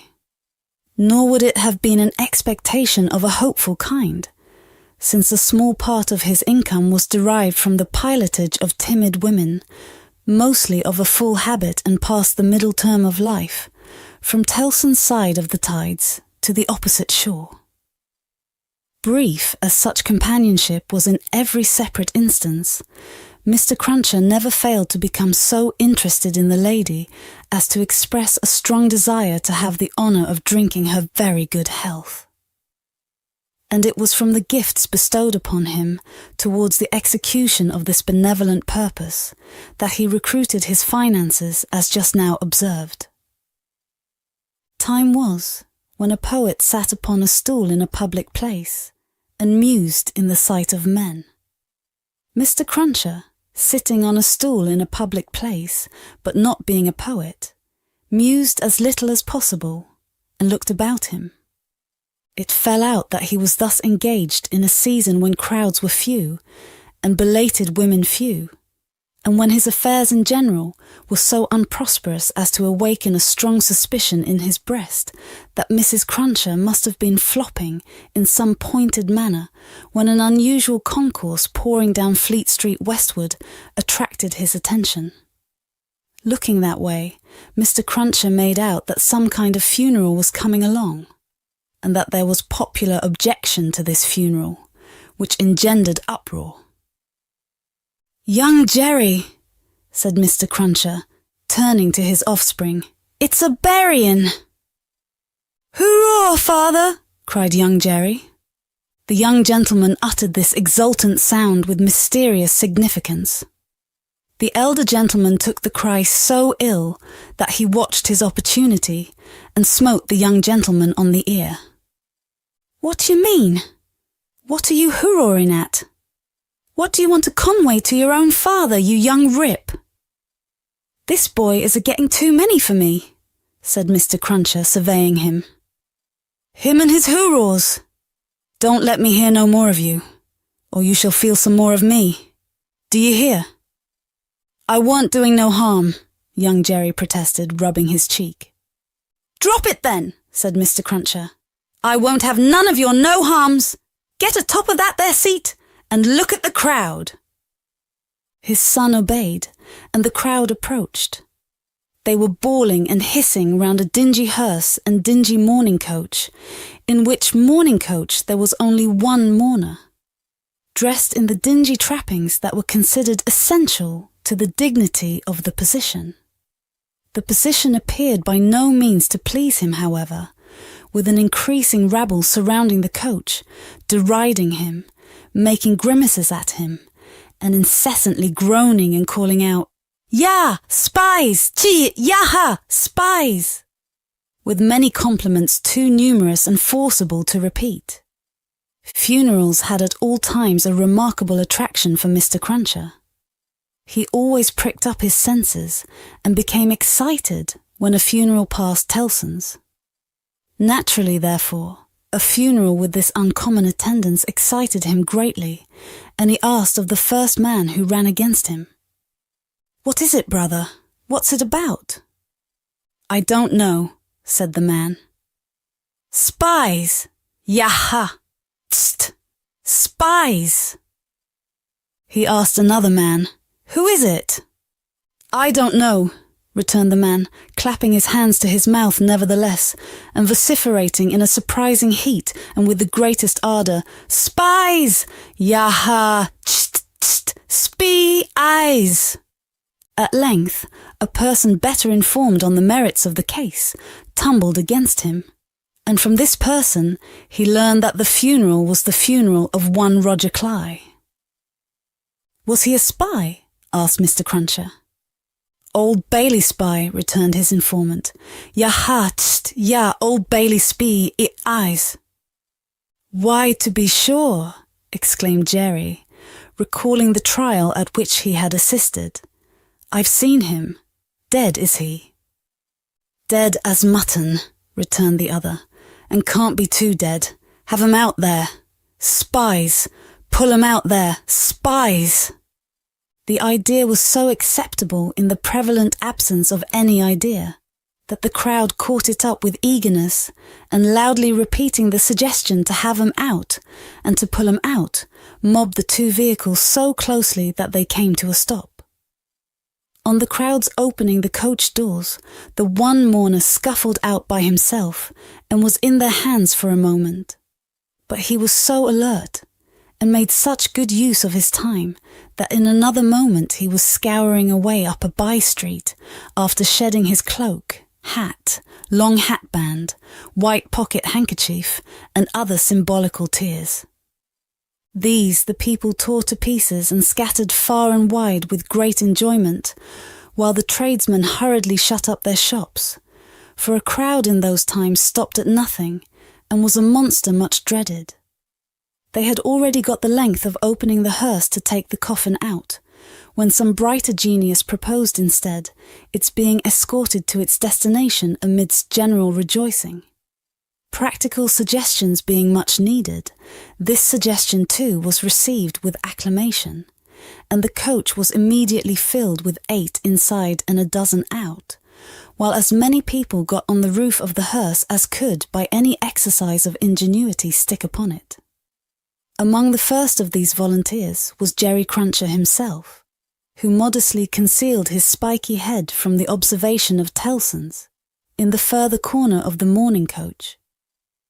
The officiating undertakers made some protest against these changes in the ceremonies, but, the river being alarmingly near, and several voices remarking on the efficacy of cold immersion in bringing refractory members of the profession to reason, the protest was faint and brief.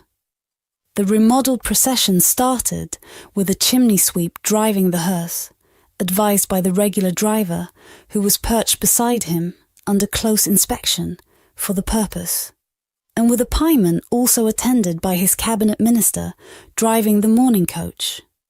A bear leader, a popular street character of the time, was impressed as an additional ornament, before the cavalcade had gone far down the Strand, and his bear, who was black and very mangy, gave quite an undertaking air to that part of the procession in which he walked. Thus, with beer-drinking, pipe-smoking, song-roaring, and infinite caricaturing of woe, the disorderly procession went its way, recruiting at every step, and all the shops shutting up before it. Its destination was the old church of St. Pancras, far off in the fields. It got there in course of time, insisted on pouring into the burial ground, finally accomplished the interment of the deceased Roger Cly in its own way, and highly to its own satisfaction. The dead man disposed of, and the crowd being under the necessity of providing some other entertainment for itself. Another brighter genius, or perhaps the same, conceived the humour of impeaching casual passers-by as Old Bailey spies, and wreaking vengeance on them. Chase was given to some scores of inoffensive persons who had never been near the Old Bailey in their lives, in the realization of this fancy, and they were roughly hustled and maltreated. The transition to the sport of window breaking, and thence to the plundering of public houses, was easy and natural. At last, after several hours, when sundry summer houses had been pulled down, and some area railings had been torn up, to arm the more belligerent spirits, a rumour got about that the guards were coming. Before this rumour, the crowd gradually melted away. And perhaps the guards came, and perhaps they never came, and this was the usual progress of a mob. Mr. Cruncher did not assist at the closing sports, but had remained behind in the churchyard to confer and condole with the undertakers. The place had a soothing influence on him. He procured a pipe from a neighbouring public house and smoked it, looking in at the railings and maturely considering the spot. "Jerry," said Mr. Cruncher, apostrophising himself in his usual way, "you see that there Cly that day, and you see with your own eyes that he was a young un and a straight maiden." Having smoked his pipe out and ruminated a little longer, he turned himself about that he might appear, before the hour of closing, on his station at Tellson's. Whether his meditations on mortality had touched his liver, or whether his general health had been previously at all amiss, or whether he desired to show a little attention to an eminent man, is not so much to the purpose as that he made a short call upon his medical adviser, a distinguished surgeon, on his way back. Young Jerry relieved his father with dutiful interest and reported no job in his absence. The bank closed, the ancient clerks came out, the usual watch was set, and Mr. Cruncher and his son went home to tea. "Now I tell you where it is," said Mr. Cruncher to his wife on entering. "If, as a honest tradesman, my wenters goes wrong tonight, I shall make sure that you've been praying again me, and I shall work you for it just the same as if I seen you do it." The dejected Mrs. Cruncher shook her head. "Why, you're at it afore my face," said Mr. Cruncher, with signs of angry apprehension. "I am saying nothing."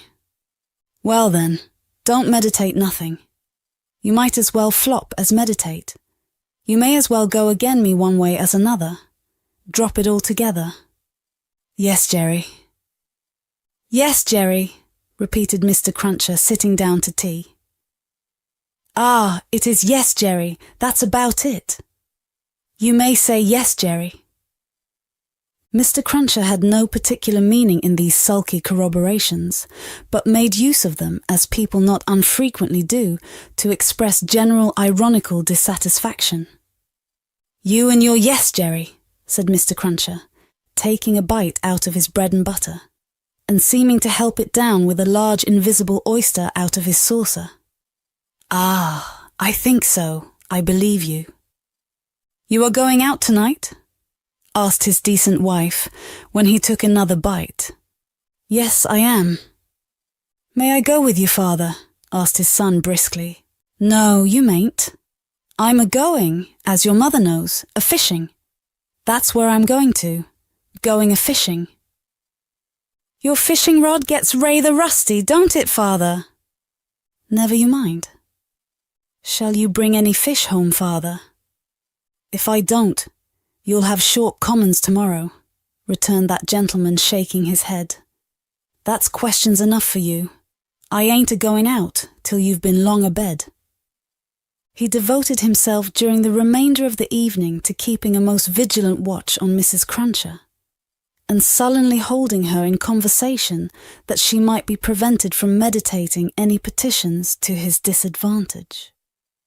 With this view, he urged his son to hold her in conversation also, and led the unfortunate woman a hard life by dwelling on any causes of complaint he could bring against her, rather than he would leave her for a moment to her own reflections. The devoutest person could have rendered no greater homage to the efficacy of an honest prayer than he did in this distrust of his wife. It was as if a professed unbeliever in ghosts should be frightened by a ghost story. "And mind you," said Mr. Cruncher, "no games tomorrow. If I, as an honest tradesman, succeed in providing a jint of meat or two, none of your not touching of it and sticking to bread. If I, as an honest tradesman, am able to provide a little beer, none of your declaring on water. When you go to Rome, do as Rome does. Rome will be an ugly customer to you if you don't. I'm your Rome, you know." Then he began grumbling again. "With your flying into the face of your own wittles and drink. I don't know how scarce you mayn't make the wittles and drink here, by your flopping tricks and your unfeeling conduct. Look at your boy. He is yourn, ain't he? He's as thin as a lath.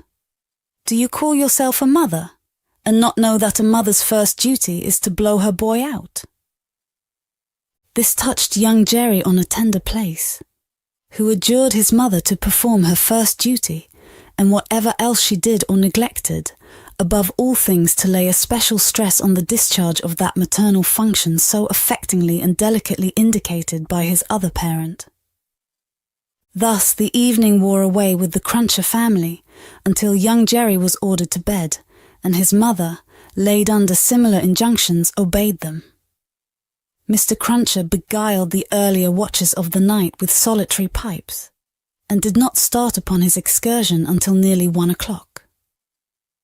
Towards that small and ghostly hour, he rose up from his chair, took a key out of his pocket, opened a locked cupboard, and brought forth a sack, a crowbar of convenient size, a rope and chain, and other fishing tackle of that nature. Disposing these articles about him in skilful manner, he bestowed a parting defiance on Mrs. Cruncher, extinguished the light, and went out. Young Jerry, who had only made a feint of undressing when he went to bed, was not long after his father. Under cover of the darkness, he followed out of the room, followed down the stairs, followed down the court, followed out into the streets. He was in no uneasiness concerning his getting into the house again, for it was full of lodgers, and the door stood ajar all night. Impelled by a laudable ambition to study the art and mystery of his father's honest calling, young Jerry, keeping as close to house fronts, walls and doorways, as his eyes were close to one another, held his honoured parent in view. The honoured parent, steering northward, had not gone far, when he was joined by another disciple of Isaac Walton, and the two trudged on together. Within half an hour from the first starting, they were beyond the winking lamps, and the more than winking watchman, and were out upon a lonely road. Another fisherman was picked up here, and that so silently, that if young Jerry had been superstitious, he might have supposed the second follower of the gentle craft to have, all of a sudden, split himself into two. The three went on, and young Jerry went on, until the three stopped under a bank overhanging the road. Upon the top of the bank was a low brick wall, surmounted by an iron railing. In the shadow of bank and wall, the three turned out of the road and up a blind lane, of which the wall, there, risen to some 8 or 10 feet high, formed one side. Crouching down in a corner, peeping up the lane, the next object that young Jerry saw was the form of his honoured parent. pretty well defined against a watery and clouded moon, nimbly scaling an iron gate. He was soon over, and then the second fisherman got over, and then the third. They all dropped softly on the ground within the gate, and lay there a little, listening perhaps. Then they moved away on their hands and knees. It was now young Jerry's turn to approach the gate, which he did, holding his breath. Crouching down again in a corner there, and looking in, he made out the 3 fishermen creeping through some rank grass, and all the gravestones in the churchyard. It was a large churchyard that they were in, looking on like ghosts in white, while the church tower itself looked on like the ghost of a monstrous giant. They did not creep far before they stopped and stood upright, and then they began to fish. They fished with a spade at first. Presently the honoured parent appeared to be adjusting some instrument like a great corkscrew. Whatever tools they worked with, they worked hard, until the awful striking of the church clock so terrified young Jerry that he made off, with his hair as stiff as his father's. But his long-cherished desire to know more about these matters not only stopped him in his running away, but lured him back again. They were still fishing perseveringly when he peeped in at the gate for the second time, but now they seemed to have got a bite. There was a screwing and complaining sound down below, and their bent figures were strained, as if by a weight. By slow degrees, the weight broke away the earth upon it and came to the surface. Young Jerry very well knew what it would be, but when he saw it and saw his honoured parent about to wrench it open, he was so frightened, being new to the sight, that he made off again, and never stopped until he had run a mile or more. He would not have stopped then, for anything less necessary than breath, it being a spectral sort of race that he ran, and one highly desirable to get to the end of. He had a strong idea that the coffin he had seen was running after him, and pictured as hopping on behind him, bolt upright upon its narrow end, always on the point of overtaking him and hopping on at his side, perhaps taking his arm. It was a pursuer to shun. It was an inconsistent and ubiquitous fiend too, for while it was making the whole night behind him dreadful, he darted out into the roadway to avoid dark alleys, fearful of its coming hopping out of them like a dropsical boy's kite without tail and wings. It hid in doorways too, rubbing its horrible shoulders against doors and drawing them up to its ears, as if it were laughing. It got into shadows on the road and lay cunningly on its back to trip him up. All this time it was incessantly hopping on behind and gaining on him, so that when the boy got to his own door he had reason for being half dead. And even then it would not leave him, but followed him upstairs with a bump on every stair, scrambled into bed with him, and bumped down, dead and heavy, on his breast when he fell asleep. From his oppressed slumber, young Jerry in his closet was awakened after daybreak and before sunrise by the presence of his father in the family room. Something had gone wrong with him. At least, so young Jerry inferred, from the circumstance of his holding Mrs. Cruncher by the ears and knocking the back of her head against the headboard of the bed. "I told you I would," said Mr. Cruncher. "And I did." "Jerry, Jerry, Jerry," his wife implored. "You oppose yourself to the profit of the business," said Jerry, "and me and my partners suffer. You was to honour and obey. Why the devil don't you?" "I try to be a good wife, Jerry," the poor woman protested with tears. "Is it being a good wife to oppose your husband's business? Is it honouring your husband to dishonour his business? Is it obeying your husband to disobey him on the vital subject of his business?" "You hadn't taken to the dreadful business then, Jerry." "It's enough for you," retorted Mr. Cruncher, "to be the wife of an honest tradesman, and not to occupy your female mind with calculations when he took to his trade or when he didn't. A honouring and obeying wife would let his trade alone altogether. Call yourself a religious woman. If you're a religious woman, give me an irreligious one. You have no more natural sense of duty than the bed of this here Thames River has of a pile, and similarly, it must be knocked into you. The altercation was conducted in a low tone of voice, and terminated in the honest tradesman's kicking off his clay-soiled boots and lying down at his length on the floor. After taking a timid peep at him lying on his back, with his rusty hands under his head for a pillow, his son lay down too and fell asleep again. There was no fish for breakfast, and not much of anything else. Mr. Cruncher was out of spirits and out of temper, and kept an iron pot lid by him as a projectile for the correction of Mrs. Cruncher, in case he should observe any symptoms of her saying grace. He was brushed and washed at the usual hour, and set off with his son to pursue his ostensible calling. Young Jerry, walking with the stool under his arm at his father's side along sunny and crowded Fleet Street, was a very different young Jerry from him of the previous night, running home through darkness and solitude from his grim pursuer.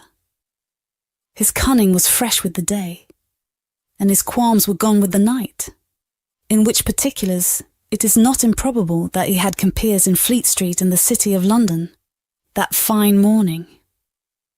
"Father," said young Jerry as they walked along, taking care to keep at arm's length and to have the stool well between them, "what's a resurrection man?" Mr. Cruncher came to a stop on the pavement before he answered. "How should I know?" "I thought you knowed everything, father," said the artless boy. "Hem." "Well," returned Mr. Cruncher, going on again, and lifting off his hat to give his spikes free play, "he's a tradesman." "What's his goods, father?" asked the brisk young Jerry. "His goods," said Mr. Cruncher after turning it over in his mind, "is a branch of scientific goods." "Persons' bodies, ain't it, father?" asked the lively boy. "I believe it is something of that sort," said Mr. Cruncher. "Oh, father, I should so like to be a resurrection man when I'm quite growed up." Mr. Cruncher was soothed, but shook his head in a dubious and moral way. "It depends upon how you develop your talents. Be careful to develop your talents, and never to say no more than you can help to nobody. And there's no telling at the present time what you may not come to be fit for." As young Jerry, thus encouraged, went on a few yards in advance to plant the stool in the shadow of the bar, Mr. Cruncher added to himself, "Jerry, you honest tradesman, there's hopes what that boy will yet be a blessing to you, and a recompense to you for his mother." Tale of Two Cities by Charles Dickens. Book the Second, The Golden Thread. Chapter 15. Knitting. There had been earlier drinking than usual in the wine shop of Monsieur Defarge. As early as 6 o'clock in the morning, sallow faces peeping through its barred windows had descried other faces within, bending over measures of wine. Monsieur Defarge sold a very thin wine at the best of times, but it would seem to have been an unusually thin wine that he sold at this time. A sour wine, moreover, or a souring, for its influence on the mood of those who drank it was to make them gloomy. No vivacious bacchanalian flame leaped out of the pressed grape of Monsieur Defarge, but a smouldering fire that burnt in the dark lay hidden in the dregs of it. This had been the third morning in succession, on which there had been early drinking at the wine shop of Monsieur Defarge. It had begun on Monday, and here was Wednesday come. There had been more of early brooding than drinking, for many men had listened and whispered and slunk about there from the time of the opening of the door, who could not have laid a piece of money on the counter to save their souls. These were to the full as interested in the place, however, as if they could have commanded whole barrels of wine, and they glided from seat to seat and from corner to corner, swallowing talk in lieu of drink with greedy looks. Notwithstanding an unusual flow of company, the master of the wine shop was not visible. He was not missed, for nobody who crossed the threshold looked for him, nobody asked for him, nobody wondered to see only Madame Defarge in her seat, presiding over the distribution of wine with a bowl of battered small coins before her, as much defaced and beaten out of their original impress as the small coinage of humanity from whose ragged pockets they had come. A suspended interest and a prevalent absence of mind were perhaps observed by the spies who looked in at the wine shop, as they looked in at every place high and low from the king's palace to the criminal's jail. Games at cards languished, players at dominoes musingly built towers with them. Drinkers drew figures on the tables with spilt drops of wine. Madame Defarge herself picked out the pattern on her sleeve with her toothpick, and saw and heard something inaudible and invisible a long way off. Thus, Saint Antoine in this vinous feature of his, until midday. It was high noontide when 2 dusty men passed through his streets and under his swinging lamps, of whom one was Monsieur Defarge, the other a mender of roads in a blue cap. All adust and athirst, the 2 entered the wine shop. Their arrival had lighted a kind of fire in the breast of Saint Antoine, fast spreading as they came along, which stirred and flickered in flames of faces at most doors and windows. Yet no one had followed them, and no man spoke when they entered the wine shop, though the eyes of every man there were turned upon them. "Good day, gentlemen," said Monsieur Defarge. It may have been a signal for loosening the general tongue. It elicited an answering chorus of "Good day." "It is bad weather, gentlemen," said Defarge, shaking his head. Upon which every man looked at his neighbor, and then all cast down their eyes and sat silent, except one man who got up and went out.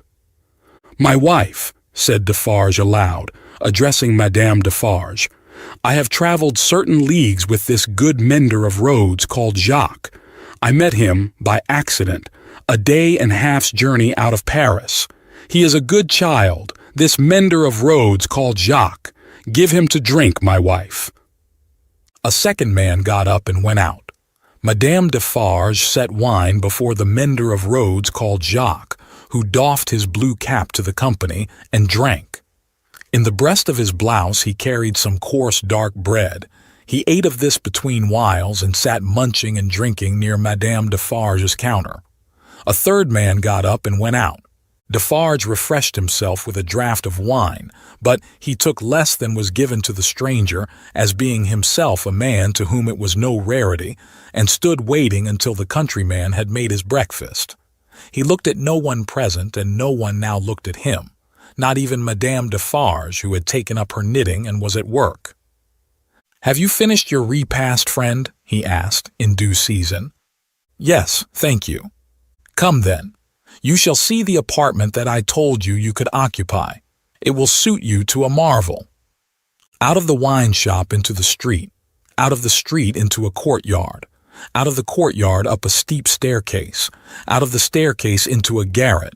Formerly the garret where a white-haired man sat on a low bench, stooping forward and very busy, making shoes. No white-haired man was there now, but the 3 men were there who had gone out of the wine shop singly.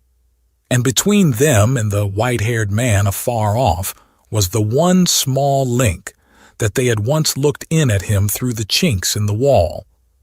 Defarge closed the door carefully and spoke in a subdued voice. "Jacques 1, Jacques 2, Jacques 3. This is the witness encountered by appointment, by me, Jacques 4. He will tell you all. Speak, Jacques Five." The mender of roads, blue cap in hand, wiped his swarthy forehead with it and said, "Where shall I commence, monsieur?" "Commence," was Monsieur Defarge's not unreasonable reply. "At the commencement." "I saw him then, monsieur," began the mender of roads, "a year ago this running summer, underneath the carriage of the Marquis, hanging by the chain. Behold the manner of it. I leaving my work on the road, the sun going to bed, the carriage of the Marquis slowly ascending the hill, he hanging by the chain, like this. Again, the mender of roads went through the whole performance, in which he ought to have been perfect by that time, seeing that it had been the infallible resource and indispensable entertainment of his village during a whole year. Jacques I struck in, and asked if he had ever seen the man before. Never, answered the mender of roads, recovering his perpendicular. Jacques III demanded how he afterwards recognized him then. By his tall figure, said the mender of roads softly, and with his finger at his nose. When Monsieur the Marquis demands that evening, say, what is he like? I make response, tall as a spectre. You should have said, short as a dwarf, returned Jacques II. But what did I know? The deed was not then accomplished, neither did he confide in me. Observe, under those circumstances even I do not offer my testimony. Monsieur the Marquis indicates me with his finger standing near our little fountain and says, to me, bring that rascal. My faith, monsieur, I offer nothing. He is right there, Jacques, murmured Defarge, to him who had interrupted. Go on. Good, said the mender of roads with an air of mystery. The tall man is lost and he is sought. How many months? 9, 10, 11?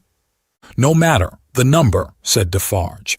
He is well hidden, but at last he is unluckily found. Go on. I am again at work upon the hillside, and the sun is again about to go to bed.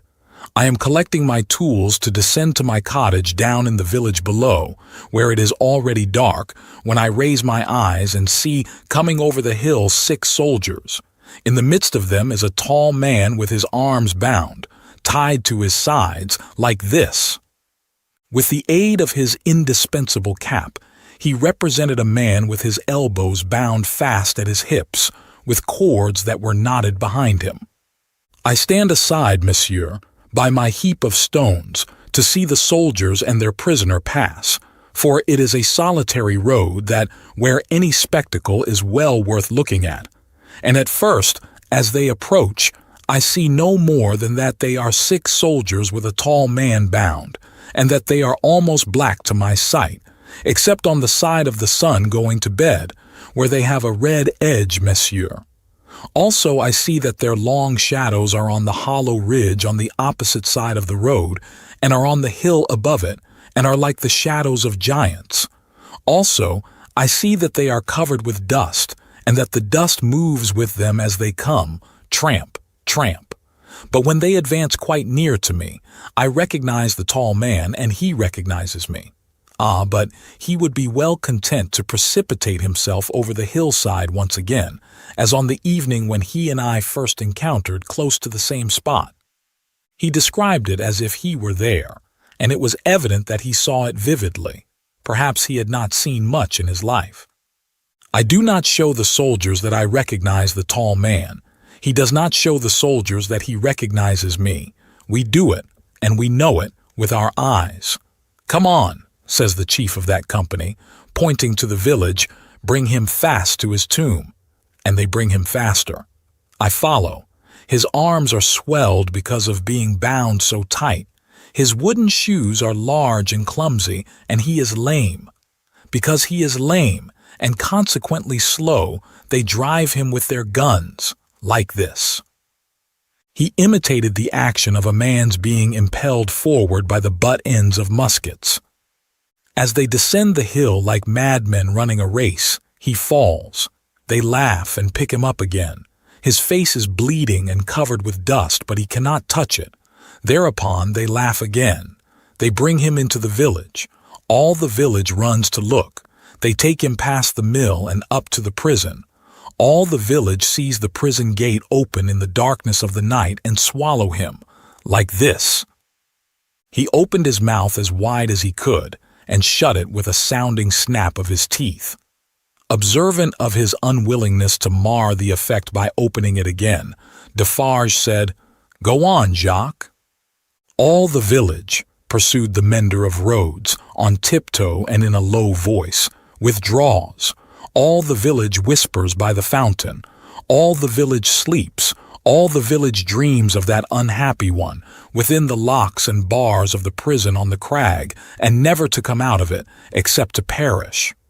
In the morning, with my tools upon my shoulder, eating my morsel of black bread as I go, I make a circuit by the prison, on my way to my work. There I see him, high up behind the bars of a lofty iron cage, bloody and dusty as last night, looking through. He has no hand free to wave to me. I dare not call to him. He regards me like a dead man. Defarge and the three glanced darkly at one another. The looks of all of them were dark, repressed, and revengeful as they listened to the countryman's story. The manner of all of them, while it was secret, was authoritative too. They had the air of a rough tribunal. Jacques 1 and 2 sitting on the old pallet bed, each with his chin resting on his hand, and his eyes intent on the road mender. Jacques 3, equally intent, on one knee behind them, with his agitated hand always gliding over the network of fine nerves about his mouth and nose. Defarge standing between them and the narrator, whom he had stationed in the light of the window, by turns looking from him to them, and from them to him. "Go on, Jacques," said Defarge. "He remains up there in his iron cage some days.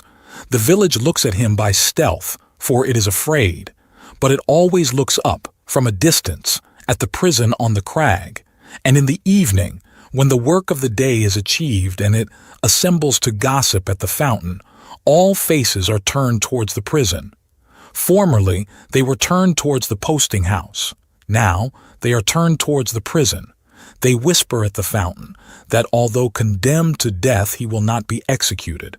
They say that petitions have been presented in Paris, showing that he was enraged and made mad by the death of his child. They say that a petition has been presented to the king himself.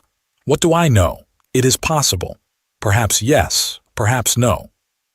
"Listen then, Jacques," number 1 of that name sternly interposed. "Know that a petition was presented to the king and queen. All here, yourself excepted, saw the king take it in his carriage in the street, sitting beside the queen. It is Defarge whom you see here, who, at the hazard of his life, darted out before the horses with the petition in his hand." "And once again listen, Jacques," said the kneeling number 3, his fingers ever wandering over and over those fine nerves, with a strikingly greedy air, as if he hungered for something that was neither food nor drink. The guard, horse and foot, surrounded the petitioner and struck him blows. "You hear?" "I hear, monsieur." "Go on, then," said Defarge. Again, "On the other hand, they whisper at the fountain," resumed the countryman, "that he is brought down into our country to be executed on the spot, and that he will very certainly be executed. They even whisper that because he has slain Monseigneur, and because Monseigneur was the father of his tenants, serfs, what you will, he will be executed as a parricide. One old man says at the fountain that his right hand, armed with the knife, will be burnt off before his face. That into wounds which will be made in his arms, his breast, and his legs, there will be poured boiling oil, melted lead, hot resin, wax, and sulfur. Finally, that he will be torn limb from limb by 4 strong horses. That old man says all this was actually done to a prisoner who made an attempt on the life of the late king, Louis XV. But how do I know if he lies? I am not a scholar." "Listen once again, then, Jacques," said the man with the restless hand and the craving air. "The name of that prisoner was Damien, and it was all done in open day, in the open streets of this city of Paris, and nothing was more noticed in the vast concourse that saw it done than the crowd of ladies of quality and fashion, who were full of eager attention to the last, Jacques, prolonged until nightfall, when he had lost 2 legs and an arm and still breathed. And it was done. Why, how old are you?" 35, said the mender of roads, who looked 60. "It was done when you were more than 10 years old. You might have seen it." "Enough," said Defarge with grim impatience. "Long live the devil. Go on." "Well, some whisper this, some whisper that. They speak of nothing else.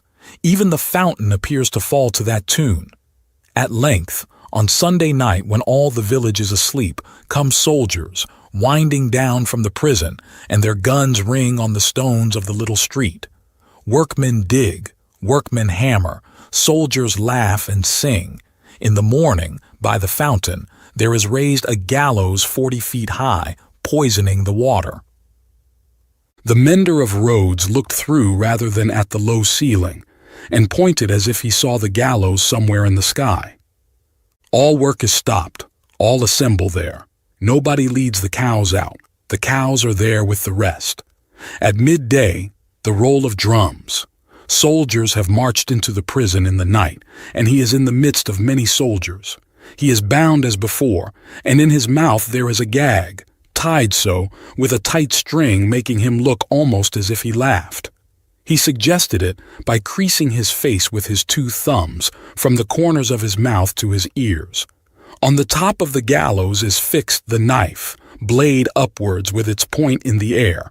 He is hanged there 40 feet high, and is left hanging, poisoning the water." They looked at one another as he used his blue cap to wipe his face, on which the perspiration had started afresh while he recalled the spectacle. "It is frightful, monsieur. How can the women and the children draw water? Who can gossip of an evening under that shadow? Under it, have I said? When I left the village, Monday evening, as the sun was going to bed, and looked back from the hill, the shadow struck across the church, across the mill, across the prison, seemed to strike across the earth, monsieur, to where the sky rests upon it." The hungry man gnawed one of his fingers as he looked at the other 3, and his finger quivered with the craving that was on him. "That's all, monsieur. I left at sunset, as I had been warned to do, and I walked on, that night and half next day, until I met, as I was warned I should, this comrade. With him I came on, now riding and now walking through the rest of yesterday and through last night, and here you see me." After a gloomy silence, the first Jacques said, "Good. You have acted and recounted faithfully. Will you wait for us a little, outside the door?"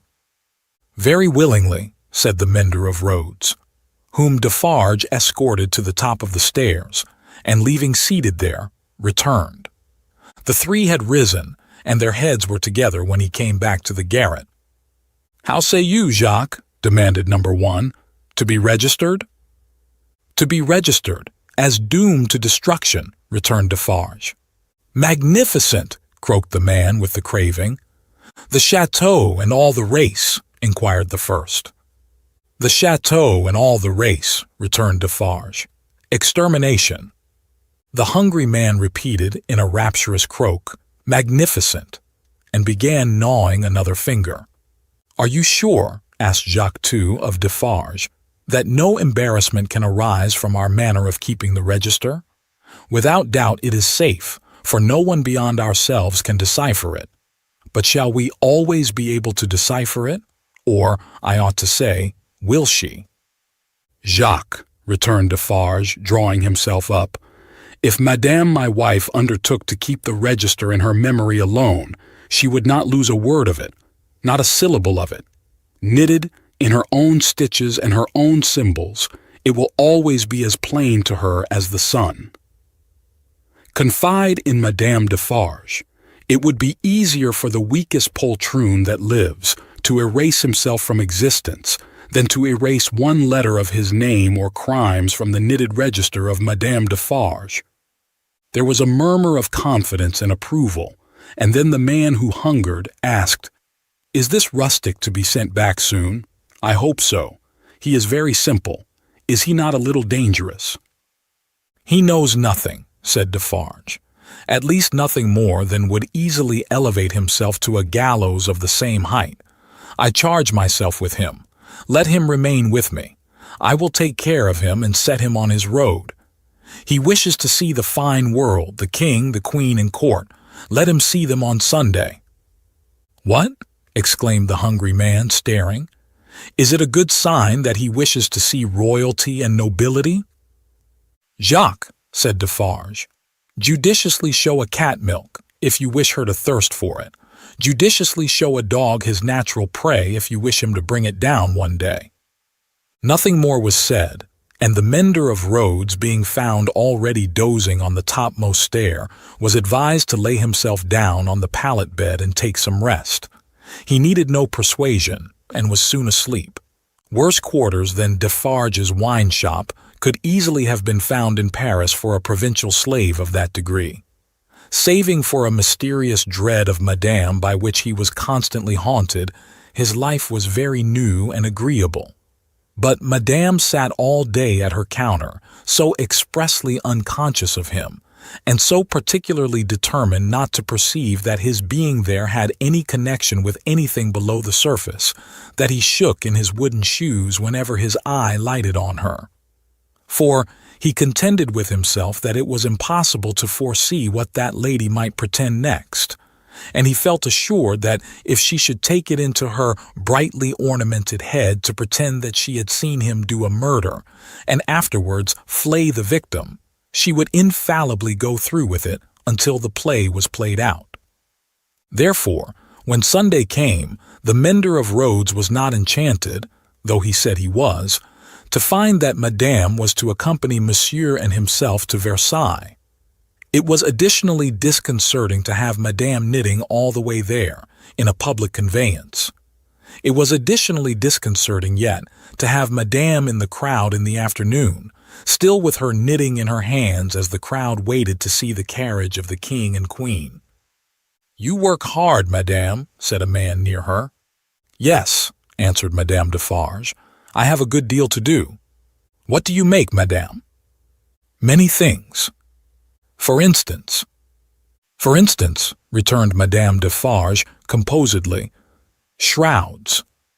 The man moved a little further away as soon as he could, and the mender of roads fanned himself with his blue cap, feeling it mightily close and oppressive. If he needed a king and queen to restore him, he was fortunate in having his remedy at hand.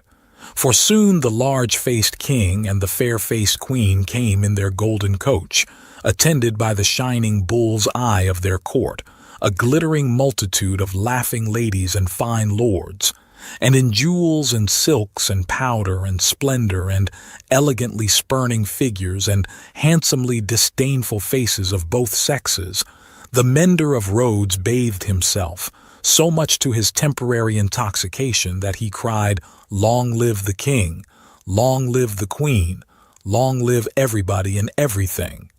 as if he had never heard of ubiquitous Jacques in his time. Then there were gardens, courtyards, terraces, fountains, green banks, more king and queen, more bullseye, more lords and ladies, more long live they all, until he absolutely wept with sentiment. During the whole of this scene, which lasted some 3 hours, he had plenty of shouting and weeping and sentimental company, and throughout Defarge held him by the collar, as if to restrain him from flying at the objects of his brief devotion and tearing them to pieces. "Bravo!" said Defarge, clapping him on the back when it was over, like a patron. "You are a good boy." The mender of roads was now coming to himself, and was mistrustful of having made a mistake in his late demonstrations. But no. "You are the fellow we want," said Defarge in his ear. "You make these fools believe that it will last forever. Then they are the more insolent, and it is the nearer ended." "Hey!" cried the mender of roads reflectively. "That's true. These fools know nothing. While they despise your breath and would stop it for ever and ever in you or in 100 like you rather than in one of their own horses or dogs, they only know what your breath tells them. Let it deceive them then, a little longer. It cannot deceive them too much." Madame Defarge looked superciliously at the client and nodded in confirmation. "As to you," said she, You would shout and shed tears for anything if it made a show and a noise. Say, would you not? Truly, madame, I think so, for the moment. If you were shown a great heap of dolls, and were set upon them to pluck them to pieces and despoil them for your own advantage, you would pick out the richest and gayest. Say, would you not? Truly, yes, madame. Yes, and if you were shown a flock of birds unable to fly and were set upon them to strip them of their feathers for your own advantage, you would set upon the birds of the finest feathers. Would you not? It is true, madame. You have seen both dolls and birds today, said Madame Defarge, with a wave of her hand towards the place where they had last been apparent. Now go home. Chapter 16. Still knitting. Madame Defarge and Monsieur her husband returned amicably to the bosom of Saint Antoine, while a speck in a blue cap toiled through the darkness, and through the dust, and down the weary miles of avenue by the wayside, slowly tending towards that point of the compass where the chateau of Monsieur the Marquis, now in his grave, listened to the whispering trees. Such ample leisure had the stone faces now for listening to the trees and to the fountain that the few village scarecrows who, in their quest for herbs to eat and fragments of dead stick to burn, strayed within sight of the great stone courtyard and terrace staircase, had it borne in upon their starved fancy that the expression of the faces was altered. A rumor just lived in the village, had a faint and bare existence there as its people had, that when the knife struck home, the faces changed, from faces of pride to faces of anger and pain. Also, that when that dangling figure was hauled up 40 feet above the fountain, they changed again, and bore a cruel look of being avenged, which they would henceforth bear forever. In the stone face over the great window of the bedchamber where the murder was done, 2 fine dints were pointed out in the sculptured nose, which everybody recognized, and which nobody had seen of old. And on the scarce occasions when 2 or 3 ragged peasants emerged from the crowd to take a hurried peep at Monsieur the Marquis, petrified, a skinny finger would not have pointed to it for a minute before they all started away among the moss and leaves, like the more fortunate hares who could find a living there. Chateau and hut, stone face and dangling figure, the red stain on the stone floor, and the pure water in the village well, thousands of acres of land, a whole province of France, all France itself, lay under the night sky, concentrated into a faint hair-breadth line. So does a whole world with all its greatnesses and littlenesses lie in a twinkling star. And as mere human knowledge can split a ray of light and analyze the manner of its composition, so sublimer intelligences may read in the feeble shining of this earth of ours every thought and act, every vice and virtue of every responsible creature on it. The Defarges, husband and wife, came lumbering under the starlight in their public vehicle to that gate of Paris whereunto their journey naturally tended. There was the usual stoppage at the barrier guard-house, and the usual lanterns came glancing forth for the usual examination and inquiry. Monsieur Defarge alighted, knowing 1 or 2 of the soldiery there, and 1 of the police. The latter he was intimate with and affectionately embraced. When Saint Antoine had again enfolded the Defarge in his dusky wings, and they, having finally alighted near the saint's boundaries, were picking their way on foot through the black mud and offal of his streets, Madame Defarge spoke to her husband. "Say then, my friend, what did Jacques of the police tell thee?" "Very little tonight, but all he knows. There is another spy commissioned for our quarter. There may be many more, for all that he can say, but he knows of one." "Eh well," said Madame Defarge, raising her eyebrows with a cool business air. "It is necessary to register him.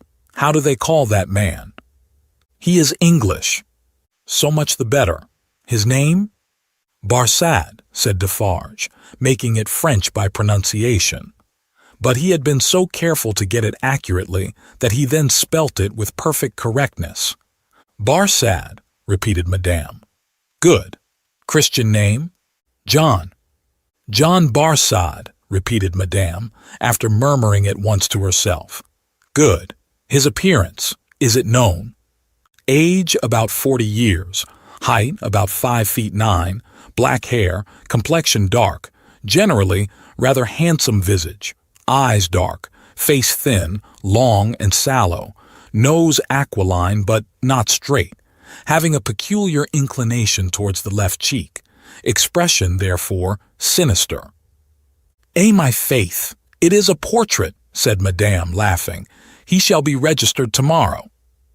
They turned into the wine shop, which was closed, for it was midnight, and where Madame Defarge immediately took her post at her desk, counted the small moneys that had been taken during her absence, examined the stock, went through the entries in the book, made other entries of her own, checked the serving man in every possible way, and finally dismissed him to bed.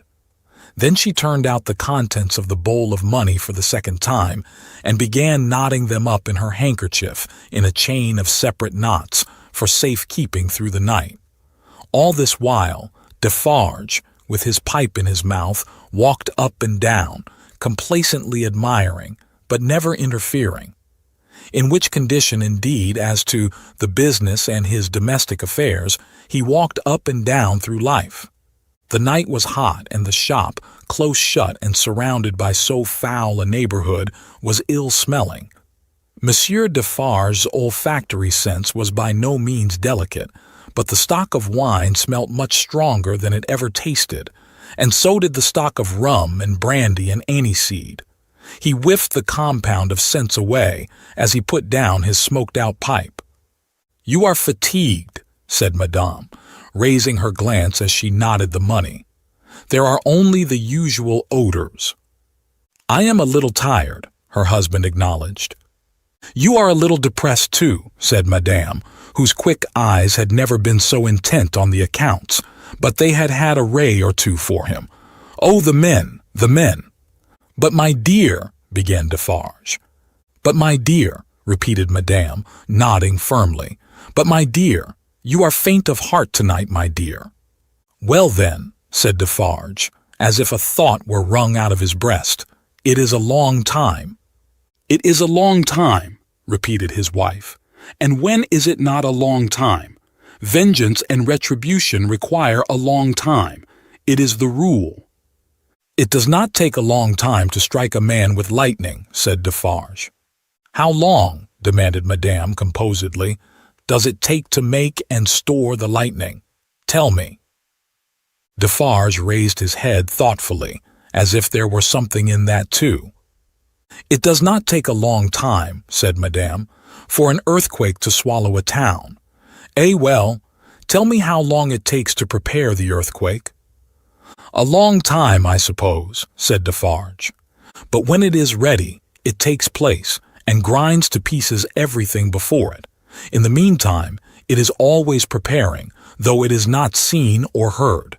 That is your consolation. Keep it." She tied a knot with flashing eyes as if it throttled a foe. "I tell thee," said Madame, extending her right hand for emphasis, "that although it is a long time on the road, it is on the road and coming. I tell thee it never retreats and never stops. I tell thee it is always advancing.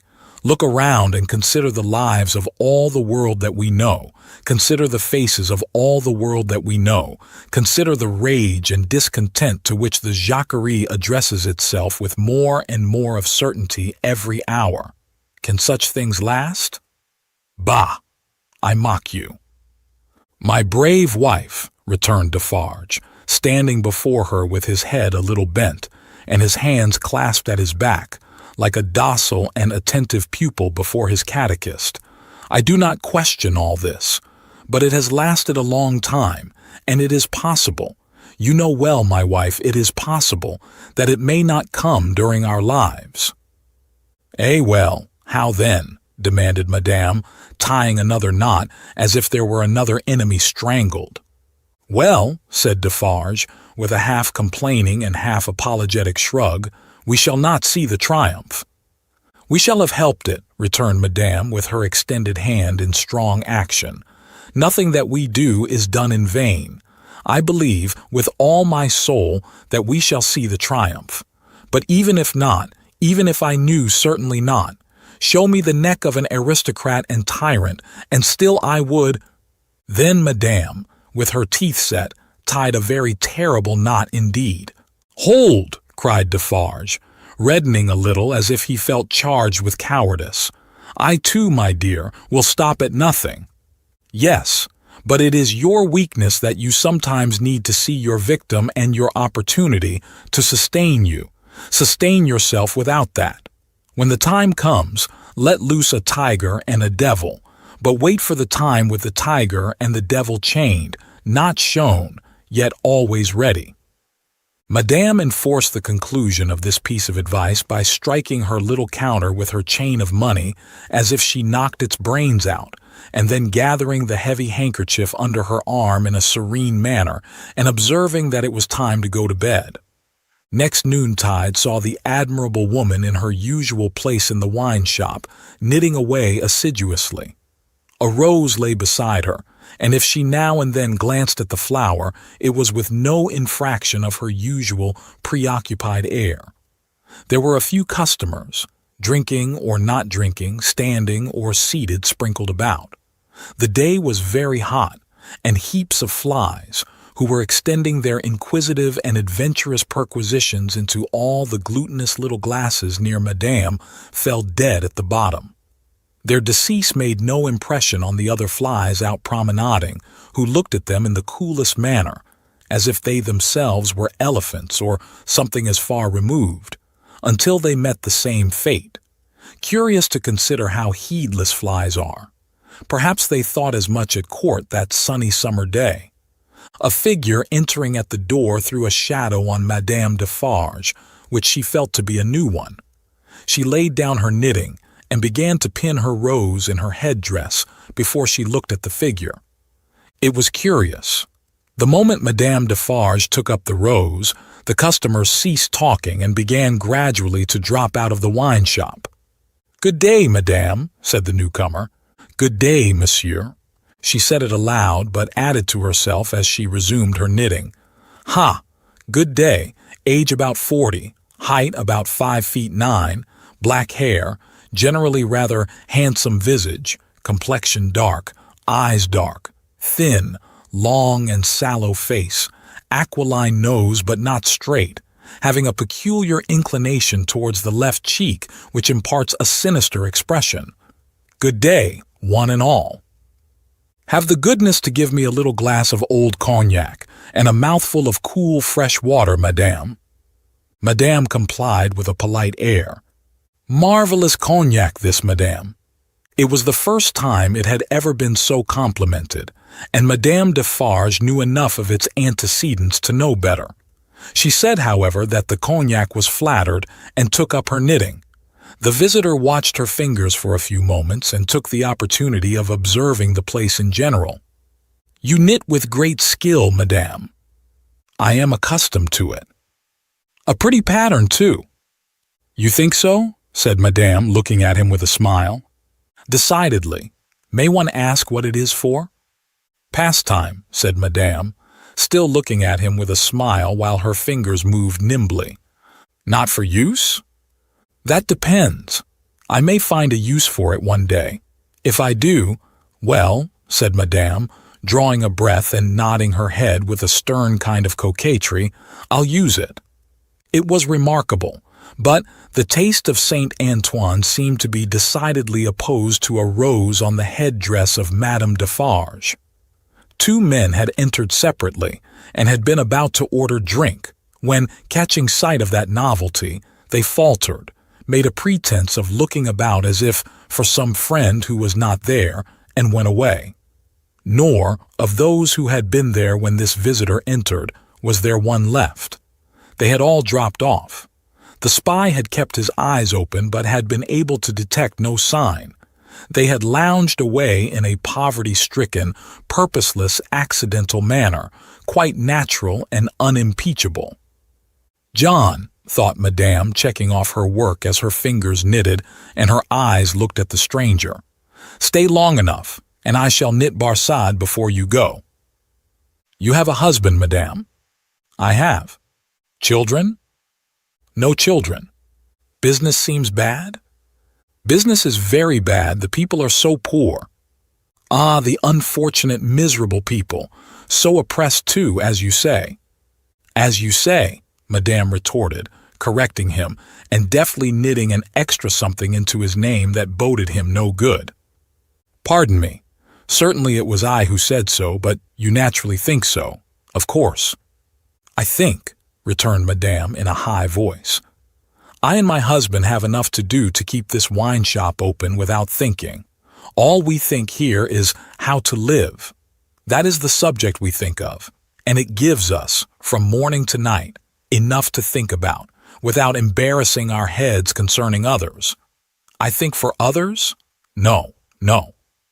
The spy, who was there to pick up any crumbs he could find or make, did not allow his baffled state to express itself in his sinister face, but stood with an air of gossiping gallantry, leaning his elbow on Madame Defarge's little counter, and occasionally sipping his cognac. A bad business this, madam, of Gaspard's execution. Ah, the poor Gaspard! With a sigh of great compassion. My faith, returned Madame coolly and lightly, if people use knives for such purposes, they have to pay for it. He knew beforehand what the price of his luxury was. He has paid the price. I believe, said the spy, dropping his soft voice to a tone that invited confidence and expressing an injured revolutionary susceptibility in every muscle of his wicked face. I believe there is much compassion and anger in this neighborhood, touching the poor fellow, between ourselves. Is there? Asked Madame vacantly. Is there not? Here is my husband, said Madame Defarge. As the keeper of the wine shop entered at the door, the spy saluted him by touching his hat and saying, with an engaging smile, Good day, Jacques. Defarge stopped short and stared at him. Good day, Jacques, the spy repeated, with not quite so much confidence or quite so easy a smile under the stare. You deceive yourself, monsieur, returned the keeper of the wine shop. You mistake me for another. That is not my name. I am Ernest Defarge. It is all the same, said the spy airily, but discomfited too. Good day. Good day, answered Defarge dryly. I was saying to Madame, with whom I had the pleasure of chatting when you entered, that they tell me there is, and no wonder, much sympathy and anger in Saint Antoine, touching the unhappy fate of poor Gaspard. No one has told me so, said Defarge, shaking his head. I know nothing of it. Having said it, he passed behind the little counter and stood with his hand on the back of his wife's chair, looking over that barrier at the person to whom they were both opposed, and whom either of them would have shot with the greatest satisfaction. The spy, well used to his business, did not change his unconscious attitude, but drained his little glass of cognac, took a sip of fresh water, and asked for another glass of cognac. Madame Defarge poured it out for him, took to her knitting again, and hummed a little song over it. You seem to know this quarter well, that is to say, better than I do, observed Defarge. Not at all, but I hope to know it better. I am so profoundly interested in its miserable inhabitants. Ha! Muttered Defarge. The pleasure of conversing with you, Monsieur Defarge, recalls to me, pursued the spy, that I have the honor of cherishing some interesting associations with your name. Indeed, said Defarge, with much indifference. Yes, indeed. When Dr. Manette was released, you, his old domestic, had the charge of him, I know. He was delivered to you. You see, I am informed of the circumstances. Such is the fact, certainly, said Defarge. He had had it conveyed to him in an accidental touch of his wife's elbow as she knitted and warbled that he would do best to answer, but always with brevity. It was to you, said the spy, that his daughter came, and it was from your care that his daughter took him, accompanied by a neat brown monsieur. How is he called? In a little wig, Lorry, of the Bank of Tellson and Company, over to England. Such is the fact, repeated Defarge. Very interesting remembrances, said the spy. I have known Dr. Manette and his daughter in England. Yes, said Defarge. You don't hear much about them now, said the spy. No, said Defarge. In effect, Madame struck in, looking up from her work and her little song, we never hear about them. We receive the news of their safe arrival and perhaps another letter or perhaps two, but since then they have gradually taken their road in life, we, ours, and we have held no correspondence. Perfectly so, Madame, replied the spy. She is going to be married. Going, echoed Madame. She was pretty enough to have been married long ago. You English are cold, it seems to me. Oh, you know I am English. I perceive your tongue is, returned Madame, and what the tongue is, I suppose the man is. He did not take the identification as a compliment, but he made the best of it and turned it off with a laugh. After sipping his cognac to the end, he added, Yes, Miss Manette is going to be married, but not to an Englishman, to one who, like herself, is French by birth. And speaking of Gaspard, ah, poor Gaspard, it was cruel, cruel. It is a curious thing that she is going to marry the nephew of Monsieur the Marquis, for whom Gaspard was exalted to that height of so many feet. In other words, the present Marquis. But he lives unknown in England. He is no Marquis there. He is Mr. Charles Darnay. Darnay is the name of his mother's family. Madame Defarge knitted steadily, but the intelligence had a palpable effect upon her husband.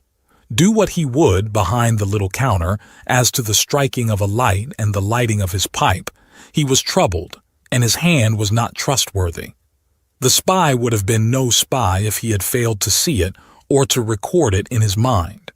Having made at least this one hit, whatever it might prove to be worth, and no customers coming in to help him to any other, Mr. Barsad paid for what he had drunk and took his leave, taking occasion to say, in a genteel manner before he departed, that he looked forward to the pleasure of seeing Monsieur and Madame Defarge again. For some minutes after he had emerged into the outer presence of Saint Antoine, the husband and wife remained exactly as he had left them, lest he should come back. Can it be true, said Defarge in a low voice, looking down at his wife as he stood smoking with his hand on the back of her chair, what he has said of Mamselle Manette? As he has said it, returned Madame, lifting her eyebrows a little, it is probably false, but it may be true. If it is, Defarge began and stopped. If it is, repeated his wife, and if it does come, while we live to see it triumph, I hope for her sake destiny will keep her husband out of France. Her husband's destiny, said Madame Defarge, with her usual composure, will take him where he is to go, and will lead him to the end that is to end him. That is all I know. But it is very strange, now at least is it not very strange, said Defarge, rather pleading with his wife to induce her to admit it, that, after all our sympathy for Monsieur her father and herself, her husband's name should be prescribed under your hand at this moment by the side of that infernal dog's who has just left us. Stranger things than that will happen when it does come, answered Madame. I have them both here, of a certainty, and they are both here for their merits. That is enough. She rolled up her knitting when she had said those words, and presently took the rose out of the handkerchief that was wound about her head. Either Saint Antoine had an instinctive sense that the objectionable decoration was gone, or Saint Antoine was on the watch for its disappearance. Howbeit, the saint took courage to lounge in very shortly afterwards, and the wine shop recovered its habitual aspect. In the evening, at which season of all others St. Antoine turned himself inside out, and sat on doorsteps and window ledges, and came to the corners of vile streets and courts, for a breath of air, Madame Defarge, with her work in her hand, was accustomed to pass from place to place and from group to group. A missionary, there were many like her, such as the world will do well never to breed again. All the women knitted. They knitted worthless things, but the mechanical work was a mechanical substitute for eating and drinking. The hands moved for the jaws and the digestive apparatus. If the bony fingers had been still, the stomachs would have been more famine-pinched. But as the fingers went, the eyes went, and the thoughts. And as Madame Defarge moved on from group to group, all three went quicker and fiercer among every little knot of women that she had spoken with and left behind.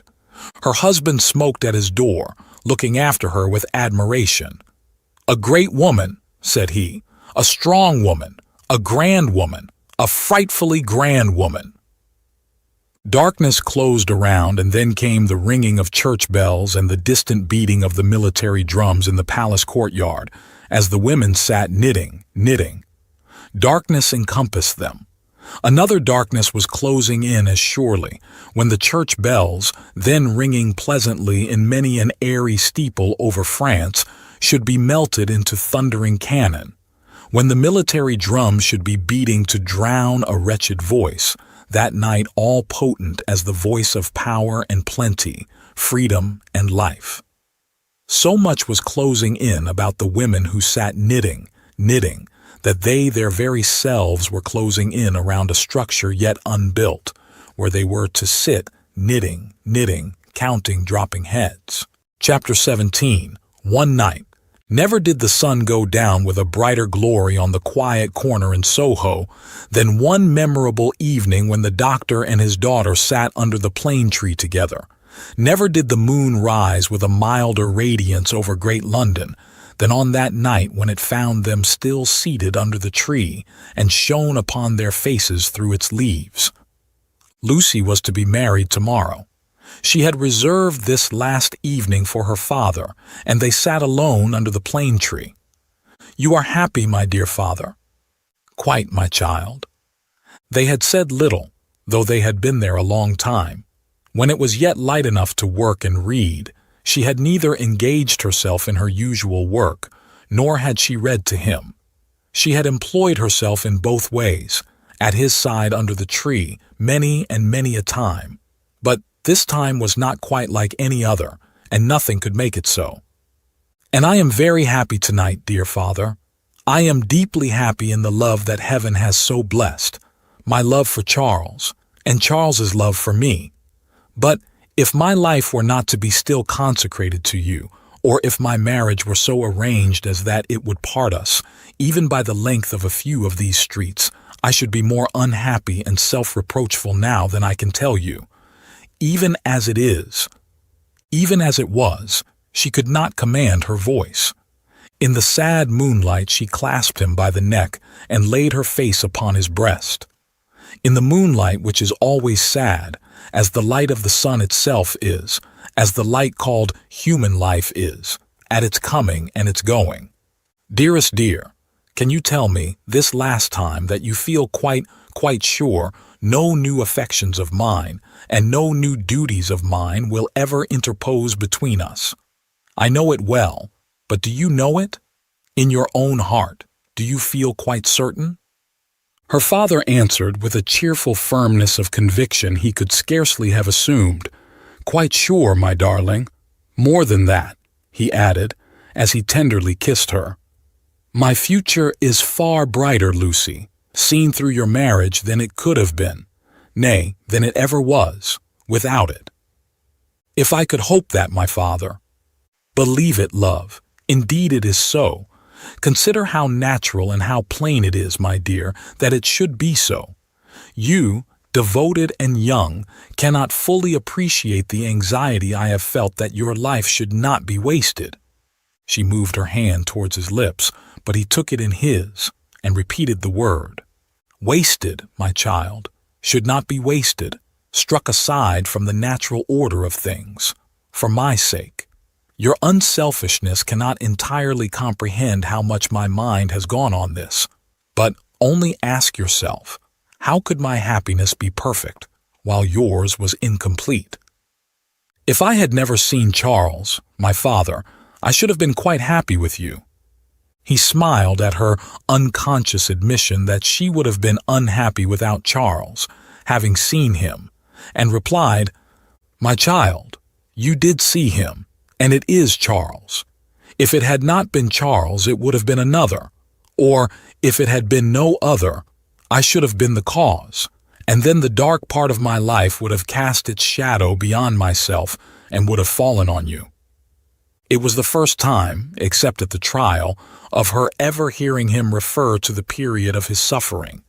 It gave her a strange and new sensation while his words were in her ears, and she remembered it long afterwards. "See," said the doctor of Beauvais, raising his hand towards the moon, "I have looked at her from my prison window when I could not bear her light. I have looked at her when it has been such torture to me to think of her shining upon what I had lost, that I have beaten my head against my prison walls. I have looked at her in a state so dull and lethargic that I have thought of nothing but the number of horizontal lines I could draw across her at the full, and the number of perpendicular lines with which I could intersect them." He added in his inward and pondering manner as he looked at the moon, "It was 20 either way, I remember, and the 20th was difficult to squeeze in." The strange thrill with which she heard him go back to that time deepened as he dwelt upon it, but there was nothing to shock her in the manner of his reference. He only seemed to contrast his present cheerfulness and felicity with the dire endurance that was over. "I have looked at her, speculating thousands of times upon the unborn child from whom I had been rent, whether it was alive, whether it had been born alive, or the poor mother's shock had killed it, whether it was a son who would some day avenge his father. There was a time in my imprisonment when my desire for vengeance was unbearable. Whether it was a son who would never know his father's story, who might even live to weigh the possibility of his father's having disappeared of his own will and act, whether it was a daughter who would grow to be a woman." She drew closer to him and kissed his cheek and his hand. "I have pictured my daughter to myself as perfectly forgetful of me, rather altogether ignorant of me and unconscious of me. I have cast up the years of her age, year after year. I have seen her married to a man who knew nothing of my fate. I have altogether perished from the remembrance of the living, and in the next generation my place was a blank. My father, even to hear that you had such thoughts of a daughter who never existed, strikes to my heart as if I had been that child. You, Lucie? It is out of the consolation and restoration you have brought to me that these remembrances arise and pass between us and the moon on this last night. What did I say just now? She knew nothing of you. She cared nothing for you. So, but on other moonlight nights, when the sadness and the silence have touched me in a different way, have affected me with something as like a sorrowful sense of peace, as any emotion that had pain for its foundations could, I have imagined her as coming to me in my cell and leading me out into the freedom beyond the fortress. I have seen her image in the moonlight often, as I now see you, except that I never held her in my arms. It stood between the little grated window and the door, but you understand that that was not the child I am speaking of. The figure was not, the image, the fancy. No, that was another thing. It stood before my disturbed sense of sight, but it never moved. The phantom that my mind pursued was another and more real child. Of her outward appearance I know no more than that she was like her mother. The other had that likeness too, as you have, but was not the same. Can you follow me, Lucie? Hardly, I think. I doubt you must have been a solitary prisoner to understand these perplexed distinctions. His collected and calm manner could not prevent her blood from running cold, as he thus tried to anatomize his old condition. In that more peaceful state I have imagined her, in the moonlight, coming to me and taking me out to show me that the home of her married life was full of her loving remembrance of her lost father. My picture was in her room, and I was in her prayers. Her life was active, cheerful, useful, but my poor history pervaded it all. I was that child, my father. I was not half so good, but in my love that was I. And she showed me her children, said the doctor of Beauvais, and they had heard of me and had been taught to pity me. When they passed a prison of the state, they kept far from its frowning walls and looked up at its bars and spoke in whispers. She could never deliver me. I imagined that she always brought me back after showing me such things. But then, blessed with the relief of tears, I fell upon my knees and blessed her. I am that child, I hope, my father. Oh, my dear, will you bless me as fervently tomorrow? Lucie, I recall these old troubles in the reason that I have tonight for loving you better than words can tell, and thanking God for my great happiness. My thoughts, when they were wildest, never rose near the happiness that I have known with you and that we have before us. He embraced her, solemnly commended her to heaven, and humbly thanked heaven for having bestowed her on him. By and by, they went into the house. There was no one bidden to the marriage but Mr. Lorry. There was even to be no bridesmaid but the gaunt Miss Pross. The marriage was to make no change in their place of residence. They had been able to extend it by taking to themselves the upper rooms formerly belonging to the apocryphal invisible lodger, and they desired nothing more. Dr. Manette was very cheerful at the little supper. They were only 3 at table, and Miss Pross made the 3rd. He regretted that Charles was not there, was more than half disposed to object to the loving little plot that kept him away, and drank to him affectionately. So the time came for him to bid Lucie good night, and they separated. But in the stillness of the 3rd hour of the morning, Lucie came downstairs again and stole into his room, not free from unshaped fears, beforehand. All things, however, were in their places. All was quiet, and he lay asleep, his white hair picturesque on the untroubled pillow and his hands lying quiet on the coverlet. She put her needless candle in the shadow at a distance, crept up to his bed and put her lips to his, then leaned over him and looked at him. Into his handsome face the bitter waters of captivity had worn, but he covered up their tracks with a determination so strong that he held the mastery of them even in his sleep. A more remarkable face in its quiet, resolute, and guarded struggle with an unseen assailant was not to be beheld in all the wide dominions of sleep that night. She timidly laid her hand on his dear breast and put up a prayer that she might ever be as true to him as her love aspired to be, and as his sorrows deserved. Then she withdrew her hand and kissed his lips once more and went away. So the sunrise came, and the shadows of the leaves of the plane tree moved upon his face, as softly as her lips had moved in praying for him. Chapter 18. 9 Days. The marriage day was shining brightly, and they were ready outside the closed door of the doctor's room, where he was speaking with Charles Darnay. They were ready to go to church. The beautiful bride, Mr. Lorry and Miss Pross, to whom the event, through a gradual process of reconcilement to the inevitable, would have been one of absolute bliss, but for the yet lingering consideration that her brother Solomon should have been the bridegroom. And so, said Mr. Lorry, who could not sufficiently admire the bride, and who had been moving round her to take in every point of her quiet, pretty dress. And so it was for this, my sweet Lucie, that I brought you across the channel, such a baby. Lord bless me, how little I thought what I was doing, how lightly I valued the obligation I was conferring on my friend Mr. Charles. You didn't mean it, remarked the matter-of-fact Miss Pross, and therefore, how could you know it? Nonsense. Really?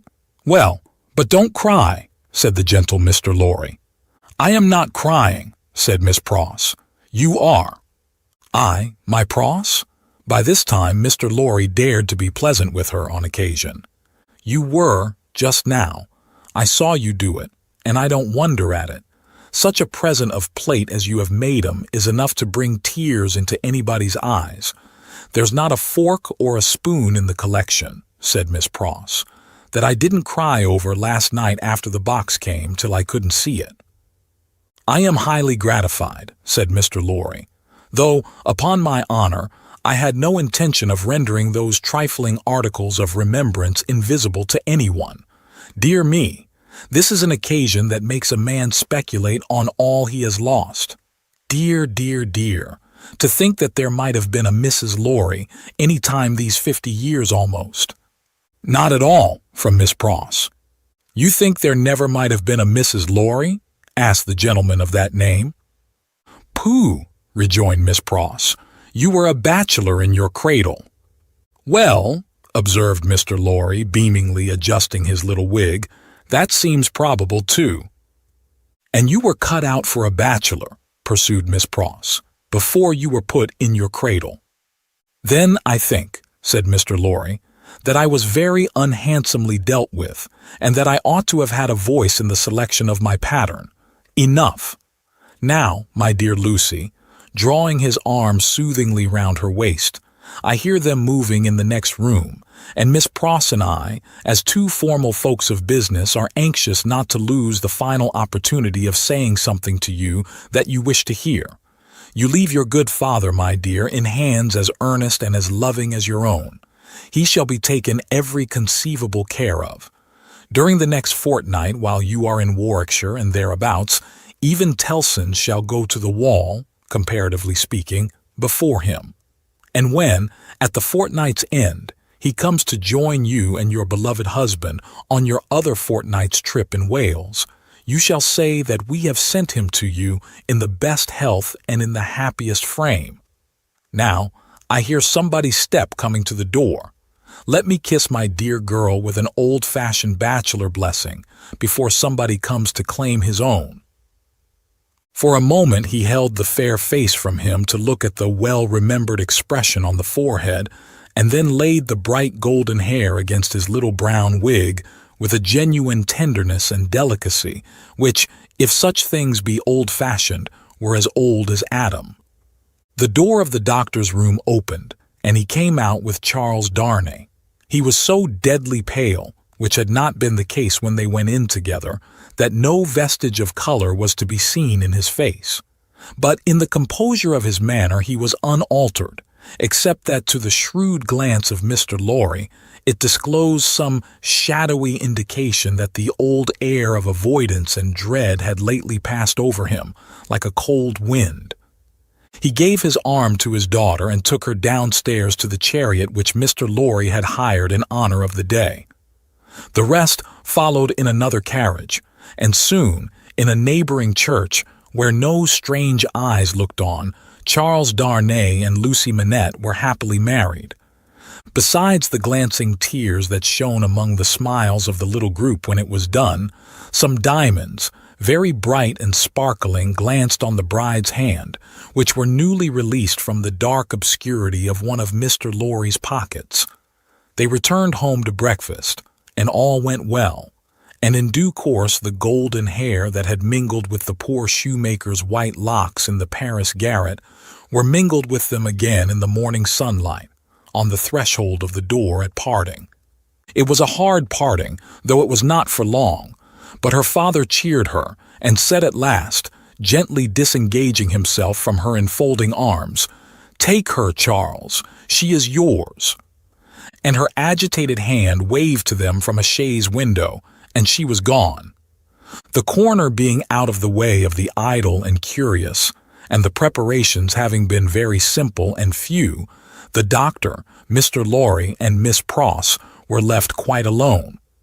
It was when they turned into the welcome shade of the cool old hall that Mr. Lorry observed a great change to have come over the doctor, as if the golden arm uplifted there had struck him a poisoned blow. He had naturally repressed much, and some revulsion might have been expected in him when the occasion for repression was gone. But it was the old scared, lost look that troubled Mr. Lorry, and through his absent manner of clasping his head and drearily wandering away into his own room when they got upstairs, Mr. Lorry was reminded of Defarge the wine-shop keeper and the starlight ride. "I think," he whispered to Miss Pross, after anxious consideration, "I think we had best not speak to him just now, or at all disturb him. I must look in at Tellson's, so I will go there at once and come back presently. Then we will take him a ride into the country and dine there, and all will be well." It was easier for Mr. Lorry to look in at Tellson's than to look out of Tellson's. He was detained 2 hours. When he came back, he ascended the old staircase alone, having asked no question of the servant. Going thus into the doctor's rooms, he was stopped by a low sound of knocking. "Good God!" he said with a start. "What's that?" Miss Pross, with a terrified face, was at his ear. "Oh me, all is lost," cried she, wringing her hands. "What is to be told to Ladybird? He doesn't know me and is making shoes." Mr. Lorry said what he could to calm her and went himself into the doctor's room. The bench was turned towards the light, as it had been when he had seen the shoemaker at his work before, and his head was bent down and he was very busy. "Dr. Manette, my dear friend, Dr. Manette." The doctor looked at him for a moment, half inquiringly, half as if he were angry at being spoken to, and bent over his work again. He had laid aside his coat and waistcoat. His shirt was open at the throat, as it used to be when he did that work, and even the old haggard, faded surface of face had come back to him. He worked hard, impatiently, as if in some sense of having been interrupted. Mr. Lorry glanced at the work in his hand and observed that it was a shoe of the old size and shape. He took up another that was lying by him and asked what it was. "A young lady's walking shoe," he muttered without looking up. "It ought to have been finished long ago. Let it be. But, Dr. Manette, look at me." He obeyed, in the old mechanically submissive manner, without pausing in his work. "You know me, my dear friend. Think again. This is not your proper occupation. Think, dear friend." Nothing would induce him to speak more. He looked up for an instant at a time when he was requested to do so, but no persuasion would extract a word from him. He worked and worked and worked in silence, and words fell on him as they would have fallen on an echoless wall or on the air. The only ray of hope that Mr. Lorry could discover was that he sometimes furtively looked up without being asked. In that, there seemed a faint expression of curiosity or perplexity, as though he were trying to reconcile some doubts in his mind. Two things at once impressed themselves on Mr. Lorry, as important above all others. The first, that this must be kept secret from Lucie. The second, that it must be kept secret from all who knew him. In conjunction with Miss Pross, he took immediate steps towards the latter precaution, by giving out that the doctor was not well, and required a few days of complete rest. In aid of the kind deception to be practiced on his daughter, Miss Pross was to write, describing his having been called away professionally and referring to an imaginary letter of 2 or 3 hurried lines in his own hand, represented to have been addressed to her by the same post. These measures, advisable to be taken in any case, Mr. Lorry took in the hope of his coming to himself. If that should happen soon, he kept another course in reserve, which was to have a certain opinion that he thought the best on the doctor's case. In the hope of his recovery, and of resort to this third course being thereby rendered practicable, Mr. Lorry resolved to watch him attentively, with as little appearance as possible of doing so. He therefore made arrangements to absent himself from Tellson's for the first time in his life, and took his post by the window in the same room. He was not long in discovering that it was worse than useless to speak to him, since, on being pressed, he became worried. He abandoned that attempt on the first day and resolved merely to keep himself always before him as a silent protest against the delusion into which he had fallen, or was falling. He remained, therefore, in his seat near the window, reading and writing, and expressing in as many pleasant and natural ways as he could think of that it was a free place. Dr. Manette took what was given him to eat and drink and worked on that first day until it was too dark to see, worked on, half an hour after Mr. Lorry could not have seen for his life to read or write. When he put his tools aside as useless until morning, Mr. Lorry rose and said to him, "Will you go out?" He looked down at the floor on either side of him in the old manner, looked up in the old manner, and repeated in the old low voice, "Out? Yes, for a walk with me. Why not?" He made no effort to say why not and said not a word more. But Mr. Lorry thought he saw, as he leaned forward on his bench in the dusk, with his elbows on his knees and his head in his hands, that he was in some misty way asking himself, why not? The sagacity of the man of business perceived an advantage here and determined to hold it. Miss Pross and he divided the night into 2 watches and observed him at intervals from the adjoining room. He paced up and down for a long time before he lay down, but when he did finally lay himself down, he fell asleep. In the morning he was up betimes and went straight to his bench and to work. On this second day, Mr. Lorry saluted him cheerfully by his name and spoke to him on topics that had been of late familiar to them. He returned no reply, but it was evident that he heard what was said and that he thought about it, however confusedly. This encouraged Mr. Lorry to have Miss Pross in with her work several times during the day. At those times they quietly spoke of Lucie and of her father then present, precisely in the usual manner, and as if there were nothing amiss. This was done without any demonstrative accompaniment, not long enough or often enough to harass him, and it lightened Mr. Lorry's friendly heart to believe that he looked up oftener, and that he appeared to be stirred by some perception of inconsistency surrounding him. When it fell dark again, Mr. Lorry asked him as before, "Dear Doctor, will you go out?" As before, he repeated, "Out? Yes, for a walk with me. Why not?" This time Mr. Lorry feigned to go out when he could extract no answer from him, and, after remaining absent for an hour, returned. In the meanwhile the doctor had removed to the seat in the window, and had sat there looking down at the plane tree. But, on Mr. Lorry's return, he slipped away to his bench. The time went very slowly on, and Mr. Lorry's hope darkened, and his heart grew heavier again, and grew yet heavier and heavier every day. The 3rd day came and went, the 4th, the 5th. 5 days, 6 days, 7 days, 8 days, 9 days. With a hope ever darkening and with a heart always growing heavier and heavier, Mr. Lorry passed through this anxious time. The secret was well kept, and Lucie was unconscious and happy, but he could not fail to observe that the shoemaker, whose hand had been a little out at first, was growing dreadfully skillful, and that he had never been so intent on his work, and that his hands had never been so nimble and expert as in the dusk of the 9th evening. Chapter 19. An Opinion. Worn out by anxious watching, Mr. Lorry fell asleep at his post. On the 10th morning of his suspense, he was startled by the shining of the sun into the room where a heavy slumber had overtaken him when it was dark night.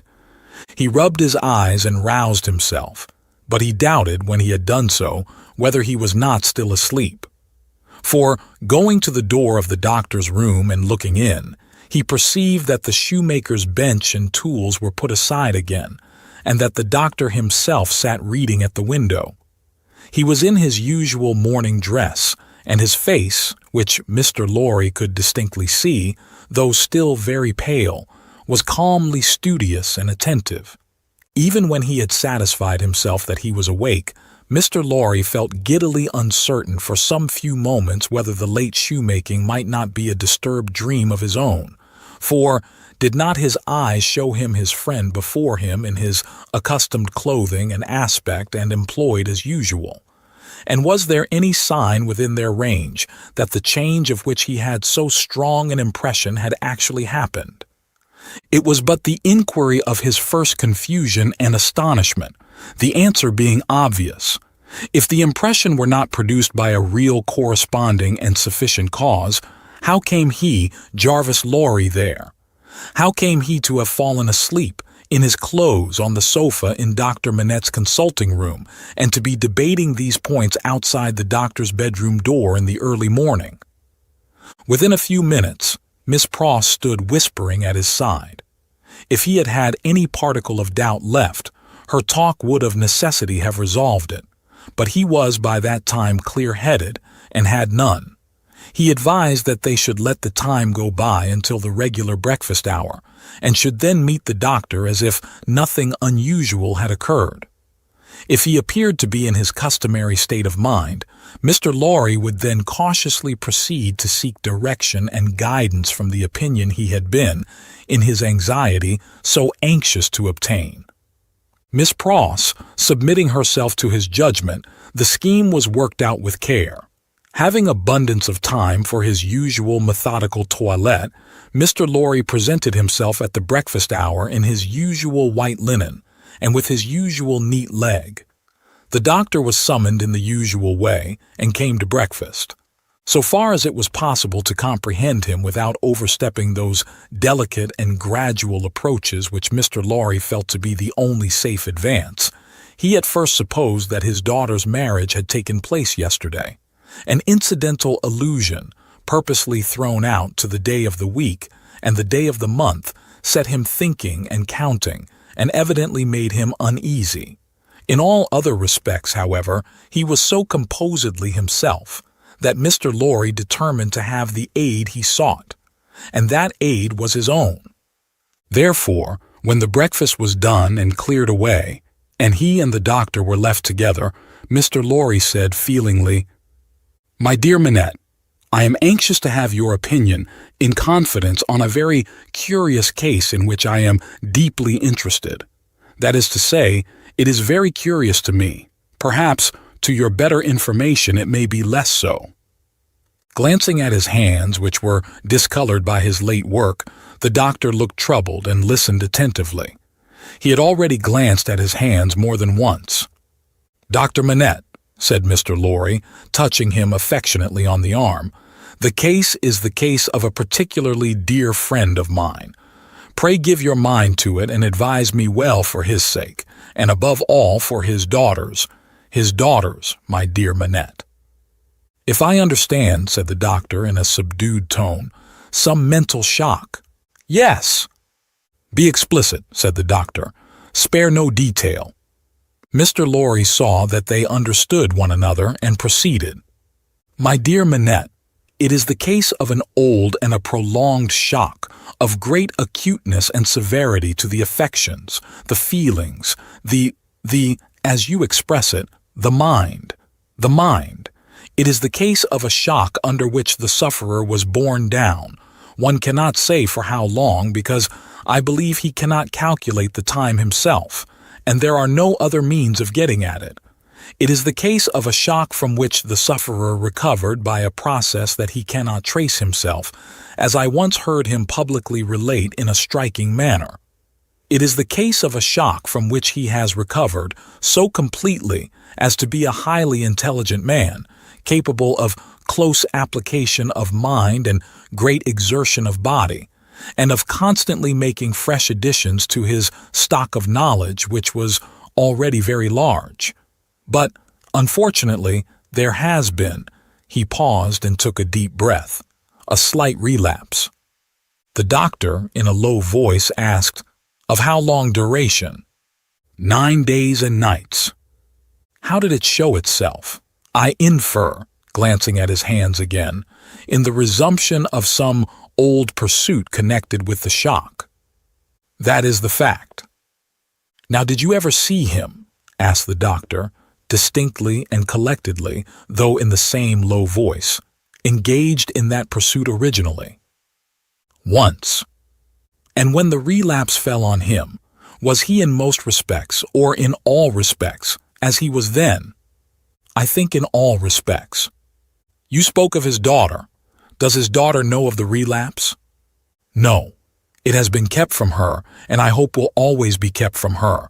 It is known only to myself, and to one other who may be trusted. The doctor grasped his hand and murmured, "That was very kind. That was very thoughtful." Mr. Lorry grasped his hand in return, and neither of the two spoke for a little while. "Now, my dear Manette," said Mr. Lorry at length in his most considerate and most affectionate way, "I am a mere man of business, and unfit to cope with such intricate and difficult matters. I do not possess the kind of information necessary. I do not possess the kind of intelligence. I want guiding. There is no man in this world on whom I could so rely for right guidance as on you. Tell me, how does this relapse come about? Is there danger of another? Could a repetition of it be prevented? How should a repetition of it be treated? How does it come about at all? What can I do for my friend? No man ever can have been more desirous in his heart to serve a friend than I am to serve mine if I knew how. But I don't know how to originate in such a case. If your sagacity, knowledge, and experience could put me on the right track, I might be able to do so much. Unenlightened and undirected, I can do so little. Pray discuss it with me. Pray enable me to see it a little more clearly, and teach me how to be a little more useful." Dr. Manette sat meditating after these earnest words were spoken, and Mr. Lorry did not press him. "I think it probable," said the doctor, breaking silence with an effort, "that the relapse you have described, my dear friend, was not quite unforeseen by its subject." "Was it dreaded by him?" Mr. Lorry ventured to ask. "Very much." He said it with an involuntary shudder. You have no idea how such an apprehension weighs on the sufferer's mind, and how difficult, how almost impossible it is for him to force himself to utter a word upon the topic that oppresses him. "Would he," asked Mr. Lorry, "be sensibly relieved if he could prevail upon himself to impart that secret brooding to anyone when it is on him?" "I think so. But it is, as I have told you, next to impossible. I even believe it, in some cases, to be quite impossible." "Now," said Mr. Lorry, gently laying his hand on the doctor's arm again, after a short silence on both sides, "to what would you refer this attack?" "I believe," returned Dr. Manette, "that there had been a strong and extraordinary revival of the train of thought and remembrance that was the first cause of the malady. Some intense associations of a most distressing nature were vividly recalled, I think. It is probable that there had long been a dread lurking in his mind, that those associations would be recalled, say, under certain circumstances, say, on a particular occasion.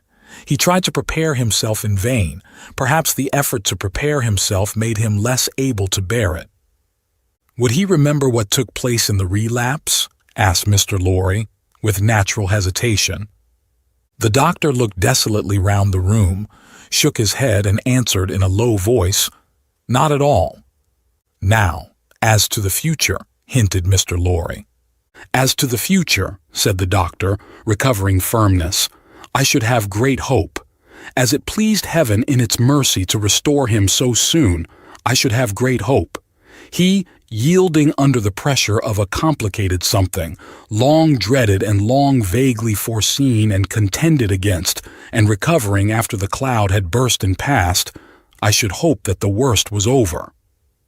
"Well, well, that's good comfort. I am thankful," said Mr. Lorry. "I am thankful," repeated the doctor, bending his head with reverence. "There are two other points," said Mr. Lorry, "on which I am anxious to be instructed. I may go on. You cannot do your friend a better service." The doctor gave him his hand. "To the first, then. He is of a studious habit and unusually energetic. He applies himself with great ardor to the acquisition of professional knowledge, to the conducting of experiments, to many things. Now, does he do too much?" I think not. It may be the character of his mind to be always in singular need of occupation. That may be, in part, natural to it, in part, the result of affliction.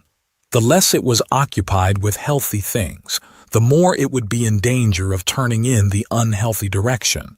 He may have observed himself and made the discovery. You are sure that he is not under too great a strain? I think I am quite sure of it. My dear Manette, if he were overworked now, my dear Lorry, I doubt if that could easily be. There has been a violent stress in one direction, and it needs a counterweight. Excuse me, as a persistent man of business, assuming for a moment that he was overworked, it would show itself in some renewal of this disorder. I do not think so. I do not think, said Dr. Manette with the firmness of self-conviction, that anything but the one train of association would renew it. I think that, henceforth, nothing but some extraordinary jarring of that cord could renew it. After what has happened, and after his recovery, I find it difficult to imagine any such violent sounding of that string again. I trust, and I almost believe, that the circumstances likely to renew it are exhausted. He spoke with the diffidence of a man who knew how slight a thing would overset the delicate organization of the mind, and yet with the confidence of a man who had slowly won his assurance out of personal endurance and distress. It was not for his friend to abate that confidence. He professed himself more relieved and encouraged than he really was, and approached his second and last point. He felt it to be the most difficult of all. But remembering his old Sunday morning conversation with Miss Pross, and remembering what he had seen in the last 9 days, he knew that he must face it. The occupation resumed under the influence of this passing affliction so happily recovered from, said Mr. Lorry, clearing his throat, we will call blacksmith's work, blacksmith's work.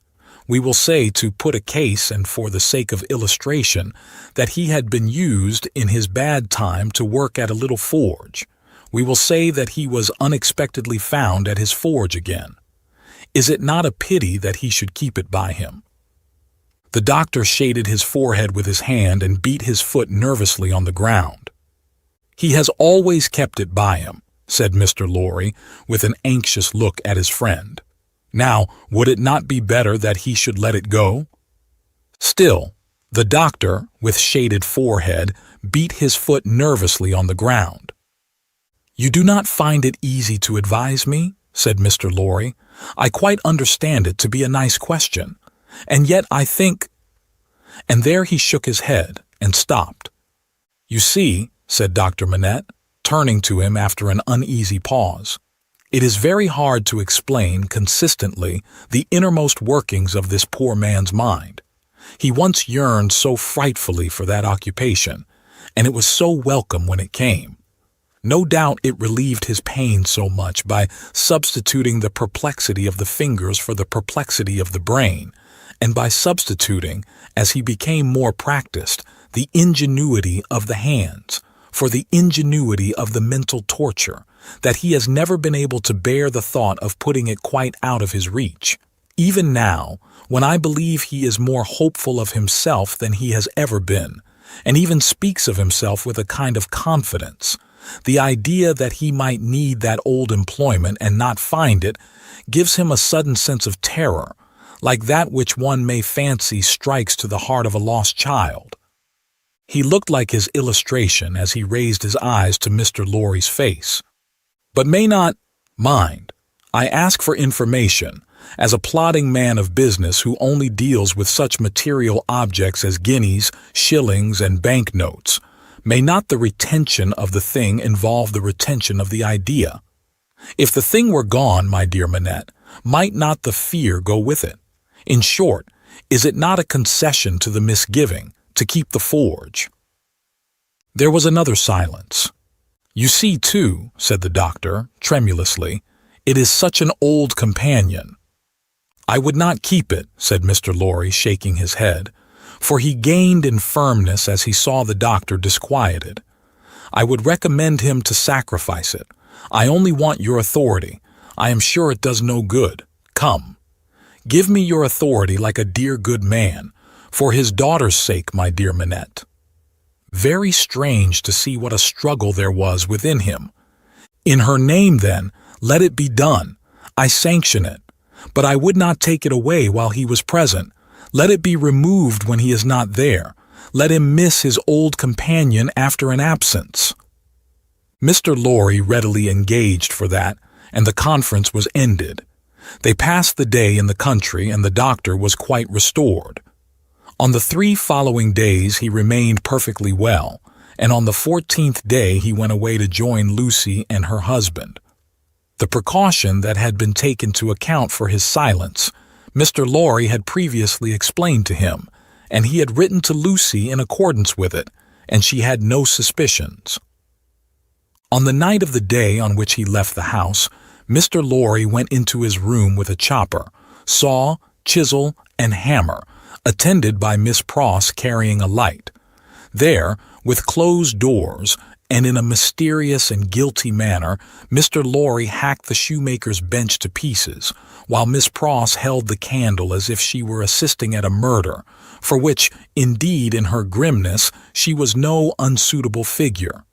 The burning of the body, previously reduced to pieces convenient for the purpose, was commenced without delay in the kitchen fire, and the tools, shoes, and leather were buried in the garden. So wicked do destruction and secrecy appear to honest minds, that Mr. Lorry and Miss Pross, while engaged in the commission of their deed and in the removal of its traces, almost felt and almost looked like accomplices in a horrible crime. Chapter 20. A Plea. When the newly married pair came home, the first person who appeared to offer his congratulations was Sydney Carton. They had not been at home many hours when he presented himself. He was not improved in habits or in looks or in manner, but there was a certain rugged air of fidelity about him, which was new to the observation of Charles Darnay. He watched his opportunity of taking Darnay aside into a window, and of speaking to him when no one overheard. "Mr. Darnay," said Carton, "I wish we might be friends." "We are already friends, I hope." "You are good enough to say so, as a fashion of speech, but I don't mean any fashion of speech. Indeed, when I say I wish we might be friends, I scarcely mean quite that either." Charles Darnay, as was natural, asked him in all good humor and good fellowship what he did mean. "Upon my life," said Carton, smiling, "I find that easier to comprehend in my own mind than to convey to yours. However, let me try. You remember a certain famous occasion when I was more drunk than usual?" "I remember a certain famous occasion when you forced me to confess that you had been drinking." "I remember it too. The curse of those occasions is heavy upon me, for I always remember them.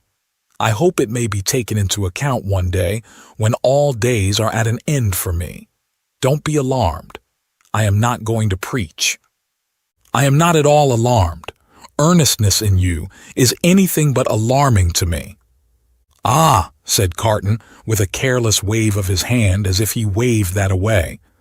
"On the drunken occasion in question, one of a large number, as you know, I was insufferable about liking you and not liking you. I wish you would forget it." "I forgot it long ago." Fashion of speech again. But, Mr. Darnay, oblivion is not so easy to me as you represent it to be to you. I have by no means forgotten it, and a light answer does not help me to forget it."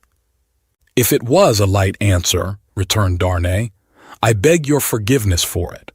I had no other object than to turn a slight thing, which, to my surprise, seems to trouble you too much, aside. I declare to you, on the faith of a gentleman, that I have long dismissed it from my mind. Good heaven, what was there to dismiss? Have I had nothing more important to remember in the great service you rendered me that day?" "As to the great service," said Carton, "I am bound to avow to you, when you speak of it in that way, that it was mere professional claptrap. I don't know that I cared what became of you when I rendered it. Mind, I say when I rendered it. I am speaking of the past. You make light of the obligation, returned Darnay, but I will not quarrel with your light answer. Genuine truth, Mr. Darnay, trust me, I have gone aside from my purpose. I was speaking about our being friends. Now, you know me. You know I am incapable of all the higher and better flights of men. If you doubt it, ask Stryver, and he'll tell you so. I prefer to form my own opinion, without the aid of his. Well, at any rate you know me as a dissolute dog who has never done any good and never will. I don't know that you never will. But I do, and you must take my word for it. Well, if you could endure to have such a worthless fellow and a fellow of such indifferent reputation coming and going at odd times, I should ask that I might be permitted to come and go as a privileged person here, that I might be regarded as an useless, and I would add, if it were not for the resemblance I detected between you and me, an unornamental piece of furniture, tolerated for its old service and taken no notice of. I doubt if I should abuse the permission. It is 100 to 1 if I should avail myself of it 4 times in a year. It would satisfy me, I dare say, to know that I had it. Will you try? That is another way of saying that I am placed on the footing I have indicated. I thank you, Darnay.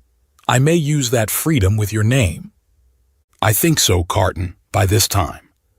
They shook hands upon it, and Sydney turned away. Within a minute afterwards he was, to all outward appearance, as unsubstantial as ever. When he was gone, and in the course of an evening passed with Miss Pross, the doctor, and Mr. Lorry, Charles Darnay made some mention of this conversation in general terms, and spoke of Sydney Carton as a problem of carelessness and recklessness. He spoke of him, in short, not bitterly or meaning to bear hard upon him, but as anybody might who saw him as he showed himself. He had no idea that this could dwell in the thoughts of his fair young wife. But when he afterwards joined her in their own rooms, he found her waiting for him with the old pretty lifting of the forehead strongly marked. "We are thoughtful tonight," said Darnay, drawing his arm about her. "Yes, dearest Charles," with her hands on his breast, and the inquiring and attentive expression fixed upon him. "We are rather thoughtful tonight, for we have something on our mind tonight." "What is it, my Lucie?" "Will you promise not to press one question on me, if I beg you not to ask it?" "Will I promise? What will I not promise to my love?" What, indeed, with his hand putting aside the golden hair from the cheek, and his other hand against the heart that beat for him. "I think, Charles, poor Mr. Carton deserves more consideration and respect than you expressed for him tonight." "Indeed, my own. Why so?" "That is what you are not to ask me, but I think, I know, he does. If you know it, it is enough. What would you have me do, my life? I would ask you, dearest, to be very generous with him always, and very lenient on his faults when he is not by. I would ask you to believe that he has a heart he very, very seldom reveals, and that there are deep wounds in it. My dear, I have seen it bleeding." "It is a painful reflection to me," said Charles Darnay, quite astounded, "that I should have done him any wrong. I never thought this of him. My husband, it is so. I fear he is not to be reclaimed. There is scarcely a hope that anything in his character or fortunes is reparable now, but I am sure that he is capable of good things, gentle things, even magnanimous things." She looked so beautiful in the purity of her faith in this lost man that her husband could have looked at her as she was for hours. "And oh, my dearest love," she urged, clinging nearer to him, laying her head upon his breast and raising her eyes to his, "remember how strong we are in our happiness, and how weak he is in his misery." The supplication touched him home. "I will always remember it, dear heart. I will remember it as long as I live." He bent over the golden head and put the rosy lips to his and folded her in his arms.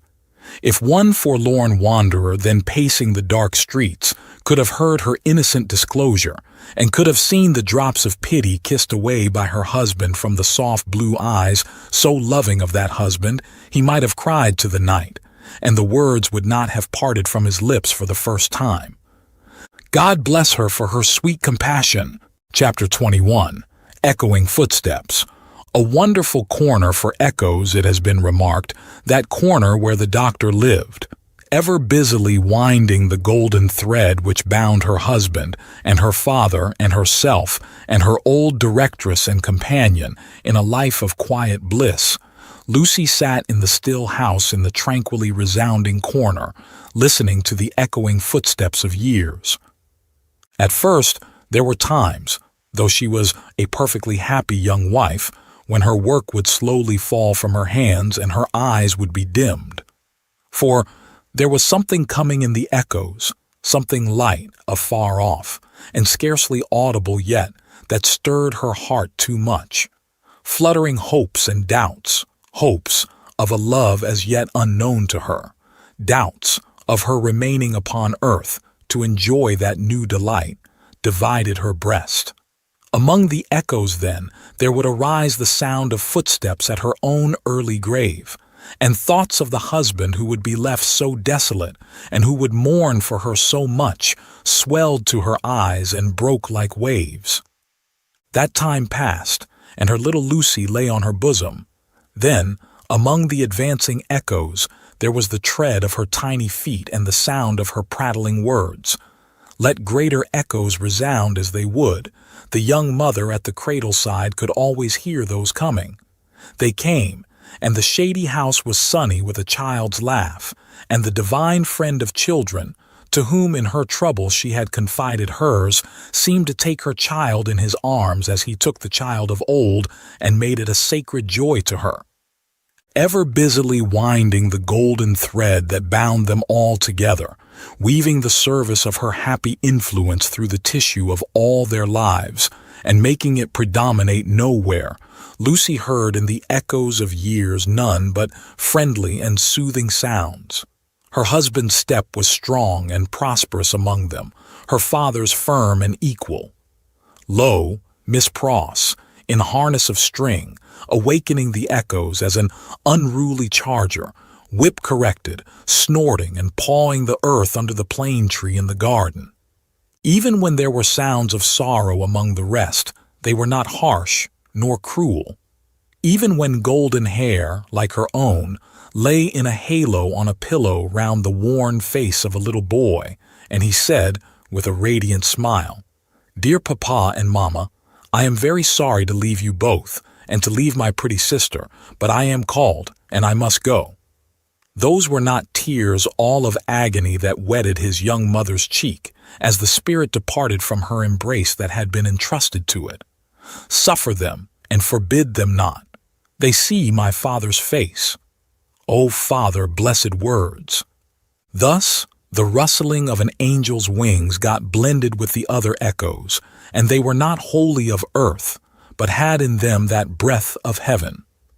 Sighs of the winds that blew over a little garden tomb were mingled with them also, and both were audible to Lucie in a hushed murmur, like the breathing of a summer sea asleep upon a sandy shore, as the little Lucie, comically studious at the task of the morning, or dressing a doll at her mother's footstool, chattered in the tongues of the two cities that were blended in her life. The echoes rarely answered to the actual tread of Sydney Carton. Some half-dozen times a year, at most, he claimed his privilege of coming in uninvited, and would sit among them through the evening as he had once done often. He never came there heated with wine, and one other thing regarding him was whispered in the echoes, which has been whispered by all true echoes for ages and ages. No man ever really loved a woman, lost her, and knew her with a blameless though an unchanged mind when she was a wife and a mother, but her children had a strange sympathy with him, an instinctive delicacy of pity for him. What fine hidden sensibilities are touched in such a case, no echoes tell, but it is so, and it was so here. Carton was the first stranger to whom little Lucie held out her chubby arms, and he kept his place with her as she grew. The little boy had spoken of him, almost at the last. "Poor Carton, kiss him for me." Mr. Stryver shouldered his way through the law, like some great engine forcing itself through turbid water, and dragged his useful friend in his wake, like a boat towed astern. As the boat so favored is usually in a rough plight, and mostly under water, so Sydney had a swamped life of it.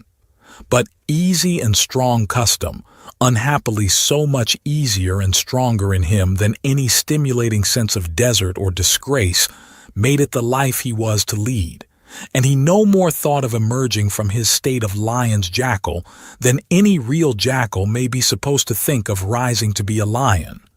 Stryver was rich, had married a florid widow with property and 3 boys, who had nothing particularly shining about them but the straight hair of their dumpling heads.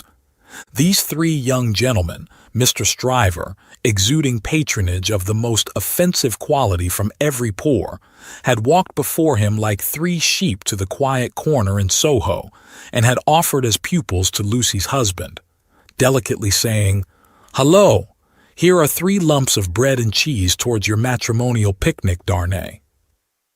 The polite rejection of the 3 lumps of bread and cheese had quite bloated Mr. Stryver with indignation, which he afterwards turned to account in the training of the young gentlemen by directing them to beware of the pride of beggars, like that Tudor fellow.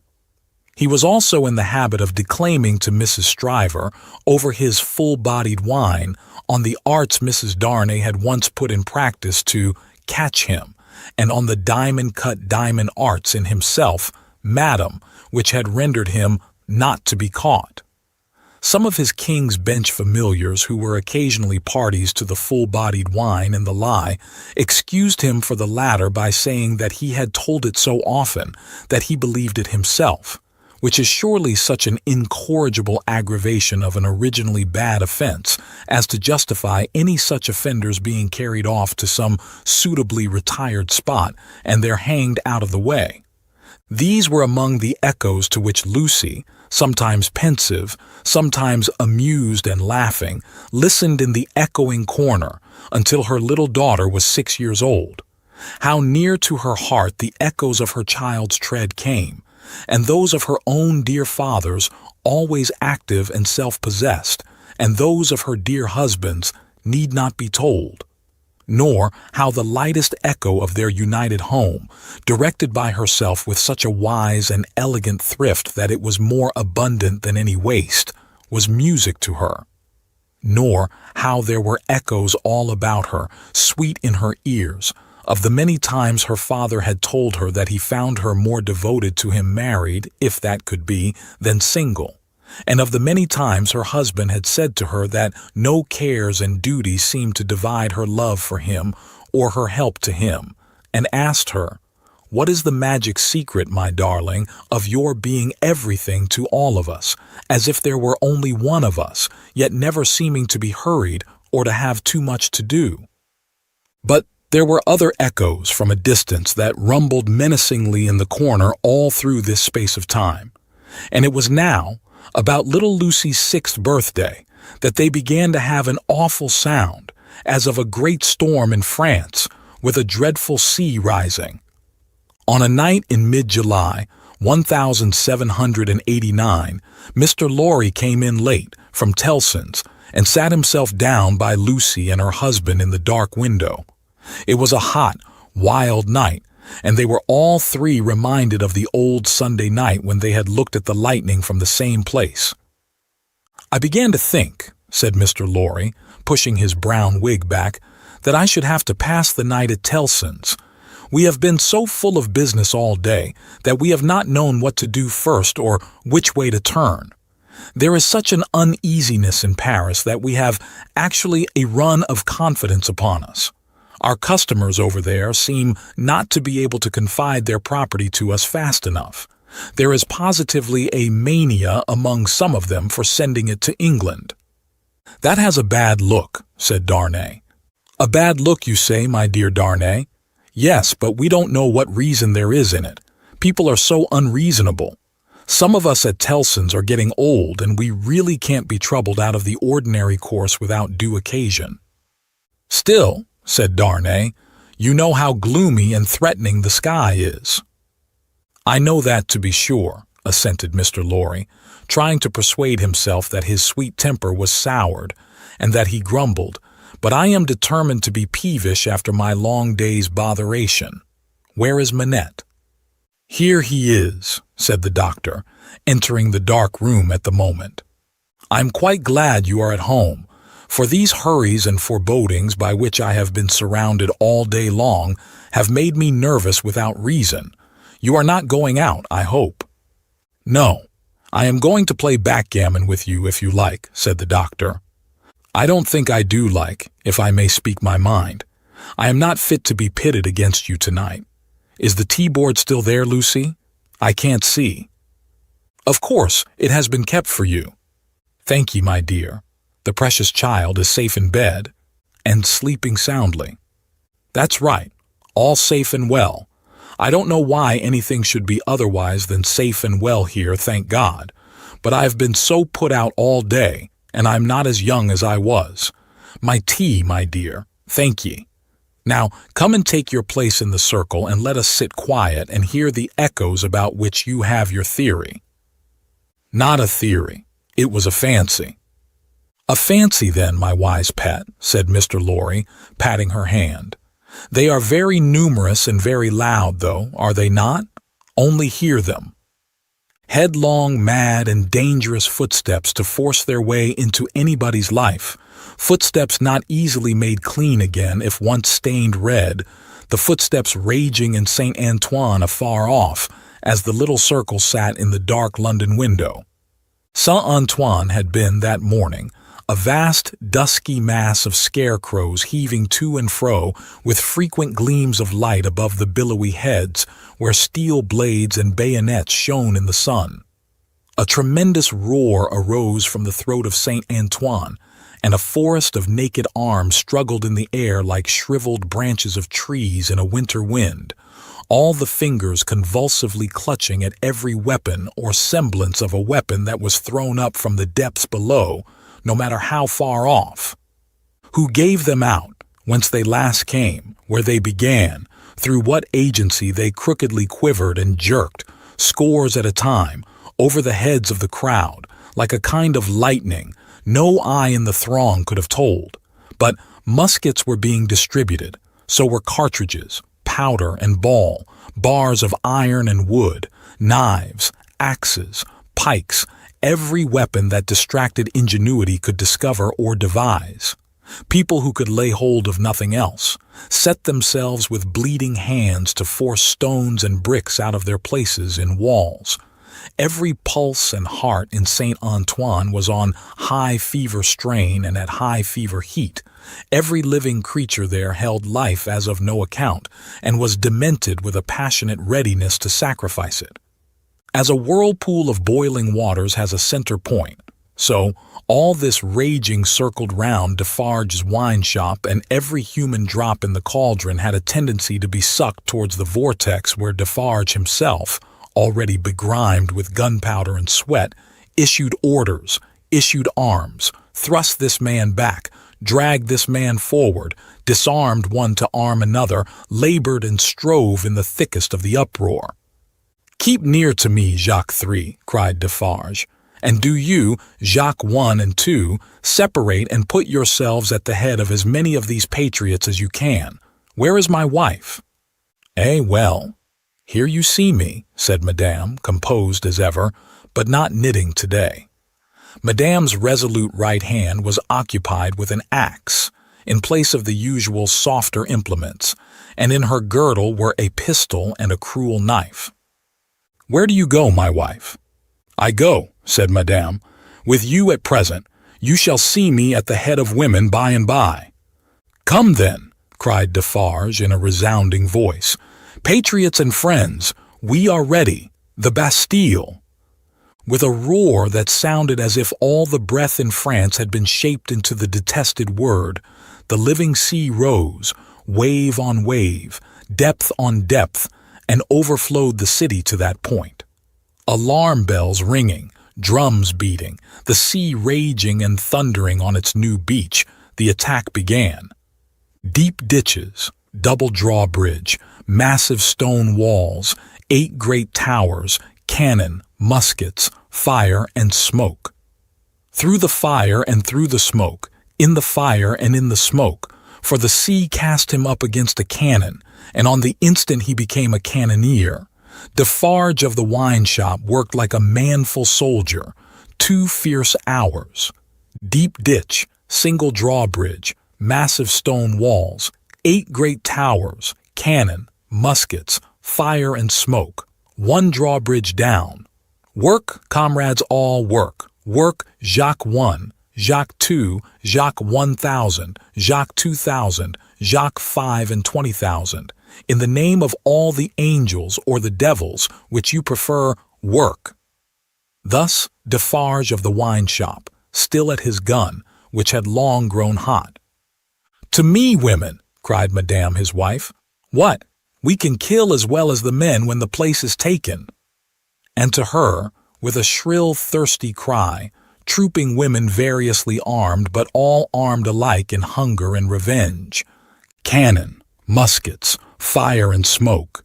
But still the deep ditch, the single drawbridge, the massive stone walls and the 8 great towers.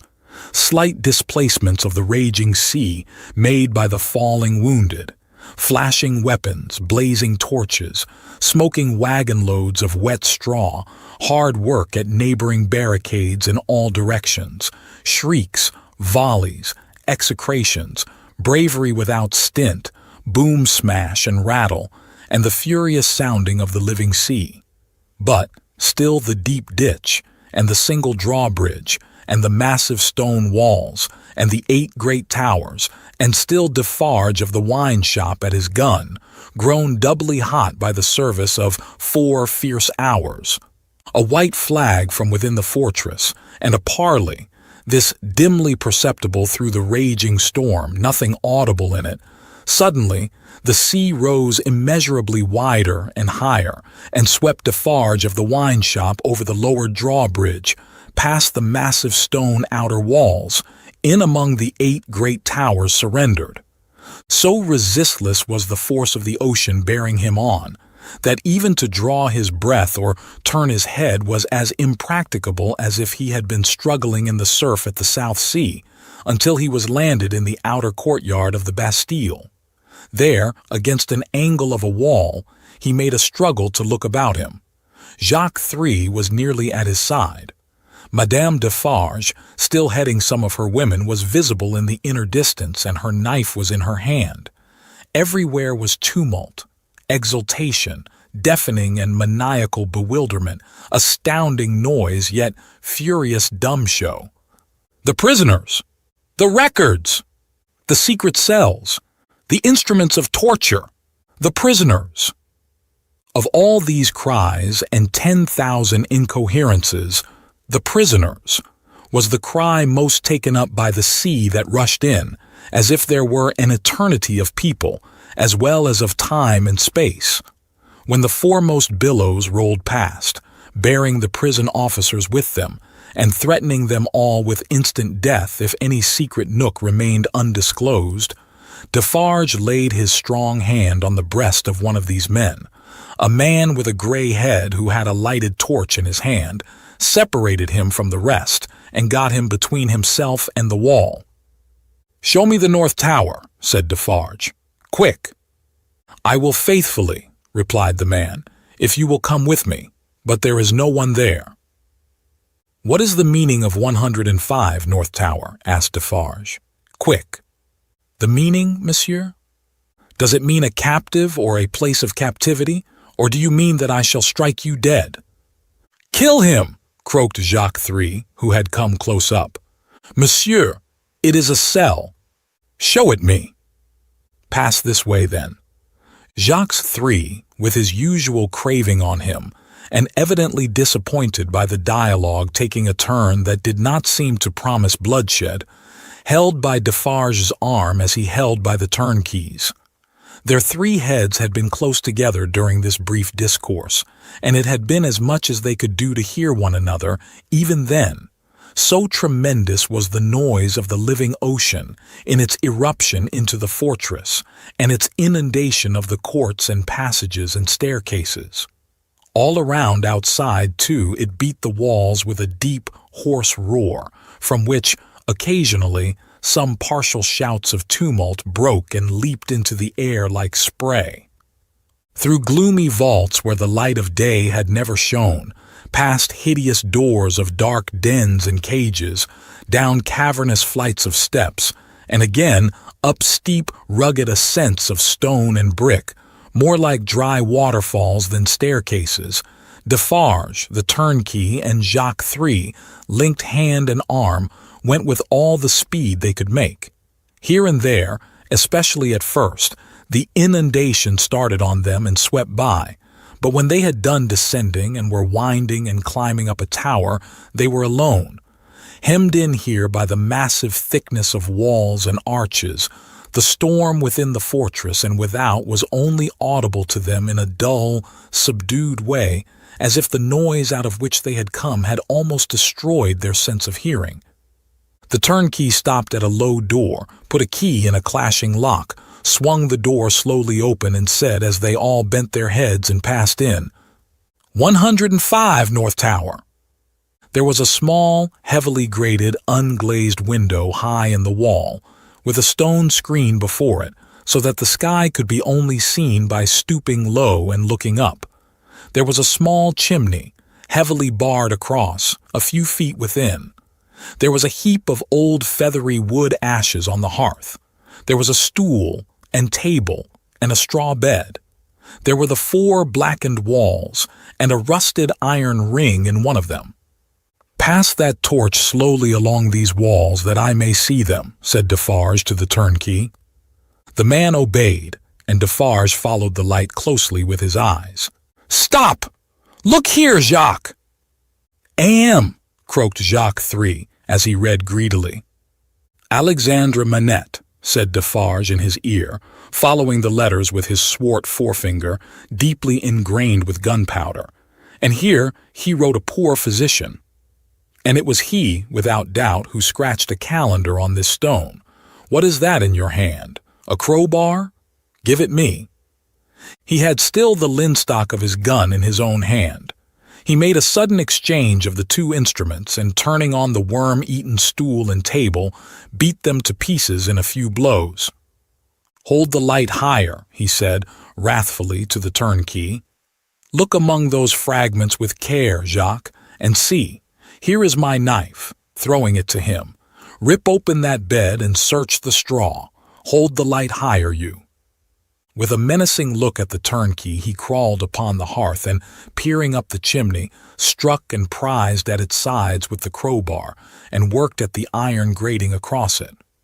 In a few minutes, some mortar and dust came dropping down, which he averted his face to avoid, and in it, and in the old wood ashes, and in a crevice in the chimney into which his weapon had slipped or wrought itself, he groped with a cautious touch. "Nothing in the wood, and nothing in the straw, Jacques?" "Nothing." "Let us collect them together, in the middle of the cell. So, light them, you." The turnkey fired the little pile, which blazed high and hot. Stooping again to come out at the low arched door, they left it burning and retraced their way to the courtyard, seeming to recover their sense of hearing as they came down, until they were in the raging flood once more. They found it surging and tossing in quest of Defarge himself. St. Antoine was clamorous to have its wine-shop keeper foremost in the guard upon the governor who had defended the Bastille and shot the people. Otherwise, the governor would not be marched to the Hôtel de Ville for judgment. Otherwise, the governor would escape, and the people's blood, suddenly of some value after many years of worthlessness, be unavenged. In the howling universe of passion and contention that seemed to encompass this grim old officer, conspicuous in his gray coat and red decoration, there was but one quite steady figure, and that was a woman's. See, "There is my husband," she cried, pointing him out. "See Defarge." She stood immovable close to the grim old officer and remained immovable close to him, through the streets as Defarge and the rest bore him along, remained immovable close to him when he was got near his destination and began to be struck at from behind, remained immovable close to him when the long-gathering rain of stabs and blows fell heavy, was so close to him when he dropped dead under it that, suddenly animated, she put her foot upon his neck, and with her cruel knife, long ready, hewed off his head. The hour was come when Saint Antoine was to execute his horrible idea of hoisting up men for lamps to show what he could be and do. Saint Antoine's blood was up, and the blood of tyranny and domination by the iron hand was down on the steps of the Hôtel de Ville where the governor's body lay, down on the sole of the shoe of Madame Defarge where she had trodden on the body to steady it for mutilation. "Lower the lamp yonder," cried Saint Antoine, after glaring round for a new means of death. "Here is one of his soldiers to be left on guard." The swinging sentinel was posted, and the sea rushed on. The sea of black and threatening waters, and of destructive upheaving of wave against wave, whose depths were yet unfathomed and whose forces were yet unknown. The remorseless sea of turbulently swaying shapes, voices of vengeance and faces hardened in the furnaces of suffering until the touch of pity could make no mark on them. But in the ocean of faces where every fierce and furious expression was in vivid life, there were two groups of faces, each 7 in number, so fixedly contrasting with the rest that never did sea roll which bore more memorable wrecks with it. 7 faces of prisoners, suddenly released by the storm that had burst their tomb, were carried high overhead, all scared, all lost, all wondering and amazed, as if the last day were come, and those who rejoiced around them were lost spirits. Other 7 faces there were, carried higher, 7 dead faces, whose drooping eyelids and half-seen eyes awaited the last day. Impassive faces, yet with a suspended, not an abolished, expression on them. Faces, rather, in a fearful pause, as having yet to raise the dropped lids of the eyes and bear witness with the bloodless lips, "Thou didst it." 7 prisoners released, 7 gory heads on pikes, the keys of the accursed fortress of the 8 strong towers, some discovered letters and other memorials of prisoners of old time, long dead of broken hearts, such and such, like the loudly echoing footsteps of Saint Antoine escort through the Paris streets in mid-July, 1789. Now, heaven defeat the fancy of Lucie Darnay, and keep these feet far out of her life. For they are headlong, mad, and dangerous, and in the years so long after the breaking of the cask at Defarge's wine-shop door, they are not easily purified when once stained red. Chapter 22. The sea still rises. Haggard Saint Antoine had had only one exultant week, in which to soften his modicum of hard and bitter bread to such extent as he could, with the relish of fraternal embraces and congratulations, when Madame Defarge sat at her counter, as usual presiding over the customers. Madame Defarge wore no rose in her head, for the great brotherhood of spies had become, even in one short week, extremely chary of trusting themselves to the saint's mercies.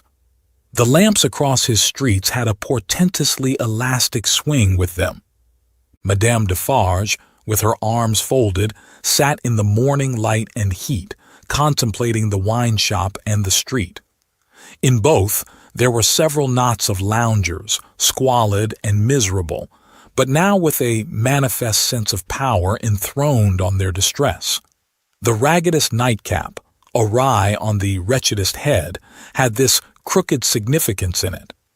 I know how hard it has grown for me, the wearer of this, to support life in myself, but do you know how easy it has grown for me, the wearer of this, to destroy life in you? Every lean, bare arm that had been without work before had this work always ready for it now, that it could strike. The fingers of the knitting women were vicious, with the experience that they could tear. There was a change in the appearance of Saint Antoine. The image had been hammering into this for hundreds of years, and the last finishing blows had told mightily on the expression. Madame Defarge sat observing it, with such suppressed approval as was to be desired in the leader of the Saint Antoine women. One of her sisterhood knitted beside her, the short, rather plump wife of a starved grocer, and the mother of 2 children withal. This lieutenant had already earned the complimentary name of the Vengeance. "Hark!" said the Vengeance. "Listen, then, who comes?" As if a train of powder laid from the outermost bound of Saint Antoine Quarter to the wine-shop door had been suddenly fired, a fast-spreading murmur came rushing along. "It is Defarge," said Madame. "Silence, patriots!" Defarge came in breathless, pulled off a red cap he wore, and looked around him. "Listen, everywhere," said Madame again. "Listen to him." Defarge stood, panting, against a background of eager eyes and open mouths formed outside the door. All those within the wine-shop had sprung to their feet. "Say then, my husband, what is it?" "News from the other world." "How then?" cried Madame contemptuously. "The other world? Does everybody here recall old Foulon, who told the famished people that they might eat grass, and who died and went to hell?" "Everybody," from all throats. "The news is of him. He is among us." "Among us," from the universal throat again. "And dead." "Not dead. He feared us so much, and with reason, that he caused himself to be represented as dead, and had a grand mock funeral. But they have found him alive, hiding in the country, and have brought him in. I have seen him but now, on his way to the Hôtel de Ville, a prisoner. I have said that he had reason to fear us. Say all. Had he reason? Wretched old sinner of more than 80 years and 10, if he had never known it yet, he would have known it in his heart of hearts if he could have heard the answering cry. A moment of profound silence followed. Defarge and his wife looked steadfastly at one another. The Vengeance stooped, and the jar of a drum was heard as she moved it at her feet behind the counter. "Patriots!" said Defarge in a determined voice. "Are we ready?" Instantly, Madame Defarge's knife was in her girdle. The drum was beating in the streets, as if it and a drummer had flown together by magic, and the Vengeance, uttering terrific shrieks and flinging her arms about her head like all the 40 Furies at once, was tearing from house to house, rousing the women. The men were terrible, in the bloody-minded anger with which they looked from windows, caught up what arms they had, and came pouring down into the streets. But the women were a sight to chill the boldest. From such household occupations as their bare poverty yielded, from their children, from their aged and their sick crouching on the bare ground famished and naked, they ran out with streaming hair, urging one another, and themselves, to madness with the wildest cries and actions. "Villain Foulon taken, my sister. Old Foulon taken, my mother. Miscreant Foulon taken, my daughter." Then a score of others ran into the midst of these, beating their breasts, tearing their hair, and screaming, "Foulon alive! Foulon who told the starving people they might eat grass! Foulon who told my old father that he might eat grass, when I had no bread to give him! Foulon who told my baby it might suck grass, when these breasts were dry with want! O Mother of God, this Foulon! O Heaven, our suffering! Hear me, my dead baby and my withered father. I swear on my knees on these stones to avenge you on Foulon. Husbands and brothers and young men, give us the blood of Foulon, give us the head of Foulon, give us the heart of Foulon, give us the body and soul of Foulon, rend Foulon to pieces, and dig him into the ground, that grass may grow from him. With these cries, numbers of the women lashed into blind frenzy, whirled about, striking and tearing at their own friends until they dropped into a passionate swoon and were only saved by the men belonging to them from being trampled underfoot. Nevertheless, not a moment was lost, not a moment. This Foulon was at the Hôtel de Ville and might be loosed. Never, if Saint Antoine knew his own sufferings, insults, and wrongs. Armed men and women flocked out of the quarter so fast and drew even these last dregs after them with such a force of suction that within a quarter of an hour there was not a human creature in Saint Antoine's bosom but a few old crones and the wailing children. No, they were all by that time choking the hall of examination where this old man, ugly and wicked, was, and overflowing into the adjacent open space and streets. The Defarge, husband and wife, the Vengeance, and Jacques III were in the first press, and at no great distance from him in the hall. "See," cried Madame, pointing with her knife, "see the old villain bound with ropes. That was well done to tie a bunch of grass upon his back. Ha, ha, ha, that was well done. Let him eat it now." Madame put her knife under her arm and clapped her hands as at a play. The people immediately behind Madame Defarge, explaining the cause of her satisfaction to those behind them, and those again explaining to others and those to others, the neighboring streets resounded with the clapping of hands. Similarly, during 2 or 3 hours of drawl and the winnowing of many bushels of words, Madame Defarge's frequent expressions of impatience were taken up, with marvelous quickness, at a distance, the more readily, because certain men who had by some wonderful exercise of agility climbed up the external architecture to look in from the windows, knew Madame Defarge well, and acted as a telegraph between her and the crowd outside the building. At length the sun rose so high that it struck a kindly ray as of hope or protection, directly down upon the old prisoner's head. The favor was too much to bear. In an instant the barrier of dust and chaff that had stood surprisingly long went to the winds, and Saint Antoine had got him. It was known directly, to the furthest confines of the crowd. Defarge had but sprung over a railing and a table, and folded the miserable wretch in a deadly embrace. Madame Defarge had but followed and turned her hand in one of the ropes with which he was tied. The Vengeance and Jacques III were not yet up with them, and the men at the windows had not yet swooped into the hall, like birds of prey from their high perches, when the cry seemed to go up all over the city, "Bring him out! Bring him to the lamp!"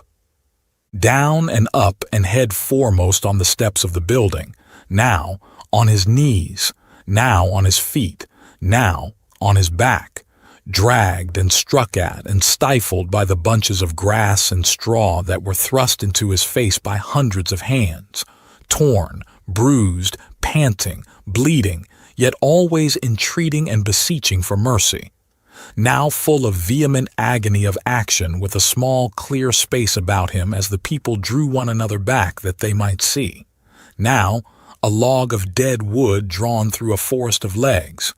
He was hauled to the nearest street corner where one of the fatal lamps swung, and there Madame Defarge let him go, as a cat might have done to a mouse, and silently and composedly looked at him while they made ready, and while he besought her, the women passionately screeching at him all the time, and the men sternly calling out to have him killed with grass in his mouth.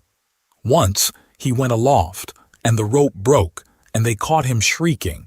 Twice he went aloft, and the rope broke, and they caught him shrieking. Then the rope was merciful, and held him, and his head was soon upon a pike, with grass enough in the mouth for all Saint Antoine to dance at the sight of. Nor was this the end of the day's bad work, for Saint Antoine so shouted and danced his angry blood up that it boiled again, on hearing when the day closed in that the son-in-law of the dispatched, another of the people's enemies and insulters, was coming into Paris under a guard 500 strong, in cavalry alone. Saint Antoine wrote his crimes on flaring sheets of paper, seized him, would have torn him out of the breast of an army to bear Foulon company, set his head and heart on pikes, and carried the 3 spoils of the day in wolf procession through the streets. Not before dark night did the men and women come back to the children, wailing and breadless. Then the miserable bakers' shops were beset by long files of them, patiently waiting to buy bad bread. And while they waited with stomachs faint and empty, they beguiled the time by embracing one another on the triumphs of the day and achieving them again in gossip. Gradually, these strings of ragged people shortened and frayed away, and then poor lights began to shine in high windows, and slender fires were made in the streets, at which neighbors cooked in common, afterwards supping at their doors. Scanty and insufficient suppers those, and innocent of meat, as of most other sauce to wretched bread.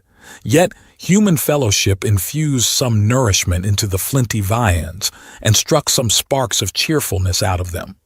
Fathers and mothers who had had their full share in the worst of the day played gently with their meager children, and lovers, with such a world around them and before them, loved and hoped.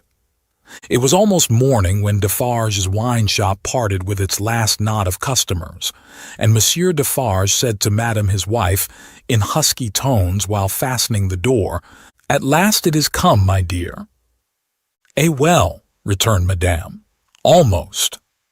Saint Antoine slept, the Defarges slept, even the Vengeance slept with her starved grocer, and the drum was at rest. The drums was the only voice in Saint Antoine that blood and hurry had not changed. The Vengeance, as custodian of the drum, could have wakened him up, and had the same speech out of him as before the Bastille fell, or old Foulon was seized. Not so with the hoarse tones of the men and women in Saint Antoine's bosom. Chapter 23. Fire Rises. There was a change on the village where the fountain fell, and where the mender of roads went forth daily to hammer out of the stones on the highway such morsels of bread as might serve for patches to hold his poor ignorant soul and his poor reduced body together. The prison on the crag was not so dominant as of yore. There were soldiers to guard it, but not many. There were officers to guard the soldiers, but not one of them knew what his men would do. Beyond this, that it would probably not be what he was ordered. Far and wide lay a ruined country, yielding nothing but desolation.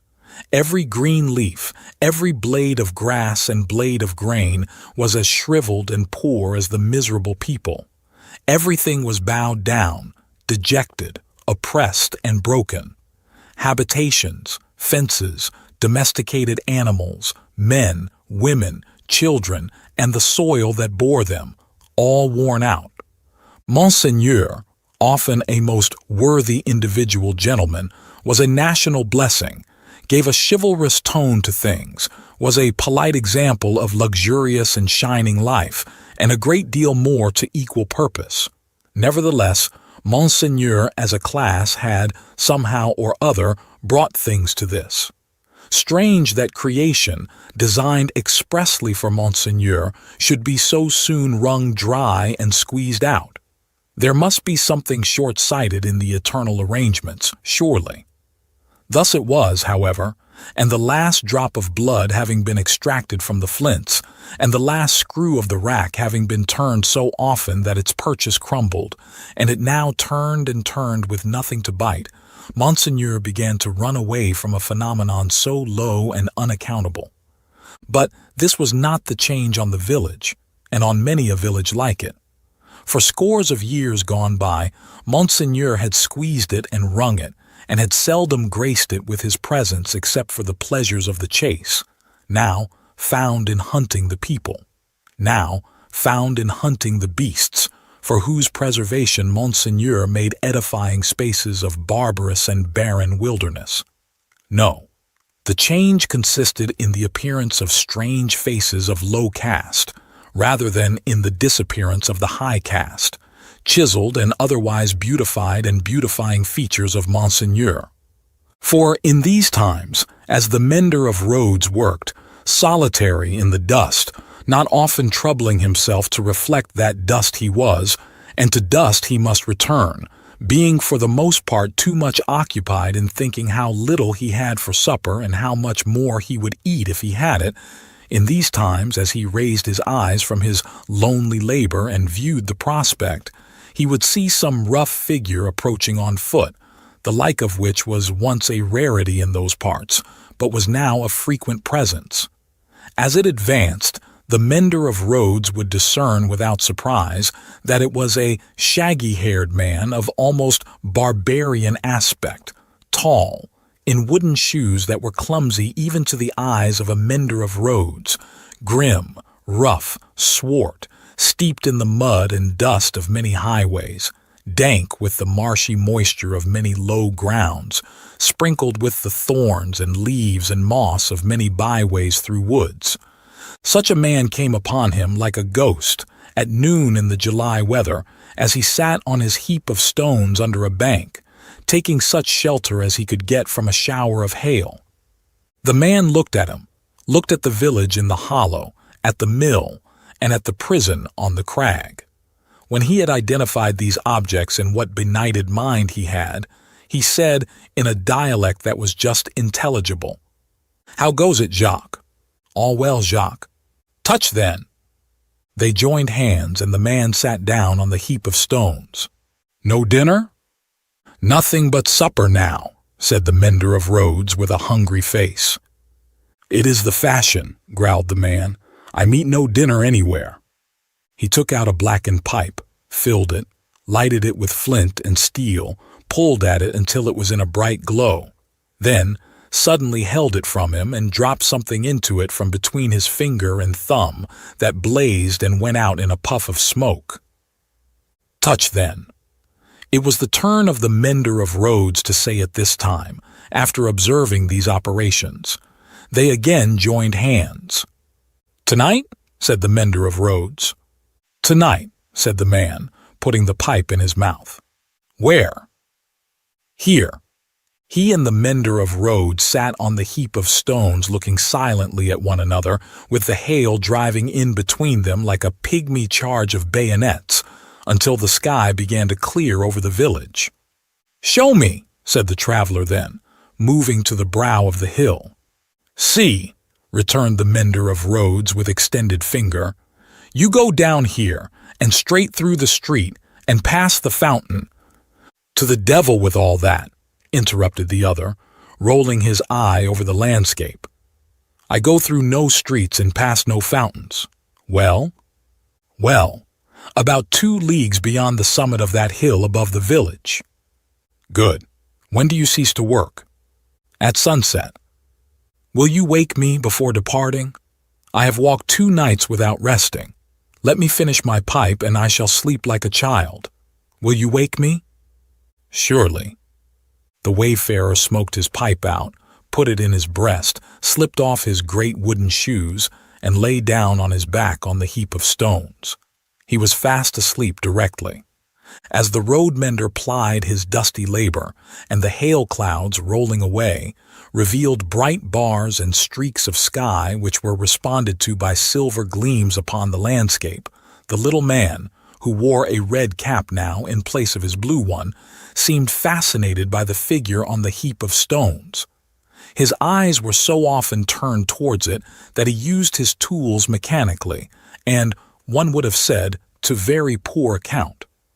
The bronze face, the shaggy black hair and beard, the coarse woolen red cap, the rough medley dress of homespun stuff and hairy skins of beasts, the powerful frame attenuated by spare living, and the sullen and desperate compression of the lips in sleep inspired the mender of roads with awe.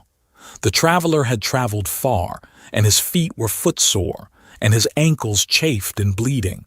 His great shoes, stuffed with leaves and grass, had been heavy to drag over the many long leagues, and his clothes were chafed into holes, as he himself was into sores. Stooping down beside him, the road mender tried to get a peep at secret weapons in his breast or where not, but in vain, for he slept with his arms crossed upon him, and set as resolutely as his lips. Fortified towns with their stockades, guard-houses, gates, trenches, and drawbridges seemed to the mender of roads to be so much air as against this figure. And when he lifted his eyes from it to the horizon and looked around, he saw in his small fancy similar figures, stopped by no obstacle, tending to centers all over France.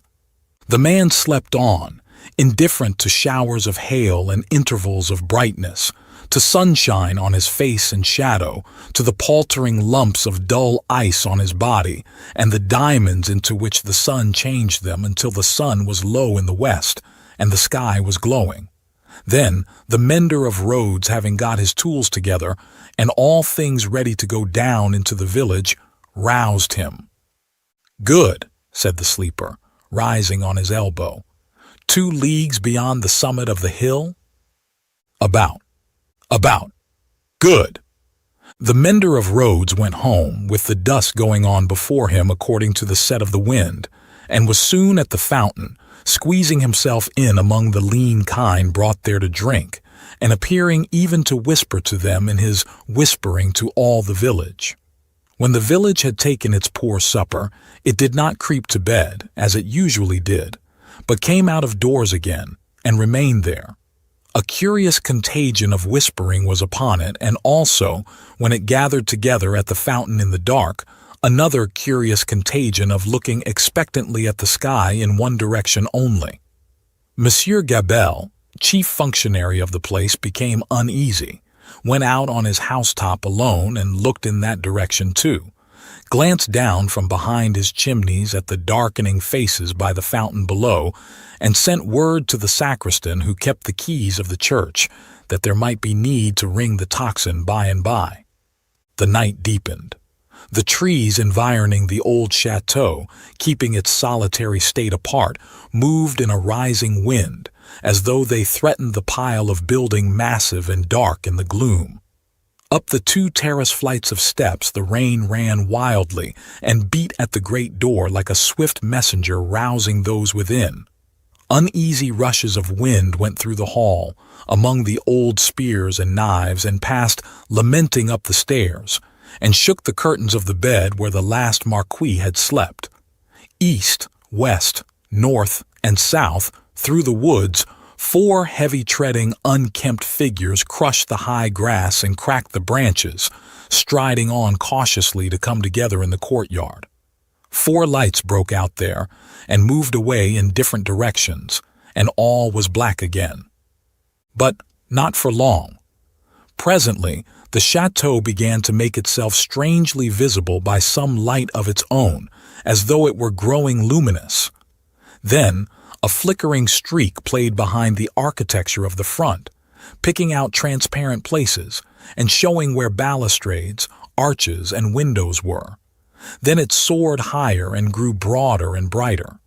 Soon, from a score of the great windows, flames burst forth, and the stone faces awakened, stared out of fire.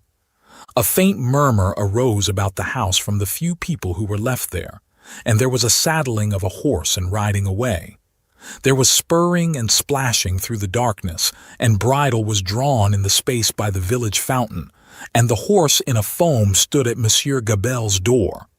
"Help, Gabelle! Help, everyone!" The tocsin rang impatiently, but other help, if that were any, there was none. The mender of roads and 250 particular friends stood with folded arms at the fountain, looking at the pillar of fire in the sky. "It must be 40 feet high," said they grimly, and never moved. The rider from the chateau and the horse in a foam clattered away through the village and galloped up the stony steep to the prison on the crag. At the gate, a group of officers were looking at the fire. Removed from them, a group of soldiers. "Help, gentlemen! Officers! The chateau is on fire. Valuable objects may be saved from the flames by timely aid. Help! Help!" The officers looked towards the soldiers who looked at the fire, gave no orders, and answered with shrugs and biting of lips, "It must burn." As the rider rattled down the hill again and through the street, the village was illuminating. The mender of roads and the 250 particular friends, inspired as one man and woman by the idea of lighting up, had darted into their houses and were putting candles in every dull little pane of glass. The general scarcity of everything occasioned candles to be borrowed in a rather peremptory manner of Monsieur Gabelle, and in a moment of reluctance and hesitation on that functionary's part, the mender of roads, once so submissive to authority, had remarked that carriages were good to make bonfires with, and that post-horses would roast. The chateau was left to itself to flame and burn. In the roaring and raging of the conflagration, a red-hot wind, driving straight from the infernal regions, seemed to be blowing the edifice away. With the rising and falling of the blaze, the stone faces showed as if they were in torment. When great masses of stone and timber fell, the face with the two dints in the nose became obscured, anon struggled out of the smoke again, as if it were the face of the cruel marquis burning at the stake and contending with the fire. The chateau burned, the nearest trees laid hold of by the fire, scorched and shriveled. Trees at a distance, fired by the four fierce figures, begirt the blazing edifice with a new forest of smoke. Molten lead and iron boiled in the marble basin of the fountain. The water ran dry. The extinguisher tops of the towers vanished like ice before the heat and trickled down into four rugged wells of flame. Great rents and splits branched out in the solid walls like crystallization. Stupefied birds wheeled about and dropped into the furnace. Four fierce figures trudged away, east, west, north, and south, along the night-enshrouded roads, guided by the beacon they had lighted, towards their next destination. The illuminated village had seized hold of the tocsin and, abolishing the lawful ringer, rang for joy. Not only that, but the village, light-headed with famine, fire, and bell-ringing, and bethinking itself that Monsieur Gabelle had to do with the collection of rent and taxes, though it was but a small installment of taxes and no rent at all that Gabelle had got in those latter days, became impatient for an interview with him, and, surrounding his house, summoned him to come forth for personal conference. Whereupon Monsieur Gabelle did heavily bar his door and retire to hold counsel with himself. The result of that conference was that Gabelle again withdrew himself to his housetop behind his stack of chimneys, this time resolved, if his door were broken in, he was a small southern man of retaliative temperament, to pitch himself head foremost over the parapet and crush a man or two below. Probably Monsieur Gabelle passed a long night up there, with the distant chateau for fire and candle, and the beating at his door, combined with the joy-ringing for music, not to mention his having an ill-omened lamp slung across the road before his posting-house gate, which the village showed a lively inclination to displace in his favor. A trying suspense to be passing a whole summer night on the brink of the black ocean, ready to take that plunge into it upon which Monsieur Gabelle had resolved. But the friendly dawn appearing at last, and the rush candles of the village guttering out, the people happily dispersed, and Monsieur Gabelle came down bringing his life with him for that while. Within 100 miles, and in the light of other fires, there were other functionaries less fortunate that night and other nights, whom the rising sun found hanging across once peaceful streets, where they had been born and bred. Also, there were other villagers and townspeople less fortunate than the mender of roads and his fellows, upon whom the functionaries and soldiery turned with success, and whom they strung up in their turn. But the fierce figures were steadily wending east, west, north, and south, be that as it would, and whosoever hung, fire burned. The altitude of the gallows that would turn to water and quench it, no functionary by any stretch of mathematics was able to calculate successfully. Chapter 24. Drawn to the Loadstone Rock.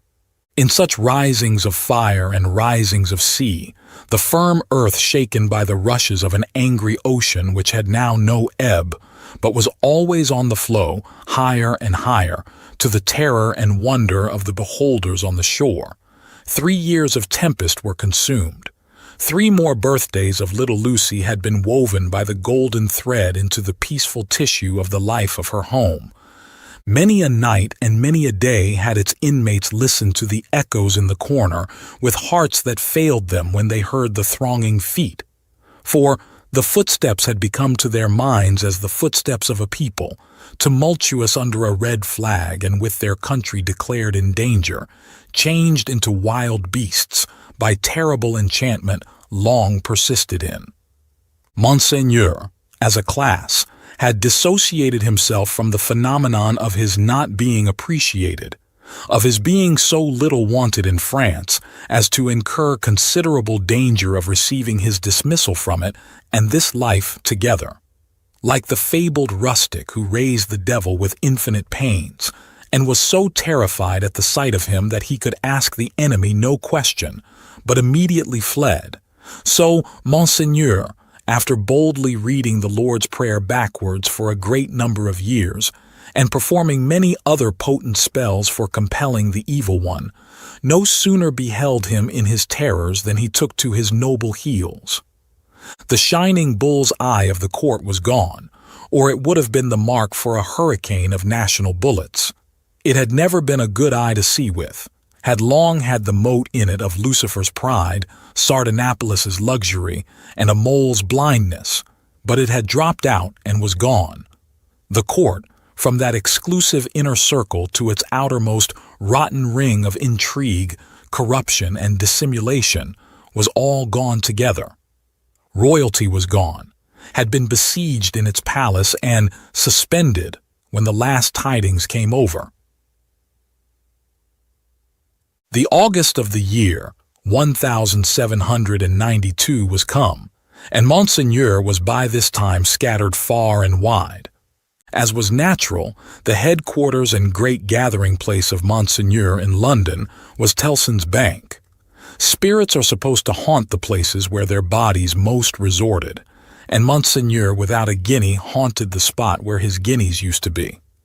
Moreover, it was the spot to which such French intelligence as was most to be relied upon came quickest. Again, Tellson's was a munificent house and extended great liberality to old customers who had fallen from their high estate. Again, those nobles who had seen the coming storm in time and anticipating plunder or confiscation had made provident remittances to Tellson's were always to be heard of there by their needy brethren, to which it must be added that every newcomer from France reported himself and his tidings at Tellson's, almost as a matter of course. For such variety of reasons, Tellson's was at that time, as to French intelligence, a kind of high exchange, and this was so well known to the public, and the inquiries made there were in consequence so numerous that Tellson sometimes wrote the latest news out in a line or so and posted it in the bank windows for all who ran through Temple Bar to read. On a steaming, misty afternoon, Mr. Lorry sat at his desk, and Charles Darnay stood leaning on it, talking with him in a low voice. The penitential den, once set apart for interviews with the House, was now the news exchange, and was filled to overflowing. It was within half an hour or so of the time of closing.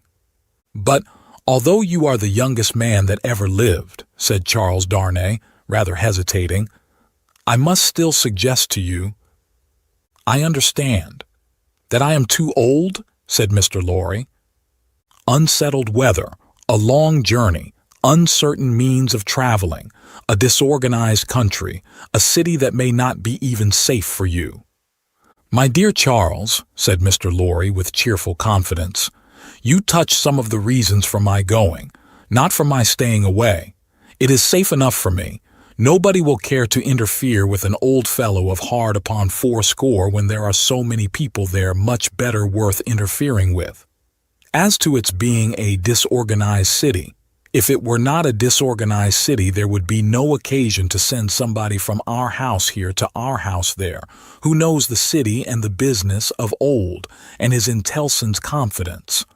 As to the uncertain traveling, the long journey, and the winter weather, if I were not prepared to submit myself to a few inconveniences for the sake of Tellson's, after all these years, who ought to be? I wish I were going myself, said Charles Darnay somewhat restlessly, and like one thinking aloud. Indeed, you are a pretty fellow to object and advise, exclaimed Mr. Lorry. You wish you were going yourself, and you a Frenchman born. You are a wise counselor.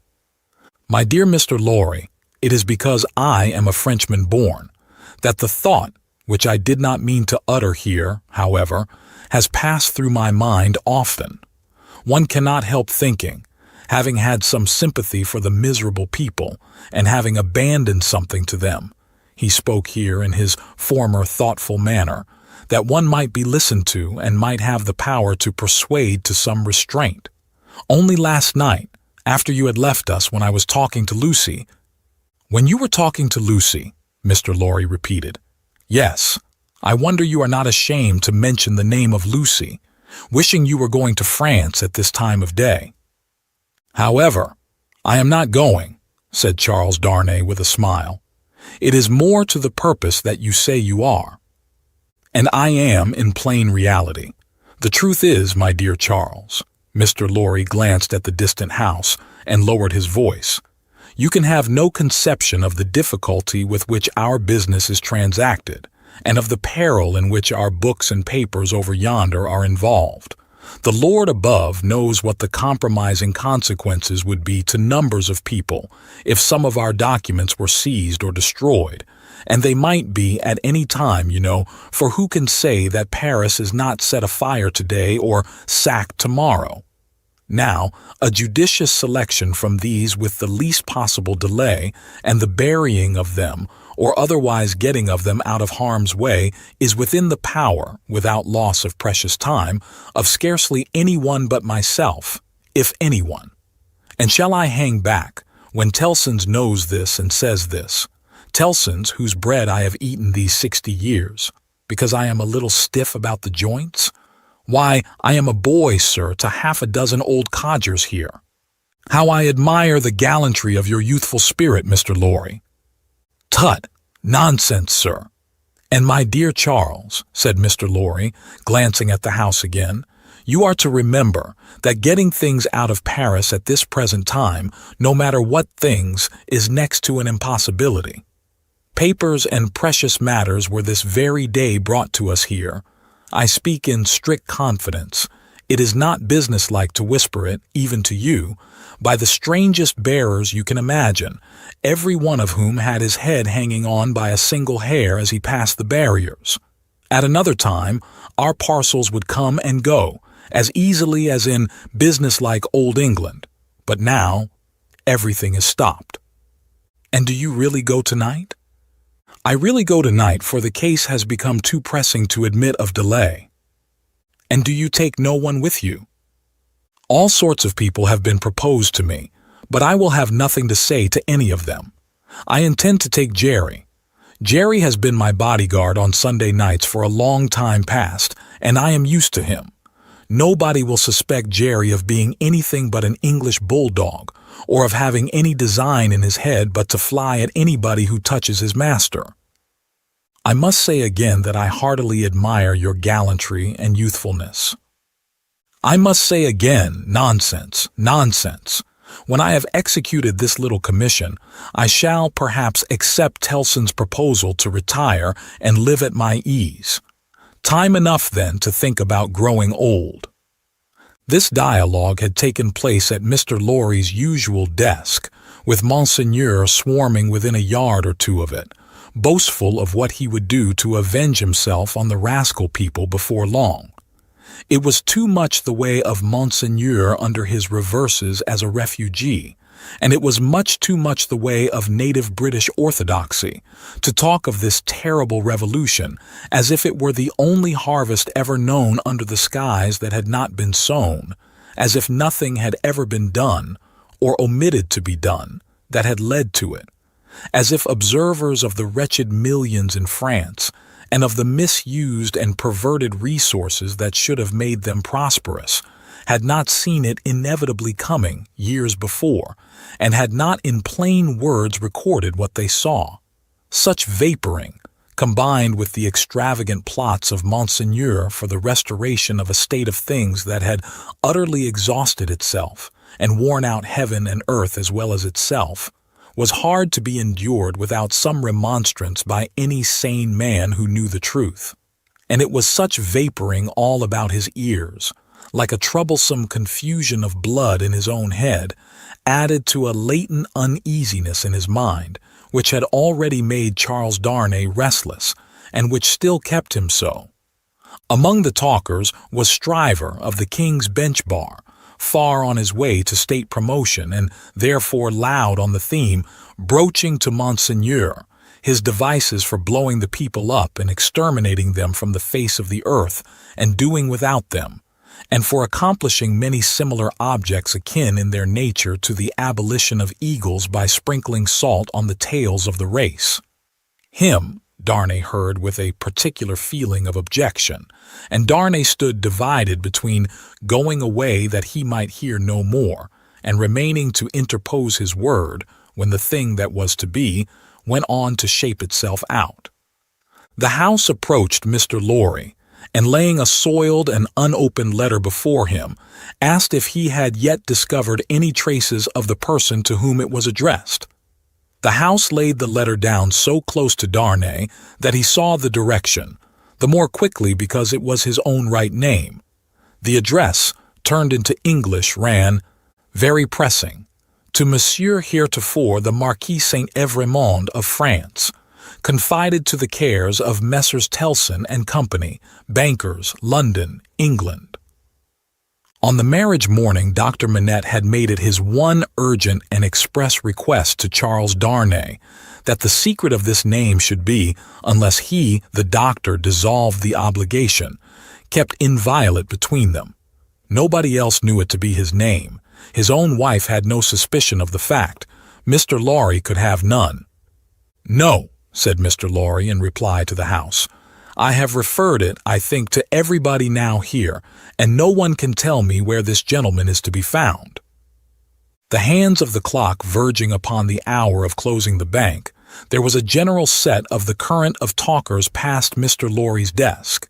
He held the letter out inquiringly, and Monseigneur looked at it in the person of this plotting and indignant refugee, and Monseigneur looked at it in the person of that plotting and indignant refugee, and this, that, and the other all had something disparaging to say, in French or in English, concerning the Marquis who was not to be found. Nephew, I believe, but in any case degenerate successor, of the polished Marquis who was murdered, said one. Happy to say, I never knew him. A craven who abandoned his post, said another.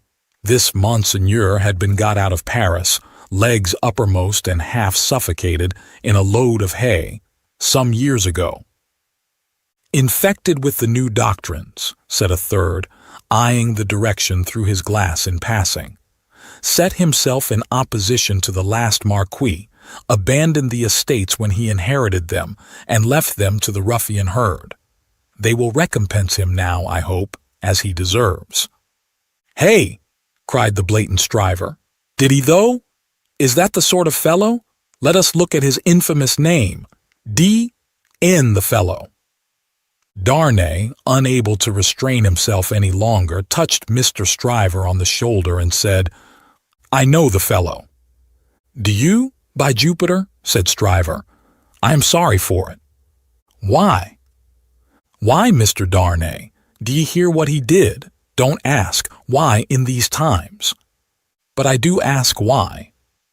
Then I tell you again, Mr. Darnay, I am sorry for it. I'm sorry to hear you putting any such extraordinary questions. Here is a fellow who, infected by the most pestilent and blasphemous code of devilry that ever was known, abandoned his property to the vilest scum of the earth that ever did murder by wholesale. And you ask me why I am sorry that a man who instructs youth knows him. Well, but I'll answer you. I am sorry because I believe there is contamination in such a scoundrel. That's why. Mindful of the secret, Darnay with great difficulty checked himself and said, "You may not understand the gentleman." "I understand how to put you in a corner, Mr. Darnay," said bully Stryver, "and I'll do it. If this fellow is a gentleman, I don't understand him. You may tell him so with my compliments. You may also tell him from me that after abandoning his worldly goods and position to this butcherly mob, I wonder he is not at the head of them." "But no, gentlemen," said Stryver, looking all round and snapping his fingers, "I know something of human nature, and I tell you that you'll never find a fellow like this fellow, trusting himself to the mercies of such precious protégés. No, gentlemen, he'll always show 'em a clean pair of heels very early in the scuffle and sneak away." With those words and a final snap of his fingers, Mr. Stryver shouldered himself into Fleet Street amidst the general approbation of his hearers. Mr. Lorry and Charles Darnay were left alone at the desk in the general departure from the bank. "Will you take charge of the letter?" said Mr. Lorry. "You know where to deliver it." "I do." "Will you undertake to explain that we suppose it to have been addressed here on the chance of our knowing where to forward it, and that it has been here some time?" "I will do so. Do you start for Paris from here?" "From here, at 8. I will come back to see you off." Very ill at ease with himself and with Stryver and most other men, Darnay made the best of his way into the quiet of the temple, opened the letter, and read it. These were its contents: "Prison of the Abbaye, Paris, June 21st, 1792. Monsieur Heretofort, the Marquis. After having long been in danger of my life at the hands of the village, I have been seized with great violence and indignity and brought a long journey on foot to Paris. On the road I have suffered a great deal. Nor is that all. My house has been destroyed, razed to the ground. The crime for which I am imprisoned, Monsieur Heretofort the Marquis, and for which I shall be summoned before the tribunal and shall lose my life, without your so generous help, is, they tell me, treason against the majesty of the people, in that I have acted against them for an emigrant. It is in vain I represent that I have acted for them, and not against, according to your commands. It is in vain I represent that, before the sequestration of emigrant property, I had remitted the impost they had ceased to pay, that I had collected no rent, that I had had recourse to no process. The only response is that I have acted for an emigrant, and where is that emigrant? Ah, most gracious Monsieur Heretofort the Marquis, where is that emigrant? I cry in my sleep, where is he? I demand of heaven, will he not come to deliver me? No answer. Ah, Monsieur Heretofort the Marquis, I send my desolate cry across the sea, hoping it may perhaps reach your ears through the great bank of Tilson known at Paris. For the love of heaven, of justice, of generosity, of the honor of your noble name, I supplicate you, Monsieur Heretofort the Marquis, to succor and release me. My fault is that I have been true to you. O Monsieur Heretofort the Marquis, I pray you be you true to me. From this prison here of horror, whence I every hour tend nearer and nearer to destruction, I send you, Monsieur Heretofort the Marquis, the assurance of my dolorous and unhappy service. Your afflicted Gabelle. The latent uneasiness in Darnay's mind was roused to vigorous life by this letter. The peril of an old servant and a good one, whose only crime was fidelity to himself and his family, stared him so reproachfully in the face that as he walked to and fro in the temple considering what to do, he almost hid his face from the passers-by.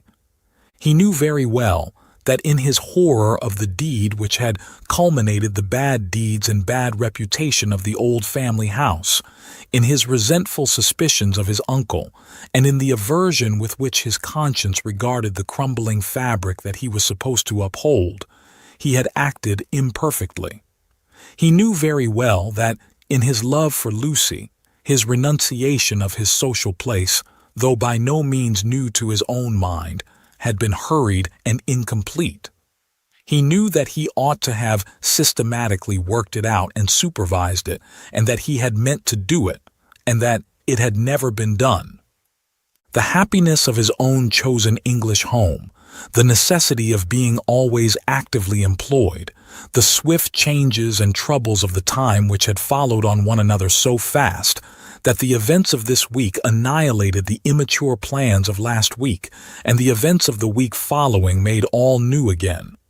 He knew very well that to the force of these circumstances he had yielded, not without disquiet, but still without continuous and accumulating resistance, that he had watched the times for a time of action, and that they had shifted and struggled until the time had gone by, and the nobility were trooping from France by every highway and byway, and their property was in course of confiscation and destruction, and their very names were blotting out, was as well known to himself as it could be to any new authority in France that might impeach him for it. But he had oppressed no man, he had imprisoned no man. He was so far from having harshly exacted payment of his dues that he had relinquished them of his own will, thrown himself on a world with no favor in it, won his own private place there, and earned his own bread. Monsieur Gabelle had held the impoverished and involved estate on written instructions, to spare the people, to give them what little there was to give, such fuel as the heavy creditors would let them have in the winter, and such produce as could be saved from the same grip in the summer, and no doubt he had put the fact in plea and proof for his own safety, so that it could not but appear now. This favored the desperate resolution Charles Darnay had begun to make, that he would go to Paris. Yes, like the mariner in the old story, the winds and streams had driven him within the influence of the Loadstone rock, and it was drawing him to itself, and he must go. Everything that arose before his mind drifted him on, faster and faster, more and more steadily, to the terrible attraction. His latent uneasiness had been that bad aims were being worked out in his own unhappy land by bad instruments, and that he who could not fail to know that he was better than they was not there, trying to do something to stay bloodshed and assert the claims of mercy and humanity. With this uneasiness half stifled and half reproaching him, he had been brought to the pointed comparison of himself with the brave old gentleman in whom duty was so strong. Upon that comparison, injurious to himself, had instantly followed the sneers of Monseigneur, which had stung him bitterly, and those of Stryver, which above all were coarse and galling for old reasons. Upon those had followed Gabelle's letter, the appeal of an innocent prisoner in danger of death to his justice, honor, and good name. His resolution was made. He must go to Paris.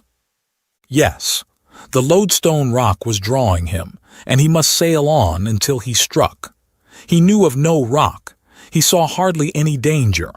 The intention with which he had done what he had done, even although he had left it incomplete, presented it before him in an aspect that would be gratefully acknowledged in France on his presenting himself to assert it.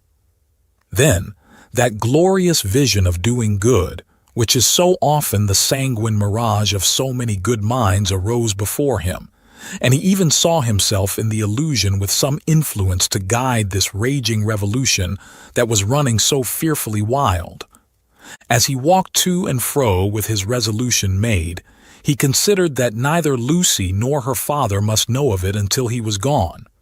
Lucie should be spared the pain of separation, and her father, always reluctant to turn his thoughts towards the dangerous ground of old, should come to the knowledge of the step as a step taken, and not in the balance of suspense and doubt. How much of the incompleteness of his situation was referable to her father, through the painful anxiety to avoid reviving old associations of France in his mind, he did not discuss with himself. But that circumstance, too, had had its influence in his course. He walked to and fro, with thoughts very busy, until it was time to return to Tellson's and take leave of Mr. Lorry. As soon as he arrived in Paris, he would present himself to this old friend, but he must say nothing of his intention now. A carriage with post horses was ready at the bank door, and Jerry was booted and equipped. "I have delivered that letter," said Charles Darnay to Mr. Lorry. "I would not consent to your being charged with any written answer, but perhaps you will take a verbal one." "That I will, and readily," said Mr. Lorry, "if it is not dangerous." "Not at all, though it is to a prisoner in the Abbaye." "What is his name?" said Mr. Lorry, with his open pocketbook in his hand. "Gabelle." "Gabelle.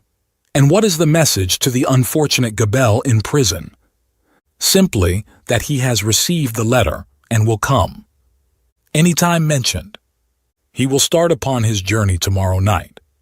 "Any person mentioned?" "No." He helped Mr. Lorry to wrap himself in a number of coats and cloaks, and went out with him from the warm atmosphere of the old bank into the misty air of Fleet Street. "My love to Lucie, and to little Lucie," said Mr. Lorry at parting, "and take precious care of them till I come back." Charles Darnay shook his head and doubtfully smiled as the carriage rolled away. That night, it was the 14th of August, he sat up late and wrote 2 fervent letters. One was to Lucie, explaining the strong obligation he was under to go to Paris, and showing her, at length, the reasons that he had for feeling confident that he could become involved in no personal danger there. The other was to the doctor, confiding Lucie and their dear child to his care, and dwelling on the same topics with the strongest assurances. To both he wrote that he would dispatch letters in proof of his safety immediately after his arrival.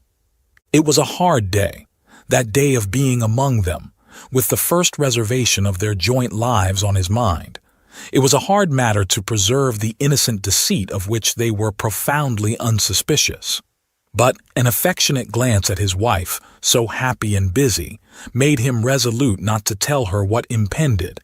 He had been half moved to do it, so strange it was to him to act in anything without her quiet aid. And the day passed quickly. Early in the evening he embraced her, and her scarcely less dear namesake, pretending that he would return by and by. An imaginary engagement took him out, and he had secreted a valise of clothes ready. And so he emerged into the heavy mist of the heavy streets with a heavier heart. The unseen force was drawing him fast to itself now, and all the tides and winds were setting straight and strong towards it. He left his 2 letters with a trusty porter to be delivered half an hour before midnight, and no sooner, took horse for Dover, and began his journey. For the love of heaven, of justice, of generosity, of the honor of your noble name, was the poor prisoner's cry with which he strengthened his sinking heart as he left all that was dear on earth behind him and floated away for the Loadstone rock. The end of the 2nd book. Thank you for joining us for this dramatic chapter of A Tale of 2 Cities by Charles Dickens, brought to you by Next Chapter Audio. The tension is rising, and the stakes are higher than ever as we follow Charles Darnay's perilous journey back to Paris. What will become of him and the ones he loves? Stay tuned as we delve deeper into the turbulent times of the French Revolution in our next installment. If you enjoyed this reading, don't forget to like, subscribe, and hit the notification bell so you never miss a new chapter. Share your thoughts and predictions in the comments below. We love hearing from you. Until next time, keep the story alive with Next Chapter Audio. Happy listening. Tale of 2 Cities by Charles Dickens. Book the 2nd, The Golden Thread. Chapter 1. 5 years later. Tellson's Bank by Temple Bar was an old-fashioned place, even in the year 1780. It was very small, very dark, very ugly, very incommodious. It was an old-fashioned place, moreover, in the moral attribute that the partners in the house were proud of its smallness, proud of its darkness, proud of its ugliness, proud of its incommodiousness. They were even boastful of its eminence in those particulars, and were fired by an express conviction that, if it were less objectionable, it would be less respectable. This was no